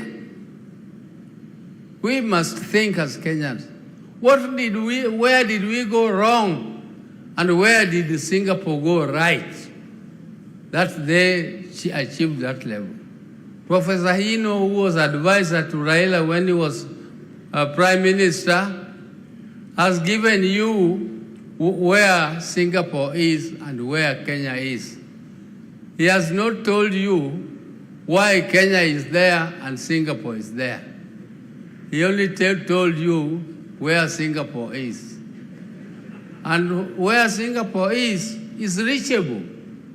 We can reach it if we do what Singapore did. First, we must deal with this animal called corruption. Corruption is very difficult to eliminate. It is very difficult. I've traveled all over the world, but I know it is possible to build a society which is non-tolerant to corruption. We can build a society which is completely non-tolerant to corruption. We need also to reduce government wastage. Wastage in government.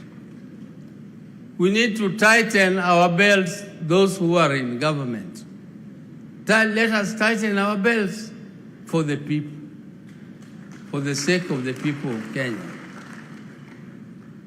And let us make sure that our young population is educated. Education is the only equalizer. And there is no shortcut to education. You have to educate young people who are trained in technical subjects so that you can attract investment. Government can only do infrastructure. Government cannot do development. Development is for the private sector. Government can only participate a little here and there. But for you to attract the private sector, you need to educate the young people. You are not going to import labor from elsewhere. The labor must come from us here. We have to get employment, and the employment is creatable. We can create it only if we educate our young people, and we also need to invest in research. People are talking about development, but they don't think that industry needs innovation. And industry cannot invest in innovation because it is too expensive. In every development plan, government should invest and support universities so that universities develop their capacities to do research, and research which is related to the industries, so that the industries can be innovative, and therefore we become competitive in the international market. Kenya must be competitive. The world is moving so fast, and you cannot sleep and think that you only want to feed your people. Feeding your people is a responsibility of the government, making sure that people are fed. But the government will not do your farming for you. Government can only make your fertilizer cheaper, but farming must be done by us. Government must facilitate. For those who have lived as long as I have, I don't know how many of them here, they don't know how difficult it is to gather like this. We tried it when we were struggling for the Constitution, and we gathered for a national dialogue in Bomas in the 90s. And we were killed, we were beaten up by police. Some people ended up in jail for fighting for that Constitution because the government did not like it. When the second bombers came under President Kibaki, the government was very supportive of the process. The government supported the process. But during the end, when the government realized that some of the ideas which are coming out of national dialogue is not favorable, the government decided to scuttle it. And therefore, that national dialogue came up to nothing. That Bomas draft is still there, lying in the shelves, and it was produced by Kenyans. So when you have a supportive president who has paid, who is ready to pay for this forum to continue, those of our colleagues who are missing here are missing an opportunity. And an opportunity comes only but once, it never comes again. If you miss it, you will never find it again. Because you will not find another President Ruto. Maybe another president comes with some other ideas and we will not like the ideas. I like the experts here. They are very good. They are very, very good. But you can be so good if you don't have a supportive president. You can have good ideas, but they will lie in the shelves for good. So take this opportunity and make your ideas catapult into fruition, and let us make sure that this forum comes out with a good vision which will guide Kenya up to 2060. 2060. Some of us will not be there. But we are so happy that Kenyans are thinking about it, and I'm so happy. Thank you very much. And I want to thank you. Power is there, and power is supporting you. Asante sana. Asante sana. Thank you very much. Thank you. Yeah. A round of applause for Powerman. Thank you very much, Mzee. Thank you very much. I think by way of winding up, I want one governor to speak on behalf of the governors who are here to tell us what are their thoughts on how do we take this process forward. Also, to a representative from the National Assembly and Senate, for them to give us suggestions on how they think this should go forward so that we can agree. I think they have done a lot of listening, and I think it is time for them also to give us suggestions on whether we need a legal framework to establish and to facilitate this process, or whether we need, and whether if we go to Parliament, they will allocate the resources to facilitate this national conversation. I also have listened to the young people. Already, they have worked on a platform, the Hackathon 100. And they have said they will use that platform to collect and to process suggestions from young people and on the digital space.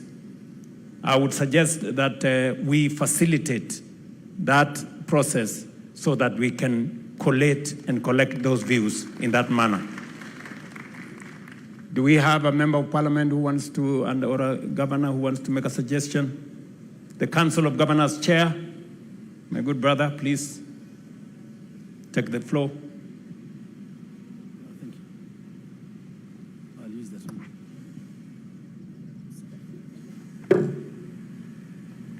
Thank you very much, Your Excellency, the President of the Republic of Kenya, Dr. William Samoei Ruto, all protocols observed. Your Excellency, I think in my mother tongue, we usually say, or in our setting, don't speak because you've not spoken if there is nothing additional to say. I've heard everyone here. I've seen all the energy. I was conversing with Dr. Ndi there that the first person to have thanked God for giving us the opportunity to be here and to have this conversation was the young girl. And that tells you how smart our kids are. I just want to assure you, Your Excellency, as the Council of Governors, we have bought into this idea. It is timely. I think it is not wise for our politicians to suggest that we postpone this just because we'll have elections next year. Government is there in perpetuity, and as a responsible president who is facing an election, you did the right thing to take note of the fact that the vision that we've had is expiring in less than how many years? 3 years from now, and that you have set the process for replacing it.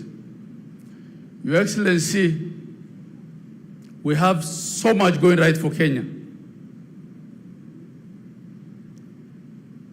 And we have seen what Professor Hino also presented, that we've come a long way in implementing the vision that we had. But I want to tell Kenyans to understand that the tone at the top, having the right people in the right places, will also determine whether whatever vision we craft will see the light of day. There are countries, even in the developed world, that have gotten their governance so wrong, their politics so wrong. They have had 7 prime ministers in 5 years, and they are declining. If we don't get governance right, if we don't get politics right, we will not have the right tone at the top, and whatever we're doing here will not be properly implemented. So much as we've been reminded that we're facing elections in 1 year, the Kenyans who are going to elect a president and are going to elect governors and I will not be one of those governors because I'm already serving my second term, are seated here and are watching. The decisions that you make will determine whether whatever we are crafting here will actually be implemented in the manner that we've seen visions implemented. Your Excellency, as we now cascade this down to the counties, on behalf of the Council of Governors, we want to assure you that we will support it, that the concern by one of the ladies in the panel here, that the contributions and the views will be inclusive. Everyone representing every sector, every part of the community will have an opportunity to contribute. Last but not least, Your Excellency, this is the first vision that's been implemented under the new constitution while counties are in existence and are functional and operational. We have seen what standardization of thought and standardization of implementation can do to equalize this country. Today, affordable housing is happening in Mandera, it's happening in Nairobi, it's happening in Bungoma, it's happening everywhere. This vision that we're crafting now not ought to be one of two Kenyas, the Kenya with potential and the Kenya without. It ought to be one for all of Kenya. Professor Hino was sitting next to me, told me how when he went to Turkana, they were asking him, as you came here, have you come through Kenya? Right? They knew he was from Japan, but to find out whether he's been through Nairobi, walikuwa wanamuuliza ulipitia Kenya. That story is now gone. We are all in Kenya. Whether you are the Mandera border or at Raskamboni border with, in Lamu, or you are in the border to Tanzania, at the border at the Tanzania border. We have one country, Your Excellency, under your leadership. We are seeing development across the whole of Kenya, and Vision 2063 will help us move faster to attain equality and inclusivity. God bless you all. Thank you, Mr. President. Okay. Can we have somebody from Parliament, representing Parliament, to come and say something? Please give him the mic. Please, if you can, speak to how do we make this an exercise in public participation as is envisaged by the Constitution. Thank you, Your Excellency. And Your Excellency, in fact, with the consent of the leader of majority in the Senate, he was telling me that actually what we are doing here today is what Parliament should be doing. We have today constituted ourselves as a People's Constituent Assembly to start that journey of even anchoring this process into law, as you say. And I want to say that we support. And indeed, Your Excellency, you remember on Monday in our meeting in Naivasha, I did suggest that probably it's time that when we have a national vision like this, we not only anchor it in law, but we also find a way where within the governance structures of our political parties, we ensure that even at a time as this, when we are looking at elections and we're looking at people crafting their election manifestos, that all political parties and elective leaders who are looking for elective positions speak to that greater national vision, so that we hold you to account when you get elected as to what you are doing within your manifesto in actualizing that dream, that greater dream of the Kenyan nation.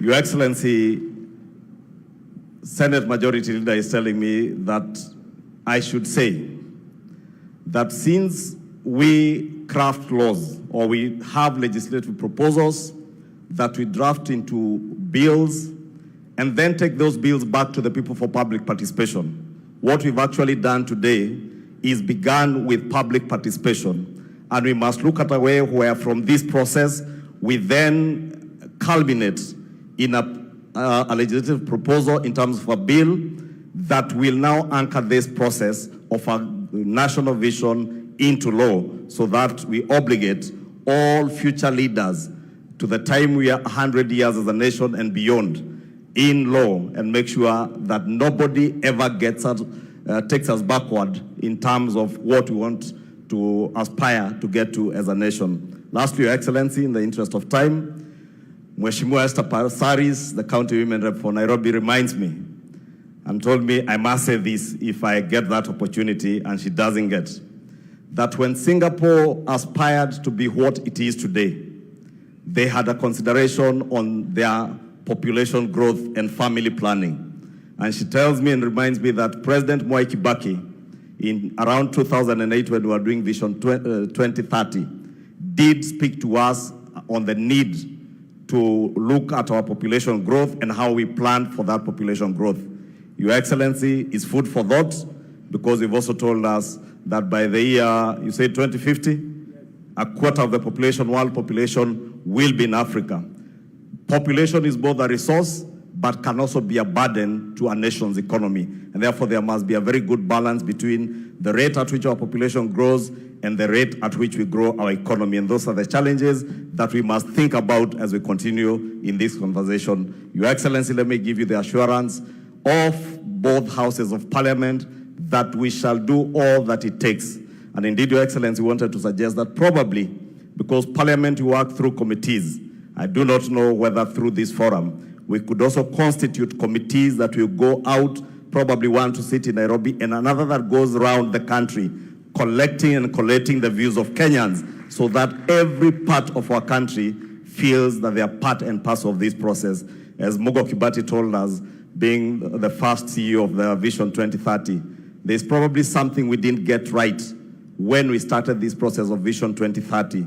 We never really involved the people, and we left it to be a process that was largely seen to be a process of bureaucrats in government, and probably that is why many Kenyans never hold successive administrations after the Kibaki administration on what we are doing towards the realization of Vision 2030.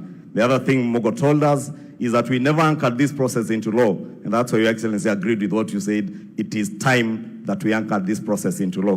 With those many remarks, Your Excellency, wacha nikomee hapo na sote tuendelee na mazungumzo. Okay. Can I, let me get representations from three final ones. A member of the civil society, what suggestion do you have for us in terms of taking this process forward? Do we set up a multi-sectoral committee? Do we set up a task force? Do we do it in law, or how do we do it? Can I have somebody from civil society to give us a suggestion? Daisy? Then maybe somebody from the religious community will give us their suggestion. And then finally, get somebody from the private sector to give us their suggestion. Thank you, Your Excellency. I want to agree with those who have said that it needs to be anchored in law. For sure, the vision has to exist beyond any political formation, any political leader. And so we are happy to hear the majority leaders say that Parliament will make the necessary legislation.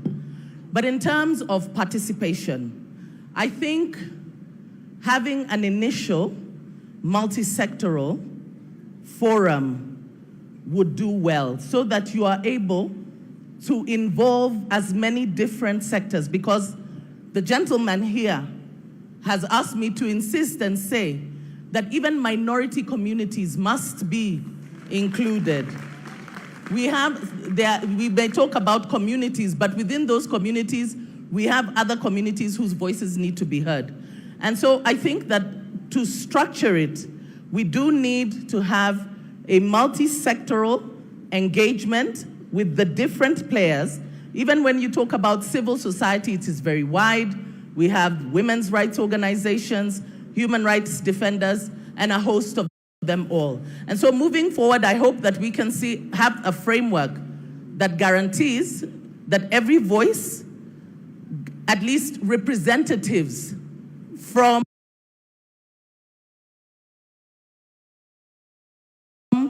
the different voices will be heard. Thank you. Thank you very much. Somebody from faith-based to give us suggestion on how they think this should go forward. Okay, we have a bishop there. Maybe you can let us know your name. My name is Kanga from the National Council of Churches of Kenya.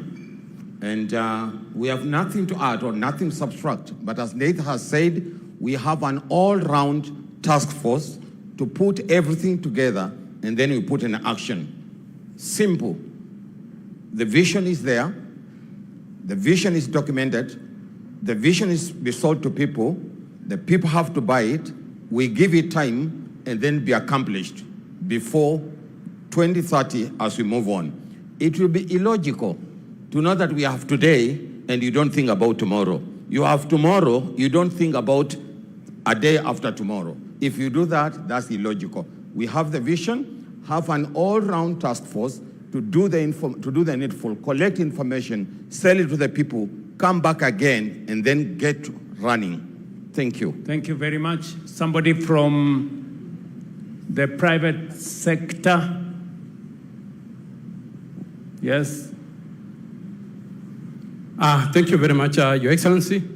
I'm Dr. Ruto Eric, the President of the Kenya National Chambers of Commerce and Industry. We're very happy with this vision because, Your Excellency, if you look at Vision 2030, on the political wing, I think we scored 100%, if not beyond. In terms of the social aspects, we most likely scored 80%. But when it comes to the economic side, Your Excellency, I think that is where we are not doing very well. That for us in the private sector, when you tell us that we want to go to Singapore, I was seated there and I was thinking, I should be very proud as a Singaporean that Kenya today is at standstill and we want to go to Singapore. Us in the private sector, when you tell us that our turnover should increase 40, 50 times, we want to do business where there is wealth. And Your Excellency, we are 100% in support as the Kenya National Chambers of Commerce that we represent all sizes of businesses from across the country, as far as Mandera, as far as Lamu. I was there 2 weeks ago, that we welcome your idea that this become a citizen-driven and multi-stakeholder-driven, and with the private sector, we want to assure Kenyans and Your Excellency that we will be in support and we will be in each and every village in this country so that we can collect their views and bring it here so that we can be able to see that Kenya. When you talk about 2063, as in the private sector, we are seeing that it is too far. Because when we wake up in the morning every day, we want to be wealthy. And that wealth that you want to create for us, we want to see it even if it's possible. We are impatient. We should see it in 2030. So that 2030 we can start another agenda of 2100. Thank you very much. Thank you. Today is the International Youth Day. And we have huge representation of young people in our midst. Can I get one young person to come to the stage? And there is a lady already there, yeah? Allow the lady in maroon to give us an idea as to how do we take this forward in your context. Apart from hackathon, how else do you want us to take this forward? Na kabla hujasema, utatueleza bag ni ya nini? Thank you so much, Mr. President. They do say, power is done what? Is grabbed. Sindio? So I came for my chance. My name is Ruth Kemto Ziko. I come from Bomechi University. I'm the school president. Niliinua mkono huko sana lakini hawakunipea. So nimeamua kuikujia mwenyewe. So Mr. President, before maybe I give on the way forward, I had some good agendas that I wanted to give on this vision beyond 2030. 2030 is for the youths, is for the children that were here. So whatever that the parliament, the people sitting here will be doing is for us. It's for the coming generation. So give us the voice. Give us time, we give you our grievances. Number one, let's talk about, you are talking about Singapore. Singapore sahi haina deni. So as we think on going to beyond 2030, let's think on how can we get away with all the debts that Kenya is having for any country. Number two, I'm talking about constitutional implementation. Women, we are the majority in Kenya, right? Why can't we implement the constitution to have the president, if it's a man, let the deputy be a lady, right? And lastly, being honest, Mr. President, employment is what the youths want. But not every youth will be employed because sisi ni wengi na sisi wote tumesoma. But because unemployment is an issue to us, why don't you bring up the policies that will give funds to innovators, fund talents, fund support different people, give them money like the Nyota for self-employment. And for that, Mr. President, bring Nyota to universities and colleges. We are innovators too. And lastly, it's about the help, scholarship, and funding in different universities and TVETs. As we think of beyond 2030, let's make education free for every Kenyan child, from primary, secondary to high school. Let no child cry because eti akwenda university juu akwana pesa, si ndio? Make it free. And lastly, me being a teacher of special needs education, as that young man said, factor in these special needs people. They are being left behind in our society. For the first time, with the government, bring them in. Otherwise, Mr. President, you are doing a good job. For all the president went tumejua hapa nyuma before tuzaliwe na wengine wamekuwa uko number 1 for now. And kwa yote, you called me to give on what the way forward. Yes. One of the way forward, include these university students in that. Bring research everywhere. If it's each county has a university. And Mr. President, if there is a county that has no university, in this vision beyond 2030, include every county to have a university so that it can factor in every learner. So for that, include the university students, the college students, and the high school and primary students. I've seen one here. She's very clever than me, in fact. So let's have their views because they are very educated. Thank you, Mr. President. Thank you very much. I think that wraps up. She has said very fundamentally that education must be free. And I agree with her 100%. And that speaks to our members of parliament. You know, we have sent to parliament the tertiary education